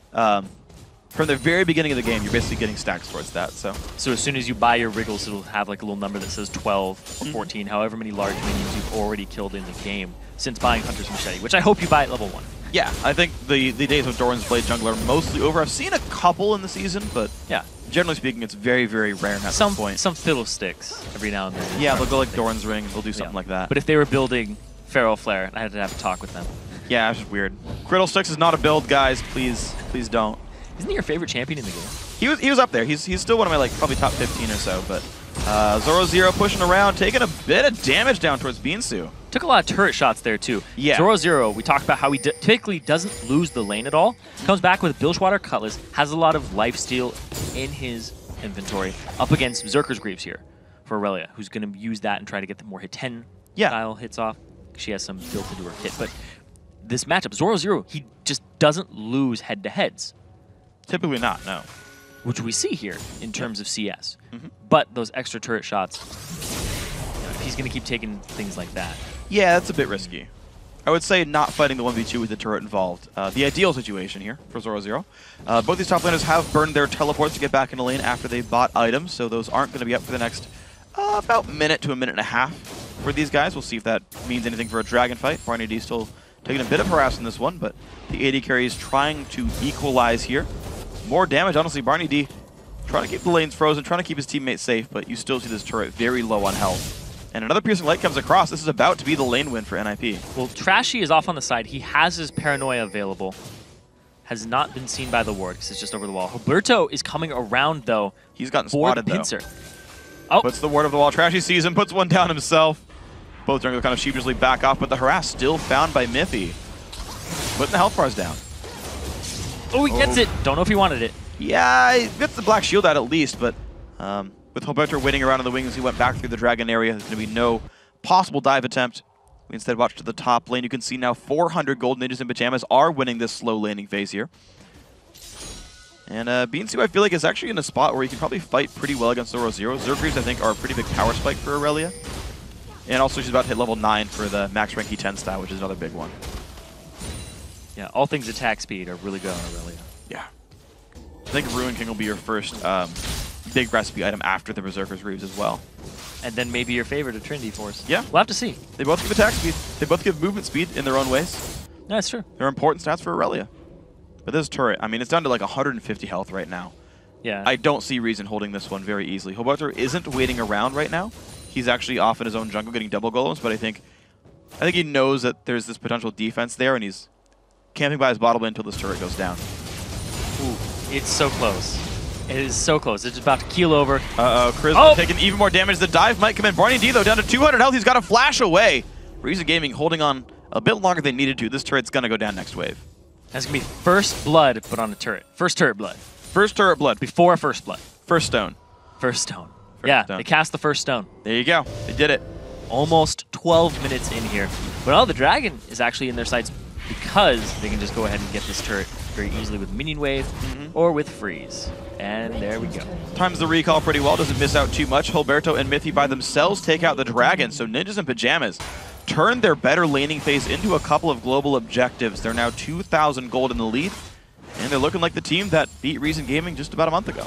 Yeah, and now, like you said, 2,000 gold up, transitioning that into a BF sword for freeze. But at the same time, Crystallin's going to return with the same in kind, but he's down 30 CS as a Caitlyn. Yeah. You're being lane bullied by Lucian. That's the typical thing where we see Caitlyn, Lucian all the time. Yeah, they're the popularity carries for sure. Yeah, and it's whoever comes out on top of that. They usually just crush it. If you get a tiny bit of a lead, you just run away with it. And we'll see if they can hold on any more with this one. Thankfully, I guess, well, Bloodthirster will be done much, much sooner for Freeze. He's also up a Boots' speed on this one, so I got to say he's definitely winning against Crislin, but I want to see if they can transition this lead anywhere.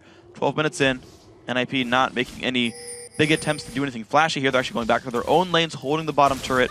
Nuke Duck in this battle with Sengex. We saw them actually trade ultimates not too long ago.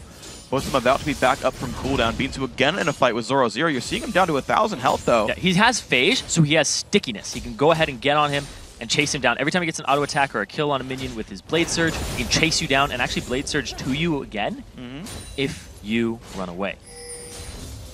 Let's see if he goes for any more trades right here. Beansu just kind of successfully last-hitting a whole bunch. And you notice he's, going in for a bit of harass. He's actually pushing Zoro Zero off the minion wave. But as it pushes down, I feel like Zoro could last hit these fairly quickly. And here's the thing, too, is Trashy actually hasn't ganked anybody. Just been sitting around in his jungle trying to farm it up. Has not completed Feral Flare, usually around 16, 17 minutes if you're farming really well. Yeah, we'll look for the combined time, but you're right. He did camp bot lane for a little bit. He was there about a minute and a half. No paranoia. Yeah, hasn't used it. Hasn't found the opening, really. I mean, the threat of it being up does actually stop a lot of Elise ganks. Because he knows that he can come around 21, he's at 21 stacks right now. So he's one full jungle clear away from Feral Flare. Barney D in a fight. Nice block by Mithy, but he's low on health. Forces him to flash away. Black Shield onto Freeze. There it is. And there's a jump in. A lot of damage coming in from Nocturne, but gets exhausted. Has to jump back. Crislin with the Q. Doesn't hit it. The binding. He's got no health. First blood goes to Freeze. It's going to be the disengage now for Reason. Can they get out? Freeze low on mana. Q comes in from Trashy. Mithy will have Dark binding up again. Can Barney D dodge this? Does juke, but he's low. No turret. He has the extra stats. Okay, he'll be safe. So the exhaust coming up big there. 50% damage reduction. Beansu getting ganked by Hilberto. Ouch. Flash Cocoon flashed away, but it does get the lane pressure. And you can see, as soon as Paranoia was used, there comes the gank attempt. There comes the dive attempt. Makes it happen. We're going to see it here. They start the fight off. Mithy tanks it, but it procs the sunlight, flashes there, and that cues Trashy. I have to close that distance. He actually flashes to get in, and the heal comes down onto both of them, and the exhaust onto Trashy. He's taking turret shots, has to get out. Perfect dark binding by Crislin. And Barney D tries to help his comrade, but he can't. Yeah, it's really unfortunate. The exhaust was actually partially blocked by Black Shield. The slow didn't come through. The damage reduction still will, right? You can still cast that over the top of Black Shield, but not slowing down Lucian actually kind of hurt the team in the dive attempt right there. Also the fact that they put heal on top of it too. Yeah. So they both got the 30% increased movement speed. Helped quite a bit. I'm going to see having the summoner spells up did do a bit here. Actually, both the dual lanes did run the same summoners, of course. Heal and Exhaust across the two champions. But the gold lead is actually growing even farther right there. A second turret went down. The top lane outer died because of the efforts of Zoro0, who's got his Cutlass plus Sunfire Cape done. That puts NIP now almost 4,000 gold ahead. This lead keeps growing for their very reserved, smart playstyle with these guys. Playing the laning phase and saying, Gilberto, when you're ready, make a move. Yeah, it's really just slow, methodical NIP from start to finish once again. They have a lot of confidence in their laning phase. A lot of confidence that they just rest the entire game on it and then group up and team fight with this. Wait, there's only been one kill, two turrets, and they're 4K gold up because of their dragon. Now if they were to group up, they'd be like, oh, we have 25% more gold than you do. Yep. We're good to go. It's a very, very big deal. And honestly, the one lane that wins the most from NIP is that Freeze Mithy lane. Yeah. Like, Zoro0 Beansu went pretty equal for a while, finally got tipped later on. Senkuk's Nuke Duck pretty close as well within 10 CS. Gilberto's been given room, though, to make moves towards bottom. Maybe some counter ganks if he needs to. He was there a couple of times. Turned the top lane around once the jungler was pulled around, but just Freeze and Mithy are winning by themselves. Yeah, and here's the thing, too. Because of those lanes on the sides, both have the turret down. They're free to roam around the jungle, take away all of those creeps, and now Trashy, just now completing his Pharaoh Flare at the 16.5 minute, split the difference. Yeah, there you go. On the 16-17. Now, he has to start stacking that up, but there's nothing left for him to farm. He can't really counter jungle because it's too far away, and they don't have the vision coverage. And at the same time, all of his camps are being taken away by Gilberto, who's just pitched a tent there. Yeah, exactly. And I guess the rest of the team can keep pushing forward. Trashy does want to disengage, though. Shotgun comes in. There's the paranoia. Is going to be enough. Spell Shield was going to keep him in a decent spot right there. The Fear does come through in a Nuke Duck. Shields himself. The teleport coming in from Zoro0. Means that Trashy's going to have to run away from this one through the dissonance. Zoro0 still on the flank. Beansu's going to have to recall before he goes in for this fight. He's going to start healing up in the fountain. It looks like a reason might be allowed to disengage. Another ward comes out. No, Zoro0 still wants this. They're teleporting to it. Going to be a ward over the wall. He's going to spot this. Is slow. Not going to come out from Lulu. Beansu on a 5-minute cooldown. He's not going to have that for the dragon fight. Zoro0 also used his to get engaged, but down bottom. You're going to see Barnady forced to run away from this one. Good damage from the culling coming out as well, but honestly, no real fights coming through. Looks like it's going to be the damage and the disengage. And Gilberto's off on the side. Dragon is live, so they can just peel off and go get it. Or he could go ahead and rotate, or do both afterwards. Yeah. Why the heck not? Yeah. Do whatever they want. It's NIP. They're winning right now. He's Elise. He'll just have his little minions tank it.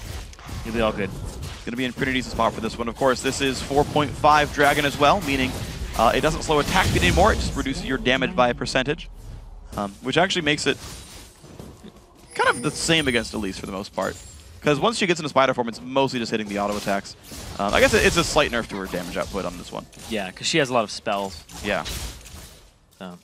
The damage of those are reduced. It's pretty much to be like, oh, Fiddlesticks can't solo it as much. The first 3 or 4 spells are going to come through at full power before he swings at you. But yeah, your second, third rotations is going to go down a bit. Well, it's going to be the blue buff once again for these guys. These junglers are giving the blues to their mid laners. Even with the Wriggles land hit and all that, Trashy's going to sacrifice his 1 life on hit and give the extra seed yard with mid laner. He also realizes that he needs to be a little more tanky. Goes ahead and buys the giant belt for himself. Yeah. Look at working towards a Brutalizer, possibly Yomu's Ghostblade, which is multiplicative with the activate and the attack speed on top of your Pharaoh Flare. And you have chase potential as well. So I really like those items in combination. Yeah, it's kind of the go-to build right now. Zoro0 Beansu still in a bit of a fight with this one. Looks like it's going to be the disengage. Flash in the dark binding by Senkuk, but that is a 5-minute summoner spell down right now. NIP just making these small rotations, 5,000 gold, 5,500 gold actually. Well, they own the jungle and they own the vision control right now. So they can keep tabs on Reason Gaming. Almost. Oh. Almost made that one happen. happen. Heat right there. Yep. Happy he didn't get dark binded. Still 0-0-0 on this Aurelia. He's still waiting to catch up and finally get his first big power spike. Triforce should be done fairly soon. Stun on the Gilberto. Good damage early on. As repelled by Elise Barnady, walking into melee range. Not going to land the Q stun though. Dark binding not quite going to land either though. Zoro0 pushed away, but both have flash. Gets away just barely. They both had flash available to them. Yeah. So not a super high risk situation. He also had Dragon's Descent. But Beansu, the fact that he's still able to duel Zoro0 doesn't have a completed item up against 2.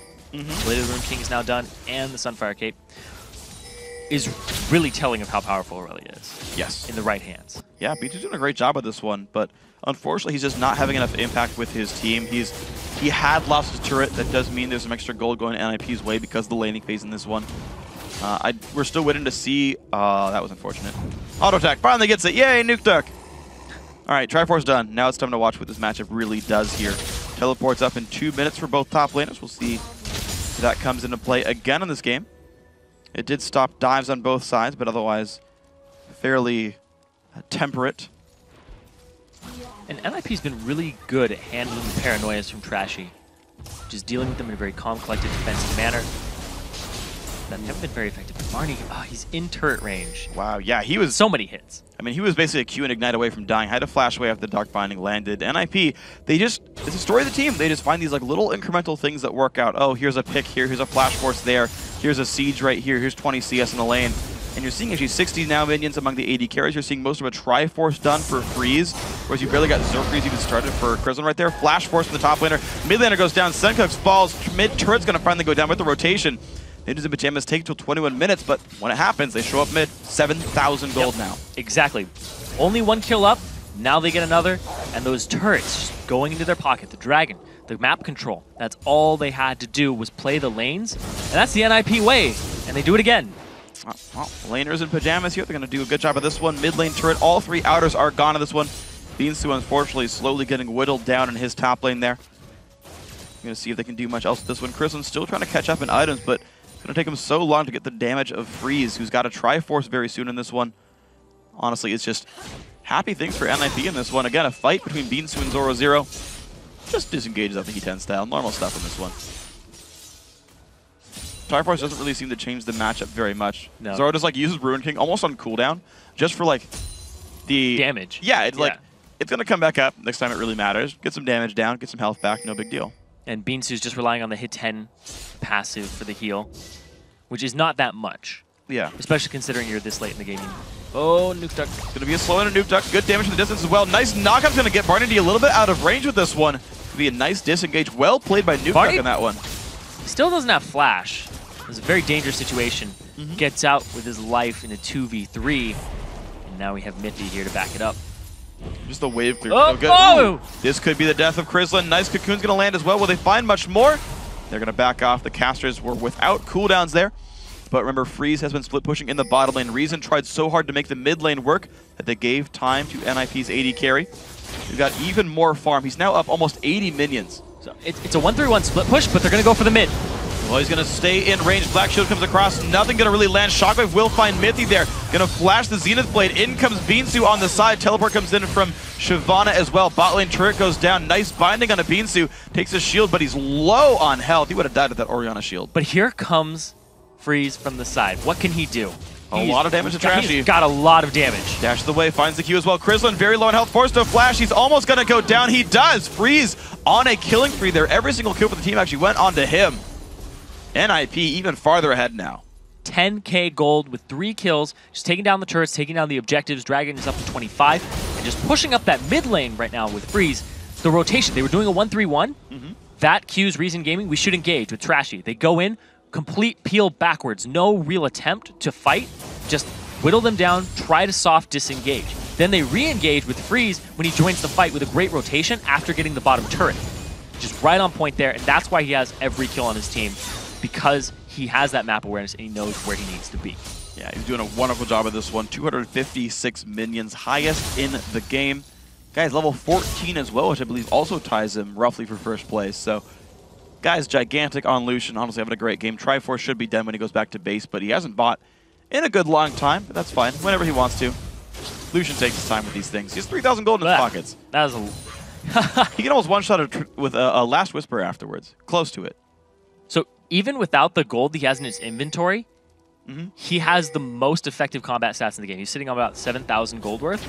Everybody else had about 7,000 on the enemy team on Reason Gaming. Yeah. But they had about 500 in their pockets. Yeah, counting pocket change, yeah. So they were even less. Oh, it's crazy. It's pretty significant. The mid lane now getting sieged up. 0-0 ignoring Beansu. Now running away from him a little bit. He's got to be a bit careful there. Barney D's nearby. Pops the Dragon's Descent. Keeps him mostly safe. The stun's not going to mean too much to a Dragon. 0-0's going to back out.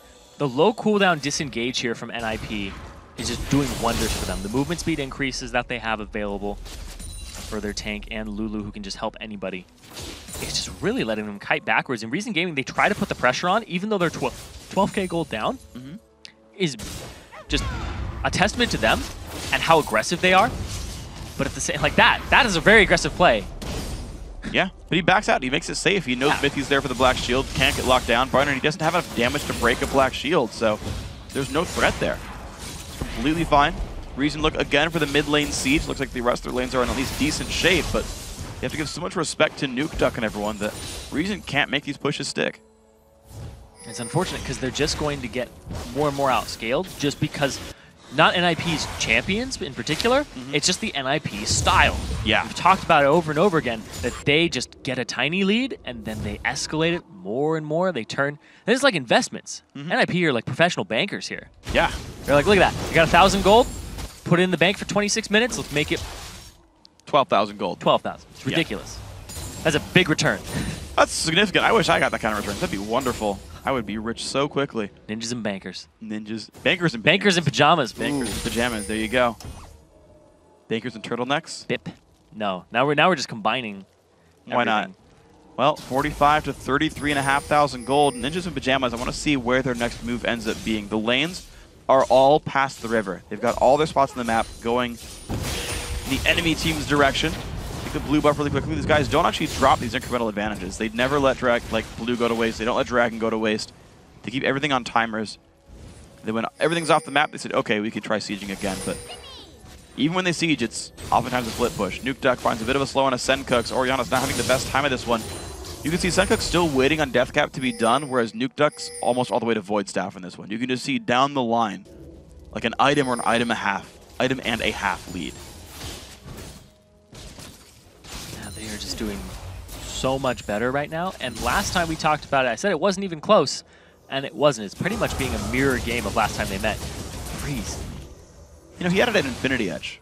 Even before he got Triforce completed. Yeah, he backed with 4k gold and was like, you know what, never mind. Eye Edge, big burst of damage, has enough attack speed anyway from Zerk Greaves and the Zeal that, honestly, that build pays off. I don't think it's actually a bad choice right here for him. In this situation, there's no armor tank to speak of. You've got a Ward of the only armor item. What? He's got Black Shield. It's going to be Barney D overextending for a Black Shield and going down. Freeze. 4-0. He's still got every one of his team's kills. 100% kill stealing, not just participation. Securing. Okay. And none of them were actually really steals. Just giving him a hard time. Now Zoro, he's being collapsed on, but he's got Dragon's Ascent. He's got Flash available to him. But this is pulling the attention of Trashy away from the Baron. And you're going to see the entire team on the wrong side of it. Their NIP say, we've had ward control for long enough. We're going to start this one out. The entire Reason Gaming lineup on the wrong side of the map. Ironically, the right side of the map. NIP going to take Baron down at 28 minutes. And they're on their way to a perfect game. They are. Oh, wow. If no kills, no turrets go down, it would be perfect. No dragons. It's going to be a perfect game. It's very possible. NIP just need one solid team fight. But the thing is that I don't know, they keep pushing the waves up too. It's very well within their grasp to do that. And if they can pull that off, that is extremely demoralizing for Reason Gaming. Yeah. Especially in a best of 3. You got to play right after this one too. Got to play game 2 and maybe a game 3. If you can win that second one right here. Ninjas in Pajamas, though, well in control. On their way to a spot in the LCS promotion tournament. You win the best of 3 here. You're guaranteed top 2. You fight Cloud and Eclipse tomorrow. We're going to see what happens here. The dive comes in. Barney D is going to drop rather quickly. The damage coming in towards Mithy and Freeze. Freeze actually fairly low here. Puts the W down. Oh, no. He's going to take some damage. The shot coming in. Mithy flashing away, stays alive, but there comes Beansu. Beansu going to try to knock down Freeze. He's going to flash out. They're still alive. Nice stun comes in as well. More damage comes through. Krislin, one hit from dead. And the bottom lane still getting pushed by 0-0 because Reason Gaming get pushed off this turret. The heal coming in big there. And meanwhile, 0-0 down to the bottom lane. He's going to get an inhibitor turret for this and possibly an inhibitor. They have to back, but that's going to allow their top lane to collapse on that tier 2 and get that as well. So NIP taking a lot of objectives for just this skirmish, this fight up top that they won wholeheartedly. Yeah, they get a 1 for 0 and they get 2 turrets out of it. Great start right here for Ninjas in Pajamas. You're going to continue on this one. 30 minutes in, they're looking at inhibitor turret number 2. Cocoon lands on a Senkux. He's going to get out of that one pretty safely. You've got Nuke Duck splitting the top, in the mid lane. Other 3 pushing in the top lane, getting that one down pretty safely. You can just see how much damage Freeze does. He actually failed to secure one of the kills. 5-0-1 now. But, I mean, he's got Triforce when he gets back to base. He's got a lot of money in his pockets right now.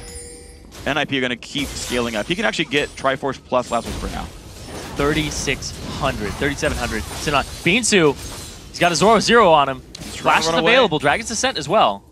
Yeah, looks like he does not going to overextend for this one. NIP, though, going to stay up in the top lane. Black Shield still coming down, keeping him safe. Zoro 0 just pushing his opponents away and whittling down the inhibitor. Top inhib already dead. Bot inhib about to fall as well. The team simply rotates to the mid lane. Zoro 0, they're trying to put a lot into him here, but Nuke Duck's there. Some decent early damage, but mid inhibitor turret goes down as well. NIP just not even relenting here. They've got so many items they could buy, and they don't even care about this one. Bottom inhib finally falls. Mid inhib going to take some damage as well. This could be the game. Ninjas in Pajamas, 31 minutes in, have all the inhibitors dead. They've got 6 kills. They've controlled the objectives all game long, and they're staying for the Nexus. They have a lot of potential combat stats here. They're 20k up in gold. They have it backed with a lot of it. But this last push, gold doesn't matter. You've been in the game, that's it. That's all you want. That's your end goal. It's not to be rich. And man. Wow. D gets sniped out in the back line. Zoro 0 is going to be the front line. It's going to be the shotgun about Hilberto. He's down to about 1,000 health, but down goes Beansu. Double kill so far for Nuke Duck. Is going to be the kill onto turret number 1. Only 1 turret remains. They're pinching him off. The backside. Senkux going to stand still. He knows he's going down. It's going to be 3 kills on the map now. Only Trashy and Chrisland alive. All of them 0 kills, 0 assists. Nocturnal gets popped. He just doesn't want to be seen. Don't look at me. Hiding in the backgrounds. The shadows not going to do much for these guys. NIP, are they going to dive the fountain? Don't dive the fountain. You give up the perfect game. Don't do it. Don't do it. Nuke Duck. Oh, it's a perfect game. Ninjas in Pajamas in control the entire time. 32 minutes. Don't drop a kill. Don't drop a turret. Don't drop a dragon. Well played. I'm speechless after that. That was an amazing performance by NIP from start to finish. Yeah. It's completely dominating. Yeah. And if I was at the bottom of the EULCS right now, I'd be shaking in my boots because NIP look really strong. NIP look incredibly strong. I mean, they did get relegated. That's true. Last split, right? They fell out of the summer split out of that roster spot, but honestly, they stuck together into the challenger scene, kept these same 5 members. Actually, no, they had them in for a little while, but they've made it work with Hilberto now into the lineup after split 1. They added Hilberto into split 2. They've looked this strong the entire way through. These guys play the same style. They play the controlled style, and it just seems like no matter how good you are, you can't get in on these guys. Yeah, low risk, low reward, but you keep piling that reward on. It's going to add up to this huge cash sum, and nothing for your opponents. The big thing. Yeah. They didn't even give up a kill. They didn't allow them to start getting back into the game, which is huge. Yeah. Especially with a team that wants to try to scale or come back. I'm sitting there and I'm looking at these inhibitor turrets going down, and I'm like, how could Reason Gaming possibly get back into this game? It is an incredibly frustrating play style to play against. Sure. When you know that their rotations are a little bit better than yours, just like their mechanics are a little bit better than yours. Yep. And the Their fact lanes that are better than yours. Exactly. They're just going to slowly but surely get ahead of you. Yeah. And you can't do anything about it. Not much. It's like drowning very slowly. Yeah. I don't want to play against that. No, I would definitely lose again. to any one of the people on NIP if I fought against Oh, yeah. them. And honestly, it's also worth pointing out, like, I know people will criticize this as a bit of a slow style, and certainly they're not making a lot of flashy plays. They're playing incremental advantage. But that was a 32-minute game. That's like par for the course game time. They do close it out. They're not just sitting in the lanes for no reason. They're getting advantage the whole time. Oh, yeah. And the fact that it allows them to close out the game without backing, with I think about at least 10k gold just sitting between their all pockets? their inventories, Yeah. they're fine. I thought they were going to back, because that's what we see all the time is people are like, we're going to push an inhib, and then we're going to back. They're like, no, 1, 2, 3, Nexus turrets, pick them off. Go ahead, get the Nexus. I was like, what is happening? And they closed the game out with, I think, like single-digit kills. So, of course, a well-played game to NIP. Guys, we're going to take a quick break, but when we come back, it's time for Game 2 in this best of 3 between Reason Gaming and Ninjas in Pajamas. The 2014 Challenger Series playoffs will be right back.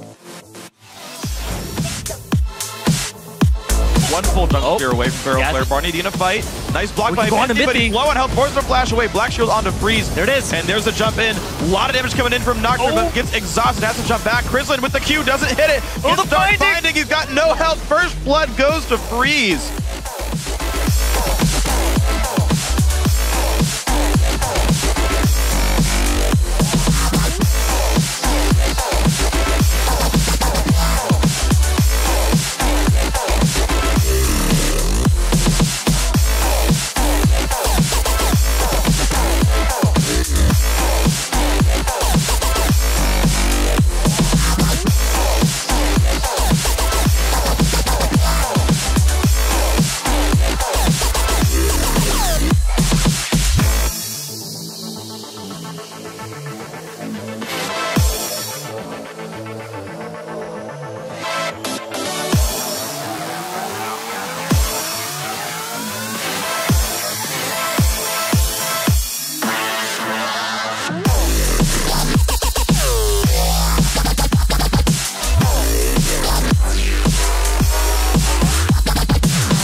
Welcome back to the 2014 Challenger Series Spring playoffs. That's the one. It's time for Game 2 in tonight's semifinal showdown.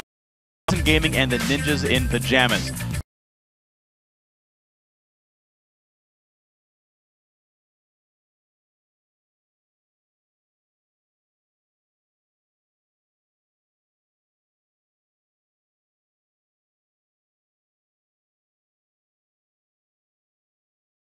Came from. Bottom lane was winning. Bottom lane had turret pressure. Bottom lane pulled Trashy's Nocturne down, which allowed Holberg to make moves top, which allowed top lane turret to go down, which meant the Dragon went down. Like, all these things happened because of Freeze and Mithy. And I'm glad we highlighted Freeze in the early game. Right? 27 KDA in 3 games against his team. Like, that's how good their lanes are. That's how, especially their dual lane here.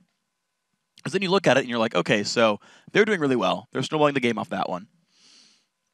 And they basically just say, okay, well, now that we're ahead, they just keep slowly pushing on them. Do the split push. Oh, yeah. Yeah, and you can't stop it. No. Right? It's like we have slight edges against you. So if you 1v1 me, we're going to win. Just barely, but we'll win. Yeah. And then next time I come back, I'll just be even stronger. And then you keep doing that. And NIP's okay with that long, drawn-out style. Yeah. And they own up to it. I want to see them face against a super early game team. Yeah. That takes it to them, like TPA Season 2. Yeah, exactly. Boom. Oh, See what happens. I want to see two different styles. One being like the hyper late game where you're like running Rise top and things like that. And I know they tried with the Rally and it didn't work, so maybe that's actually not the comp you run with.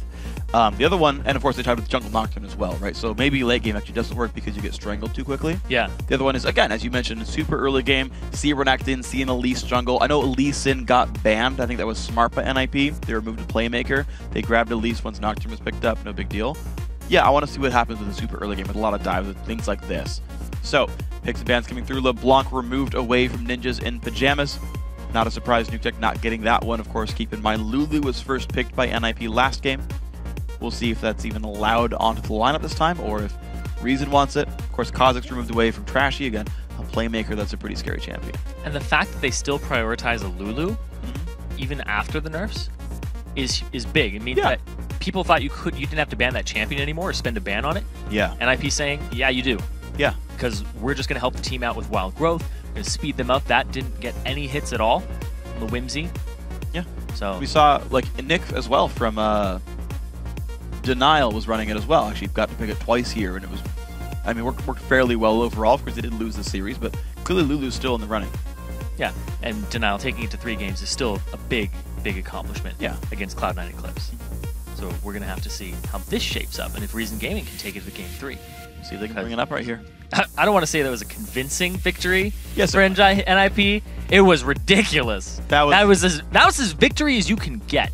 Pretty much as victory as you can get right here. So the bans, they're going to come through, though. Elise removed away from Hilberto, the Draven still from Freeze. So I got to say, these teams really playing the same sort of setups right now. They're removing the same options, despite the fact that we saw players in action already. It's like, no, I'm still more afraid of these other things right here. Final ban, will it be Lee Sin? Does Ninjas in Pajamas care about that getting away? Do they remove any more early game options? Of course, Lulu would otherwise be available. Would that be the first pick? And in fact, Reason taking some time. No, Heimer is the ban.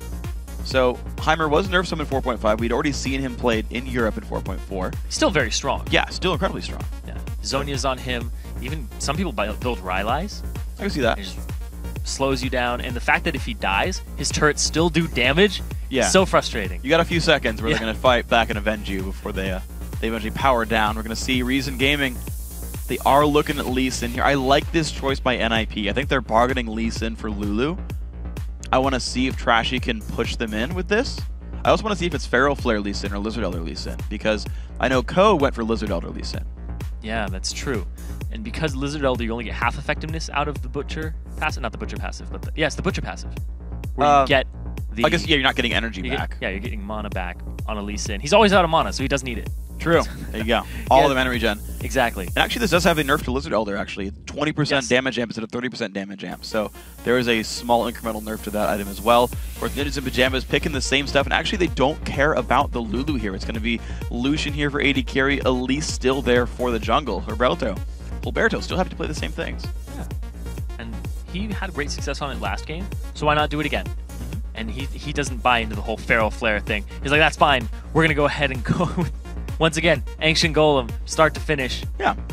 Live by the Golem, die by the Golem, or don't die at all and have a perfect game. Yeah. That not die by the Golem. Just only live by the Golem. Live by the Golem, okay. Repeatedly live by the Golem. Reason Gaming going to make their next choices here. They actually are looking at a very similar comp right now. They still lock in Aurelia. They thought it went pretty well for Beansu. I tend to agree. I thought it went fine. I think he needs a bit more jungle support here from Trashy, but Trashy's enabled that with Lee Sin. Leona also still the pickup here for Barney D, but of course, look how fast the lock-ins were. We already got Siobhan and Morgana locked in here for NIP. They are going to run the exact same composition, and why wouldn't you? Yeah, and looking at Reason Gaming, they look like they're shaping up with the same composition too. Yeah. And it is something to be said. If you can go even with Zoro in the top lane, former LCS player, on Aurelia, why not pick it again? And then he picks Shyvana into it, says, you know what, I'm going to have another go at that matchup, see how it turns out this time. And if maybe he thinks Beansu got a little lucky. I don't know. Yeah, we'll see. I mean, we'll see if the Lee Sin can make it turn around. Reason Gaming, I think they should make new choices, though. for some of the rest of their lineup there. I feel like the bottom lane especially, they could look for a lane swap here and do something very different in the 2-on-1 situation, or you know, the thing is, like, you can't pick a better laner than Caitlyn against Lucian. Like, that's probably the best matchup you're going to get, unless you run with a very different situation here. And honestly, I wonder, I know Graves was going to be a little bit more popular with the new rune changes, but it's going to be Sivir, actually. So Chrislin says, you know what, I might lose lane, but I will at least still be useful at pressing R. And Senkux goes for his old standby of Talon. It's his 3rd time playing that in the Challenger Series. It's his most played in solo queue. And he's basically, he plays it every time in game 2. Yeah. It's always game 2 that he whips out the Talon. He's like, didn't win game 1, let's play some Talon. Won game 1, let's play some Talon. Yeah. He's like, I'm feeling good, win or lose. Yeah. It's either we're so much better than you, I can play whatever I want, just play my favorite champion, even if it doesn't fit the comp. Or it's, wow, that was really rough. We'll pull out a comfort pick, see what you can do with this one. It's going to be Nuke Duck picking up Lulu anyway. So Ninjas in Pajamas run entirely the same team composition. Reason Gaming, they keep the same top laner, keep the same support, but run a new comp much more about all-inning, especially more earlier on. We'll see if that's going to work out for them. And it's all physical damage, too. Everybody on that team, except for Aurelia, who's going to have a little bit of true damage, but that's about it. Yeah, a bit of Leona. So the armor stacking for NIP, that's going to be big. If they can get to that middle game place and then just start stacking resistances, if NIP like just stall the game out, which is what they're really good at doing. True. Then it's going to be really hard for Reason to end it. It's a good point, actually. Yeah, it's like, how many Random's Omens do we see by the 30-minute mark? Because, I mean, that is kind of the most efficient anti-AD item. 500 health, 70 armor, pretty good for that one. Zoro Zero, I expect, is going to grab one for himself. No surprise there. I think the same for their jungler, Roberto. I do want to see if that puts any risk on their AD carry on Freeze, because they've got Black Shield, but, like, yeah, you can block stuns and silences, and that's still useful, but the damage reduction is going to be almost null right there. So Morgana, how much will she really peel for him? How much will she really peel for Lulu, who can, to be fair, she can shield and whatnot, but is that enough? Yeah. It's really, you have to stop the all-in, and there is a lot of all-in here. It's Talon versus Lulu. He picked that. He knew what he was going up against. Yeah, Lulu was still up. Yeah. Lulu can do a lot of things against Talon. You can see him during his Shadow Assault. True. He's perfectly fine with slowing him down. He has a lot of shields, movement speed, can kite. It's a very dangerous matchup for Talon. It is, and I think the laning phase is especially going to be difficult there, because Talon doesn't have these, like, easily accessed last hitting tools from range. Like, if you're Zed and your matchup's kind of rough, it's like, well, I can throw Qs out every few seconds. Like, if I only press Q, I won't have energy concerns. I can also shadow out, like, WE if I need to for more last hitting potential. And kind of like, no matter how bad the Zed matchup is, like, you're okay. Yeah. For Talon, like, the cooldown's pretty high on Rake. The mana cost is going to be prohibitive eventually. And it's AoE, which means you're going to, like, push. Junk up. Yeah, you're going to not only push, you're going to junk other last hits as well with it. It's going to last hit one and, like, screw the next one as caster minions hit it. So I want to see how that matchup plays out. I don't feel like it's a good matchup for Talon, but we'll see how he plays it out. I'm going to be keeping my eye on that one, especially because it's the Talon. I love that character. Yeah, he's fun. I love that champion. He's a lot of fun to play. The Cutthroat's just very satisfying. And I love the rake sound. It just goes through and then comes Maybe we'll get a slow motion replay of him killing a minion wave with it. I think that would be ideal right here. If you already had a Lulu one. Well, I mean, I feel like no matter how bad your early game is, at one point you're going to shot caster minions. But I mean, yeah, to be fair, this is the team that just got the perfect game that, you know, never dropped a kill or anything. So I mean, maybe NIP just continues to strangle the game. If they do another perfect game back to back, I feel like that's... I don't even have perfect games against bots. That's unfortunate. Like, somebody will die, somebody will turret dive a bot. I've definitely won 1v0s without dying. I'm just saying. 1v0s, yeah. Yeah, it's happened. I've had perfect games before in League of Legends. I had no opponents and never died. Just saying, how many of you can say that? How many of you have won a 1v0 with a perfect game? Not all of you. You haven't apparently played any 1v0s, so I've got that on you as well. I play 1v0s sometimes. But you die to turrets. Apparently. I said bots. Okay. Because that's like, that wasn't even on my radar of what I consider a game. It's an even game in a 5v5 setting. League of Legends, it is a game. Okay, fine. Okay, so let's look at this one again, right? So NIP, I mean, they run the exact same team composition, right? I mean, it obviously worked for them. You've got the same steady pushing situation. You're eventually going to bring the team together. to like 3-man push mid while you still have the split pushers. Like, that's the thing with NIP is like even when they're in the end game situation, they're still pushing all 3 lanes. There's so much about acquiring all the possible resources in every lane all the time. Like, they're very good at acquiring gold. I think that's like their number one thing is they're very good at acquiring gold. Disregard team, acquire currency. Yeah. That's the NIP way. Currency. They don't care. They're just going to stack up that gold. I was just thinking about it there. They go with the 1-3-1 split push very often with Freeze going ahead and getting himself more CS. Saw that he was 121 ahead of Chrisland at the end of the last game. Yep. Because what they do is they have TP with Zoro Zero. He can get in the fight instantaneously. Freeze rotates, but that's good in 2 ways. Because his team can kite backwards very effectively. Cocoon, they have Whimsy, they have Glitterlance, they can kite back, that's fine. If they suck Reason Gaming into that area that they want them to be, Freeze, priority target. Arguably the #1 target you want to go for. He's not even in the fight until everybody's about half HP, which is huge. Because then he comes in full HP, ready to rumble. Saw it there in the last game, cleaned up. Absolutely did. We'll see if he can do it with this one. 30 seconds Right now, until Reason minions Gaming spawn. playing a bit of a kind of passive-aggressive level 1 composition. It's like they want. I didn't think of the right term for it. Like, I guess kind of reactive maybe is the word. Passive aggressive. They're just mumbling at NIP.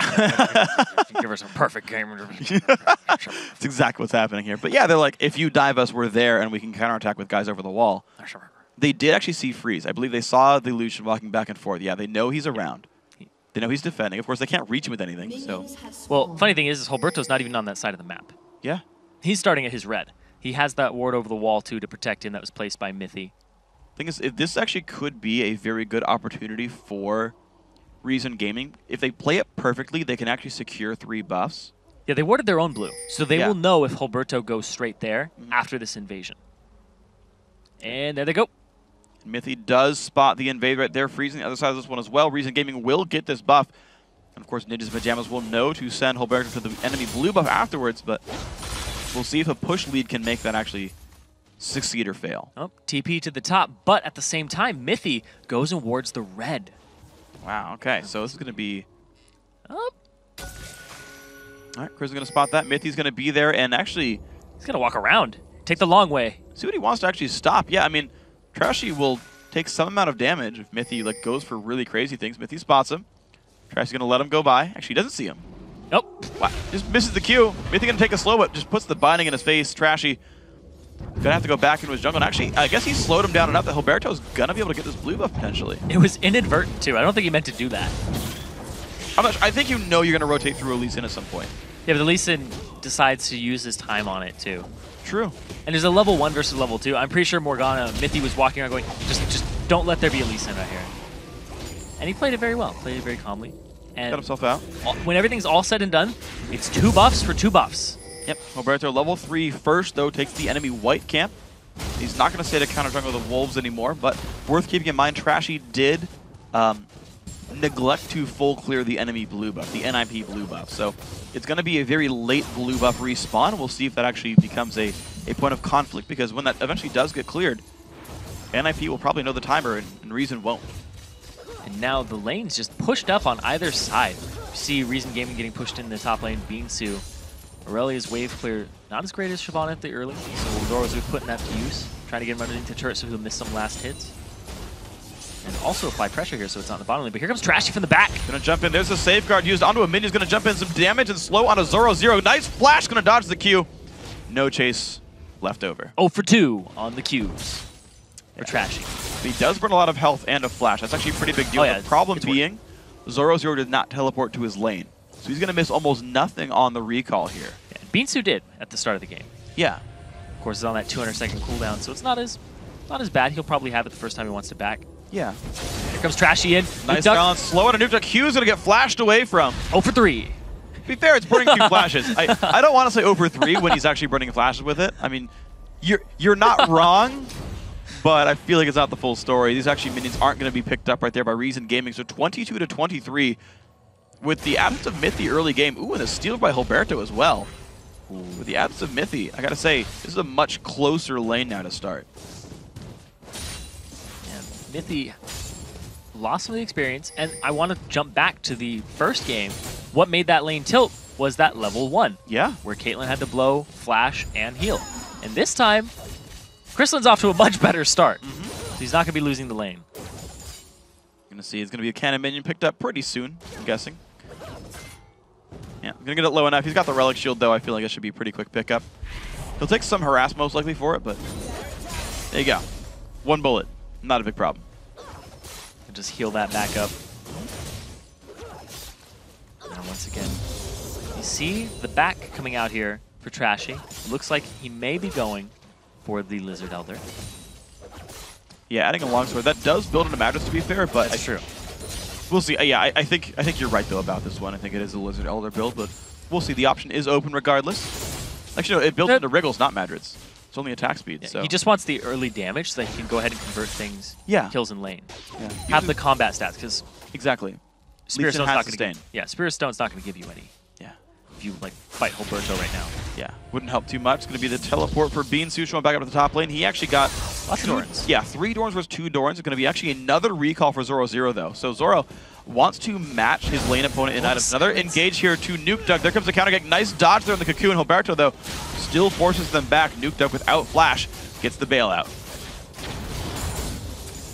And I like this, that Trashy keeps coming middle, but they have the flashes down. He keeps getting flashes, like you were saying, for his Sonic Waves, and then revisiting the lane. He still has his flash.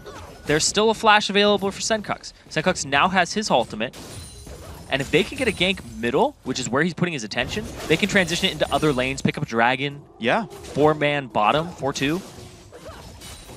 We'll see where it goes with. Honestly, it's worth pointing out, though, there is a 400 gold lead for Ninjas in Pajamas.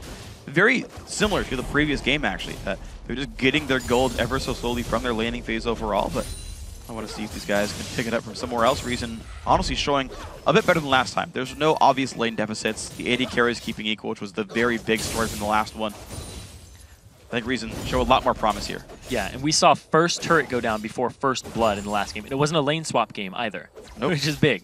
That's usually the only time you'll hear something like that. In this case right now, it's these turrets in, generally speaking, better shape right there. Trashy does just enough damage with Tempest.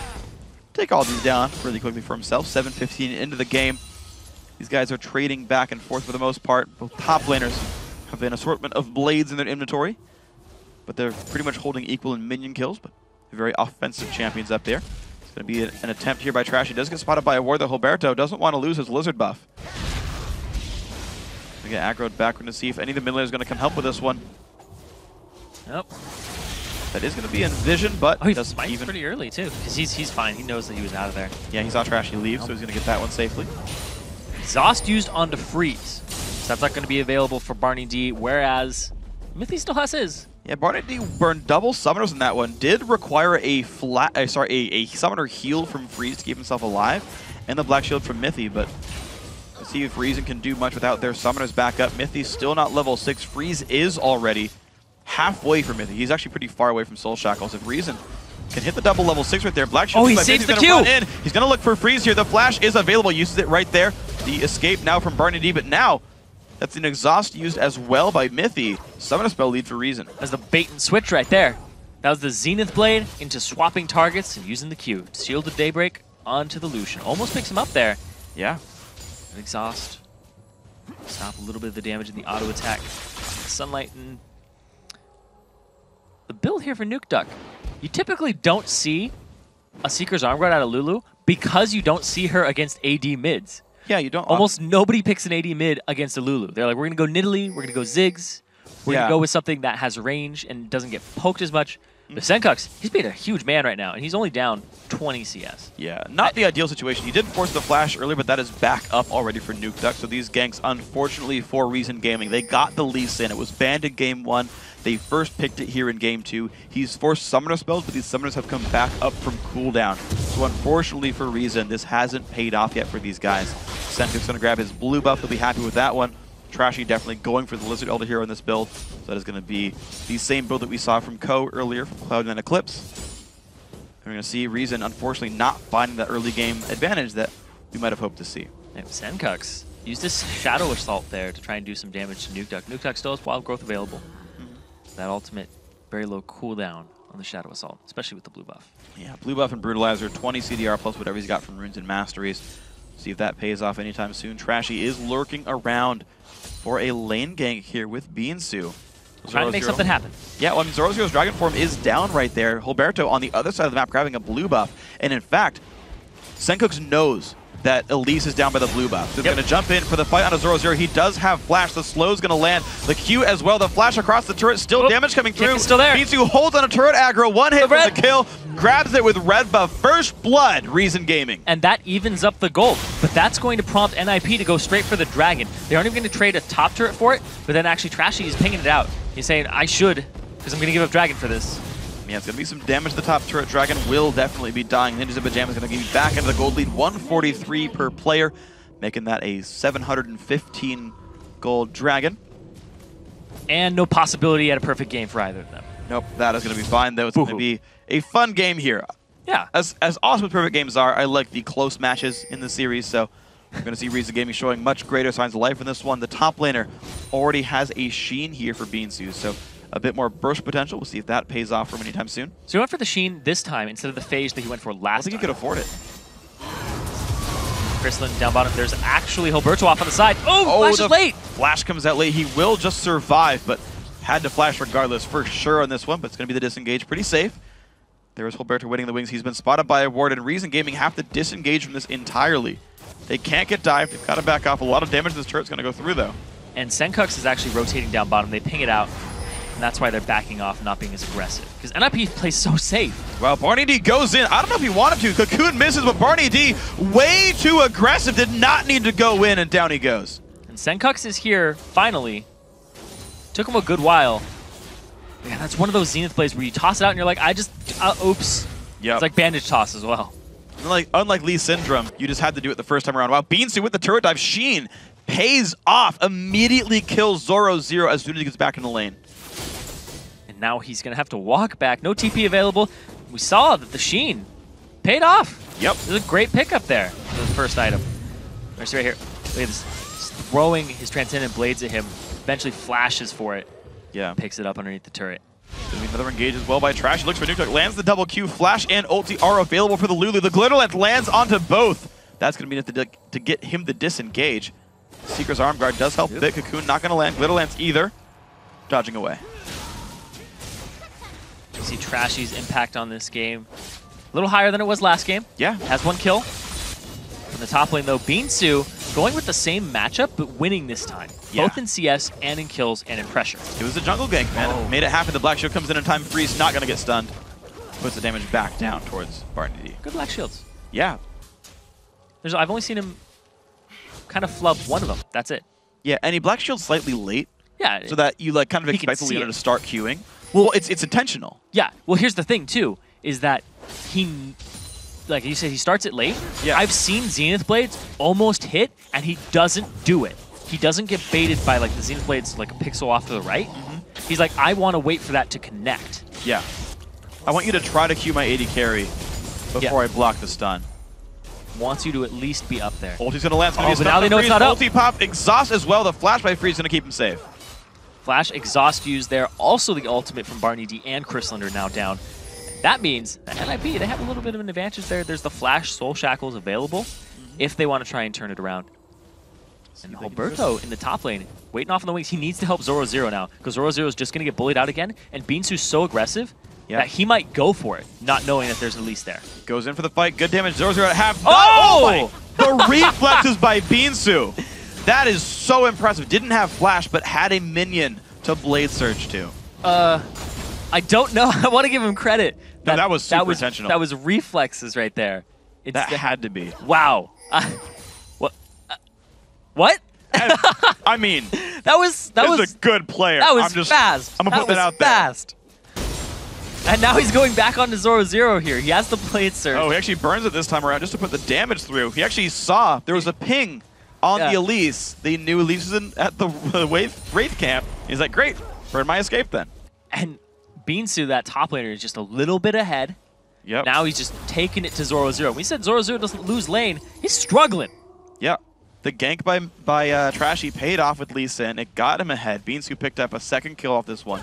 The bottom lane actually holding still equal. The Krislin pickup on Sivir completely worked off, and I'm surprised actually. Sivir, traditionally a weak laner, but you identified it was the level 1 in the previous game that set them so far back. Without that, it's gone so much better. Reason Gaming down 1,000 gold. They are still getting outlaned in some of these places, but Sencook still holding on okay to his lane. Picks up Boots of Mobility on top of his route to a Last Whisper or maybe a Tiamat. But he's facing Morella Namakan and Seeker's Arm Guard here. To make up for the fact that he doesn't get to buy Athenes and have Yeah. the mono regen and the cooldown reduction. It's a pretty standard build there. Double Doran's Wing as well helps that. Yeah. Oh, yeah.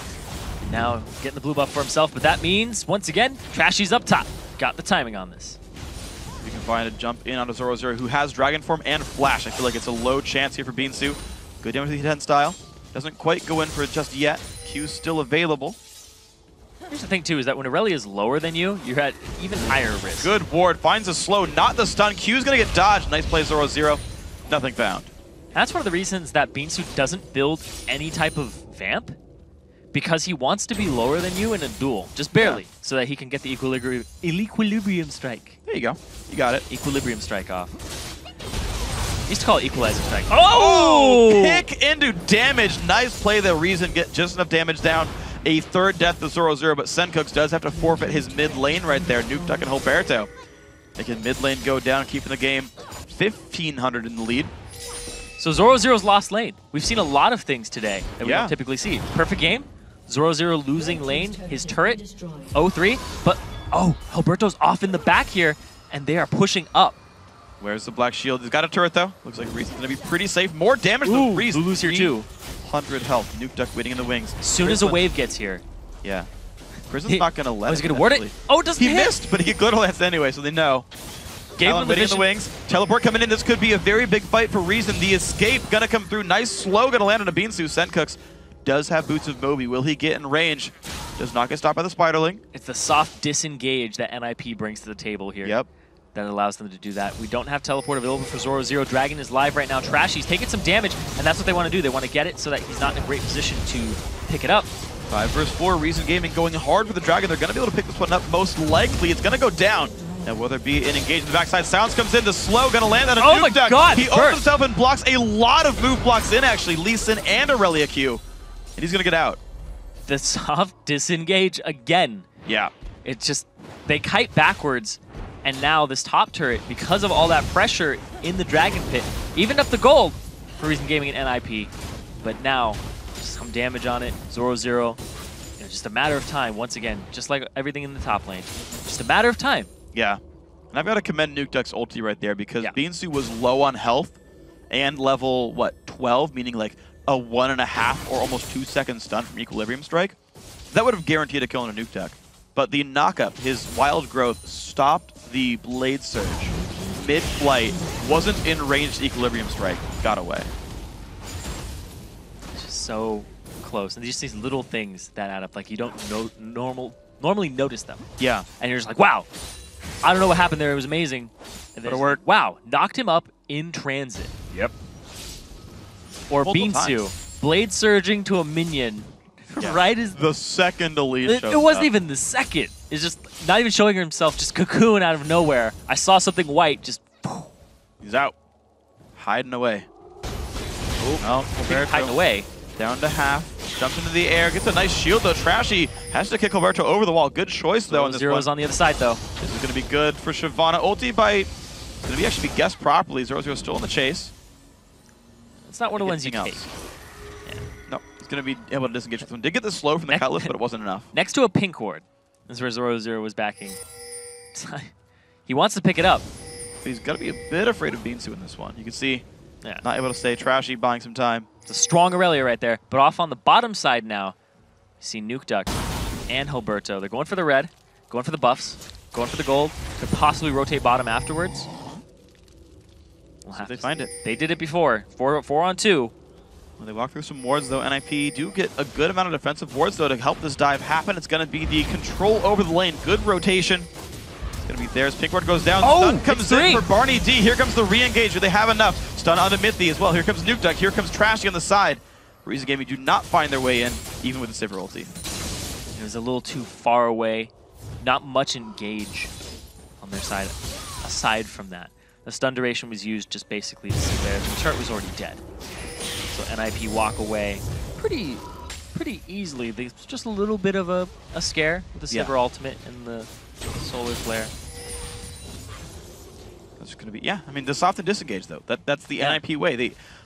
They fight when there's a big rotation advantage. Oh my gosh, the bottom lane comes in. Krislin goes down. Barney D now not in the best of spots either. Stunned up by Mythi's Morgana.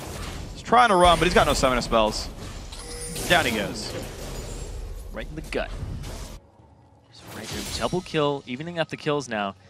And Reason Gaming, they're feeling like they have to make a play somewhere on the map now because they just lost both members bottom in a 2-on-2. Just straight up. Yep. They got the jump in on him. Got a whole bunch of damage to that. Didn't even need to use Freeze's ulti for it. And it wasn't even through the stun of Morgana. We're going to see this replay here from Just the brush. Out of nowhere, Dark Binding onto Krislin, doesn't have time to use his spell shield, gets obliterated, and then Barney D is slowly picked off after the Soul Shackles and the Piercing Light to follow up from Freeze. Yeah. Ultimately pick up the kill. And then meanwhile, nobody's coming to reinforce. They're basically saying we have to push mid. We have to do something else. Unfortunately for Reason, though, they've only gotten that one turret. Their one lane victory was top lane, but they have not yet converted that into anything else. Beansu has been there to pick up a dragon with the team. I guess I shouldn't say anything else. They've gotten some things off of Beansu, but he can only be in one place at a time. Every other lane, unfortunately, is starting to go now NIP's way. Reason looking a little bit grim here. They look better than they did last game. Absolutely they do. They look definitely warmed up against what NIP is bringing to the table, that slow style. They were playing it at the beginning of game 1 and then kind of just fell apart trying to get, like, NIP puts you against a wall and you start just making desperation moves, very panicked. Oh, looking for Mythy. Some good slows and damage comes through. Mythy gets the Senkuk's Lulu ulti, but he's one in from dead. Flashes the wall and stays alive. The re-engage comes in. Senkuk's falls. 2 kills so far for Freeze. Can he find any more? Another chase on a Barney D. Ignite is on. Triple kill now for Freeze. Trashy forced back. Big fight, NIP. They get a 3-for-0, and meanwhile up top, Beansu is trying to push it in, but Zoro is going to be there with the teleport. Doesn't even wait for full HP. He says, you know what, I need to be there now. And now that allows NIP to just push up the middle and get whatever they want. Dragon's up in a minute, so they can get ward control. Jungle's theirs.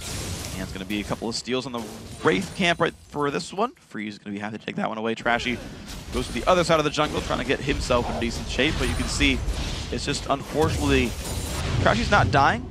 He's 1-0-1, but he's just not getting enough. So they try to catch Mythy here. Senkuk's takes a lot of damage just from Morgana. The Soul Shackles will come in. He flashes away, but then there's actually Freeze down at the bottom, and Mythy barely made it out, and then Freeze is here to just clean up. Double kill going over to him.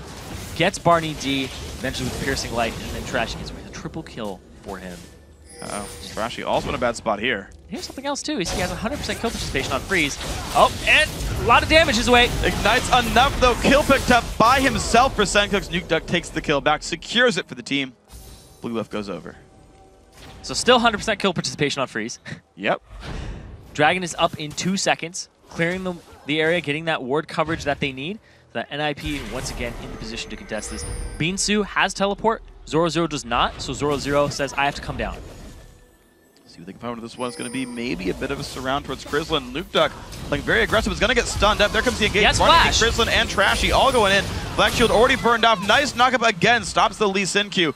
He's on his way out with Whimsy. Flashes. Oh, doesn't do enough, though. Gets found. He tried the move. That one's, well, he's still going to try out, though. NIP, of course, are taking Dragon with this one. And honestly, Nuke Duck. He's so fast. He just might get out anyway. Beansu now getting caught up by the Dark Binding. It's the soft disengage. He's just like, I'm out of here. Jumps on top of his one, and woo, he's out. I don't know how to think about that. Because it backfired, but it didn't matter. He went for style points. If that was anyone but Lulu. Oh, no. Yes! No! And down go the minions. Senkuk's MVP. There you go. Oh! So during the hiring process for observers, we asked them, are you Trundle? And if the answer is yes, then yeah. Yep. There we go. You can do replays. Congratulations. All these trolls. All of them. Wasn't even banned or picked this game. No. Still shows through. In any of the games today. Yeah. And in a while. He's actually fallen out of favor because people are... tanky top laners. I mean, I guess we've had going away from a that. total of, I guess, what, 5 games now in 4.5 that we've televised, and no Trundles in those, but look at the small sample size. Yeah, it's a very small sample size. Regardless. Yeah. Lots of Aurelia. Yeah, honestly, Not complaining about that. Yeah, I think we're finally at a point now where top laners are starting to learn their own champion pools. It's not just the same sort of 4 champions over and over. It's like, yeah, you know, Aurelia's the big one, Ryze is the big one. Sometimes it's picked, sometimes it pulls a ban, sometimes people don't care about it. It's up to the player now, which is, I think, the right place to be for lane matchups. Is they'll have their own sort of champions. He's getting chunked here. Down he goes, 5-7 in kills. RG. They're finding kills, but they still need objectives. They look for the mid lane now in this one, backdooring the best they can. It's going down pretty quickly. All these things have to be off the back of Beansu, though, because he is in the position to start carrying his team. 2-0-2, has the most gold on his team. He needs, like that move right there, great. He needs to do that again. And now they're getting a little overzealous here. Druid lands on a Barney. He's got a flash away from that one, but mid turret does go down. Sivir ulti already down anyway, but it's enough to get the team out of there. It's going to be only 5,000 gold separates the teams, but reason they have equalized turrets, nearly equalized champion kills. It's just minions and dragons holding them down. A lot of minions, too. There's 30 in favor of Freeze. There's 40 in favor of Nuke Duck right now. There's 30 in favor of Trashy. He's just been farming the jungle a little more than he normally does. Yeah. Because Trashy's style has always been gank. Often, early, and frequently. Just all the time and very hard. Yeah. Just keep the pressure on. But that doesn't work against NIP. Nuke Duck, he's caught. He's silenced. That's a lot of damage. The burst comes through. Nuke Duck gets again the wild growth in the black shield. He'll be safe, but down pretty low on health. Has to use his ultimate on that. Kept him alive. Very, very close. Yeah. Eventually he'll complete his Zonias. Eventually. Yeah. Well, for now, Deathcap does give him some pretty... Oh yeah, gives him a lot. AP on his ulti and his E. And the fact that it gives him movement speed too. It does. He's really big. He's quite a bit. Races all around the map. Disengages or engages. They typically put Reason Gaming in the seat to engage, and then they just collapse around them. And IP's fine with that. They just create a vacuum. They're like, oh, you're tunnel visioning on Morgana. We're going to back it up, and then Freeze and Zoro are going to come in behind you. Yeah. You do that a lot. Yeah, I gotta say, NIP's ability to flank in team fights is one of the best I've seen. Because, like, who's going to engage on that team? They don't have a hard engage. It's like Elise Cocoon is about it. Yeah. Whereas Reason Gaming, they have almost like 3 ways to do it. And they have Sivir ultimate, so they're going to be running at you. Yeah, it's true. It's true. Like, NIP are the one who have to get those disengages, who have to get the black shields in the right targets, the dark bindings on the engages, the knockouts from Lulu, the glitter lances and whatnot. Yeah, these are teams with very different styles and how they're going to approach combat. Reason have, I mean, to be fair, they have found some good fights, but Ninjas and Pajamas, their expertise as a team, their laning phases, those are paying off for them. And here's the thing, too, is that when you are playing League of Legends, when you engage a team fight and you are the one engaging it, you typically think, I caught them. Yeah. We're going to win this because I got my CC down first. We're going in, right? You are pulling the trigger. Yeah. That's not how it works here. You pull the trigger, NIP starts kiting backwards, and you're going, why haven't we killed them yet? Why haven't we killed them yet? Yeah. And then they're all around you, your abilities are on cooldown, and then they re-engage. And that is very frustrating to play against. It's very different, and you have to play against it to know what to do against it. True. And how to pick people up. Well, and a potential fight engaged there by Freeze. Ulti pop by, I don't know if he needed to Prison there. He was pretty much safe at this point, but Freeze does get some control over the mid lane, taking the wave down. There's a red buff on Freeze, so maybe he was worried about the auto attack slows. Yeah, if he gets like the dash in for the auto, maybe it's enough there. Red buff just times out right here. It's going to be the ward over the wall for Barnard, but the mid lane under fire. Ulti comes in, nice black shield. Nuke Duck actually ulted himself just to be safe. He thought that Senkux was going to go ahead and cutthroat in, but here he goes. Looks for Freeze, a little bit of damage. They can see him. Exploded right there. Down he goes. Great kill pickup of this one. Knocked back onto Freeze. Here comes Beansu. Does he get the damage? No, he does not. Dark Binding. It's going to be a kill for Nuke Duck. The mid lane still under fire. Flash in. Zoro finds the kill. Onto Sivir. 3 kills so far. Moving even farther forward. Trashy picked up double kill there. Barnard in the back lines. He's also going down. All 5 kills going to NIP. 5-0, and that's another one of those fights where you think you're engaging, you think you're going to win, you're not. Now they're going to go straight to the Baron, 5-0. They aren't even going to pick up an inhibitor. Watch this. He ultis himself because he thinks that the Cutthroat's going to go into it. Senkux goes in, but there's help picks on him. Shadow Assault, they can still see him. gets picked up right there. Alberto's coming in from the side. Freeze is huge. He gets kicked out, but there's Beansu. And they soft disengage, collapse around him. And then once again, going straight into the back line here. Picks up Chrisland. Then they continue on to Trashy here. And it's just very well played by NIP. Yeah. Very frustrating to play against. Very difficult. Yeah. So Reason Gaming, well, they held in there. Now they're 10K gold behind. Yeah. Just an explosive amount of gold going over to NIP. And they slowly trail ahead at the start. Like, even when Reason Gaming was up in kills, they were equal in gold. True. So they pick up a Baron for themselves for NIP, and now they have all the cards. They're saying, we have Baron buff, we have a gold advantage, we have a clear kill advantage that you can see. Be like, well, they're very scary, and they have the disengage. Not a lot of moves that Reason Gaming can make here, aside from a very quick pick. But then in a 4v5, NIP's at that point where it's still possible for them to pull that off. Yeah, and honestly, the picks we've seen haven't paid off anyway. Nice slow there onto Chrisland. He's got nowhere to go in this one. Put some damage to Nuke Duck, but down goes the Sivir, 13-5. I mean, NIP's one getting picks at this point. Oh, they yeah. own the map. They're owning all the rotations. And I mean, you talked about Reason looking for a pick, but honestly, NIP aren't the type of team to completely overextend. Freeze, they get away with the dash, but that was about to call me a liar. And Beansu up in the top lane, he's continuing to push, doing what top laners do. He wants that turret. He wants to be like, I won the lane. Getting some extra gold for his team, trying to make that deficit just a little bit less, but they lose one in the bottom lane in response. But here's Nuke Duck. Yeah, Going after Beansu. He has no magic resist itemization whatsoever. Nuke Duck chases him so easily. Look how fast he is. Got a big bunch of damage. Good stun by Beansu. Does he flash the wall? Yes, he does. The Pix doesn't follow you. He has to run all the way around. Flips. Blast as fast as you can. Yeah. I think Pix might be a dude, actually. Fast as he can. I don't remember, actually. I don't know if... Oh, man. Nuke Duck finds him on the other side of the wall, though. Down goes Beansu. 2-2-2. The laning phase has ended for Aurelia here. Reveal from Trashy doesn't mean too much, though. NIP, last time they had Baron buff, they closed the game out within 4 minutes. They're looking at the mid lane right now. Aurelia still dead. 5 versus 4 for 30 seconds. Down goes the mid inhibitor. The middle inhibitor now under fire as well. Dark Binding not quite going to land, but it's going to mean inhib number 1 for NIP. And knowing NIP, they're going to continue to push as much as they can. They aren't the type of team to sit on their hands once they get an advantage. They're up 5-4, and now they're going to just rotate bottom. We're going to see what that turns into. Maybe another inhibitor, because they did it last game. Well, Zoro0 is already there to start the push. We'll see the rest of the team waiting on the rotation. I like this. A pink ward sees there's no wards. Sweeper does the same. Good Q right there, actually. That was a great choice by Chrisland. You'll hear it hit people in Fog of War, so he knows the team was waiting around. Zoro0 happy to take turret. Aggro does not even care about this one. A small minion wave there. A bit of damage. Binding over the wall is going to land. Senkup takes a bunch of pain, has to ulti out. There comes a Solar Flare, then Black Shield a little bit not in time for Nuke Duck. With the re-engage, will it come through? Glitterlands finds a couple of champions. Bot and Hip turret gonna be going down. There comes the engage. Cocoon won't land, but the fight is coming across. Nice kick back on towards Mithy. Chris on the front line, so he's gonna go down right away. Nuke Duck now unstoppable. Bottom Hip turret's gonna go down. The inhibitor as well. Another 5v4 for NIP. They get another inhibitor. Reason Gaming, Trashy. He's not doing much to try and stop this. It looks like Reason Gaming have just reserved themselves to the 2-0 of NIP. It's actually going to be the turret picks up the kill against Zoro0. He takes it a bit too long.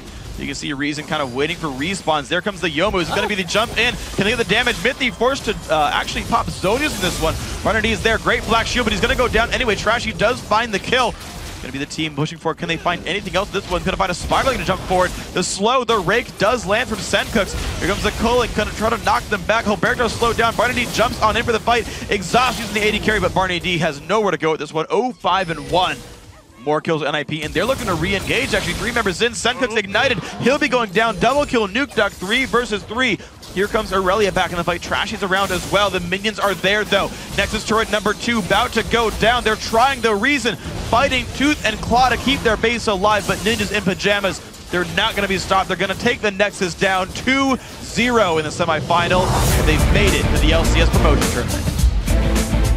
That last little suicide by Zoro0 gave a little bit of hope to Reason Gaming, but the re-engage from NIP, and from start to finish, once again, almost a repeat of every single game we've seen in that match of Reason Gaming versus NIP. Slow, methodical, start to finish. We're just going to play this very calmly, and then fight you, and you can't win. Yeah, I do have to give some credit, though, to Beansu and Trashy. They got that top lane set up for success. You saw actually how much Aurelia Beansu did for his team in the early mid-game, got them a dragon, turned a couple fights around, made some plays, but it was the tried and true NIP there. Nukeduck won his lane. Freeze and Mithy found ways to make plays. You know, they took rotations, they took dragons when they saw ganks elsewhere on the map. NIP played the NIP game. Yeah, they really did, and they were rewarded with the 2-0 and a perfect game in that game one. So they're going to go up and face Cloud9 Eclipse in the finals. But because Reason Gaming, you know, they got this far into the semis, they get to go down to that third, fourth place match, which is extremely important. Yeah. Because 3 spots. Yep. Cloud9 Eclipse already locked in. We also have the winners of this, NIP, locked in. And now between Reason Gaming and Denial, they're going to duke it out and see who gets that last spot. It's going to be an important match. And, of course, those games all come in tomorrow. We'll talk about them in a little bit here. So, Ninjas in Pajamas, they've run the same style every time. Now, to be fair, Same comp.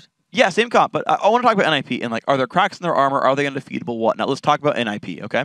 So, they run the same slow, methodical style, low risk, low reward, as you called it out last game. I think that's accurate.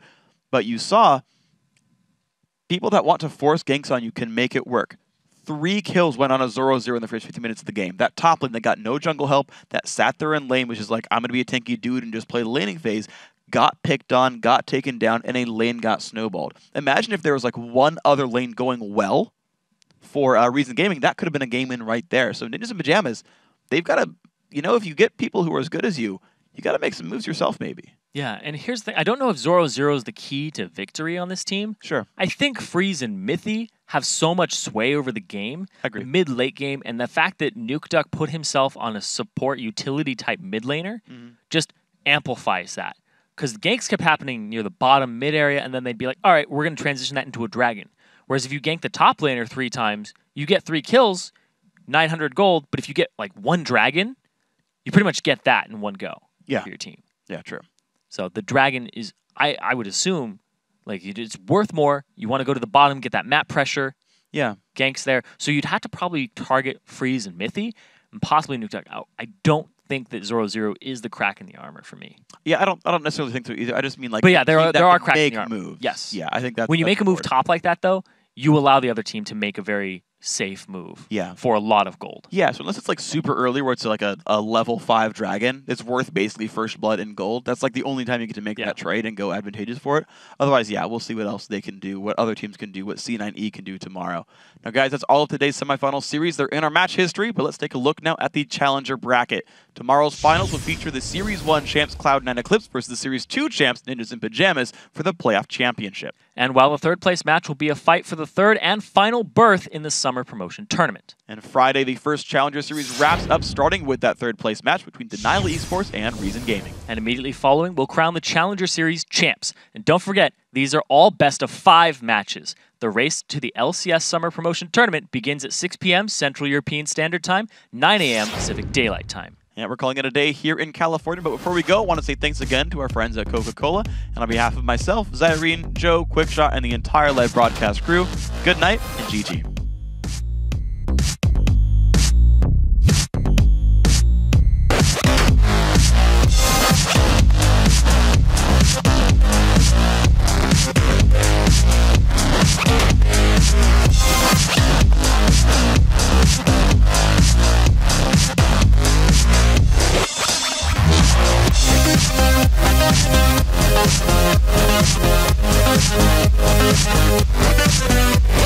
be right back.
Yo, man, look at me, man.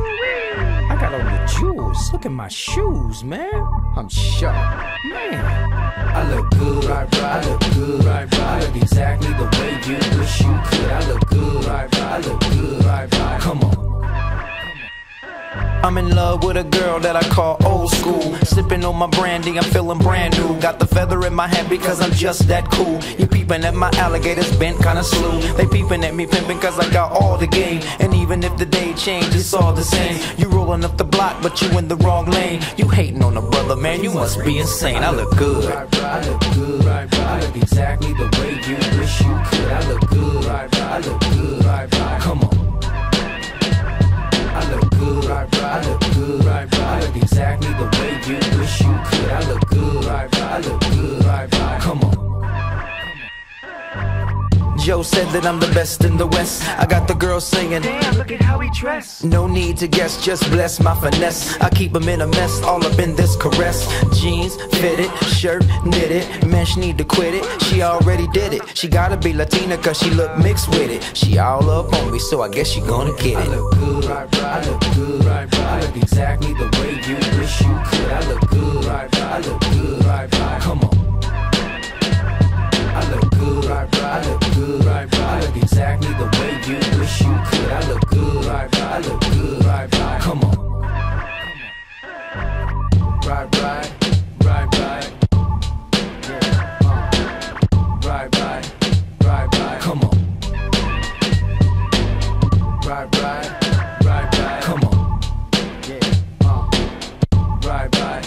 Right, come on. I look good, right.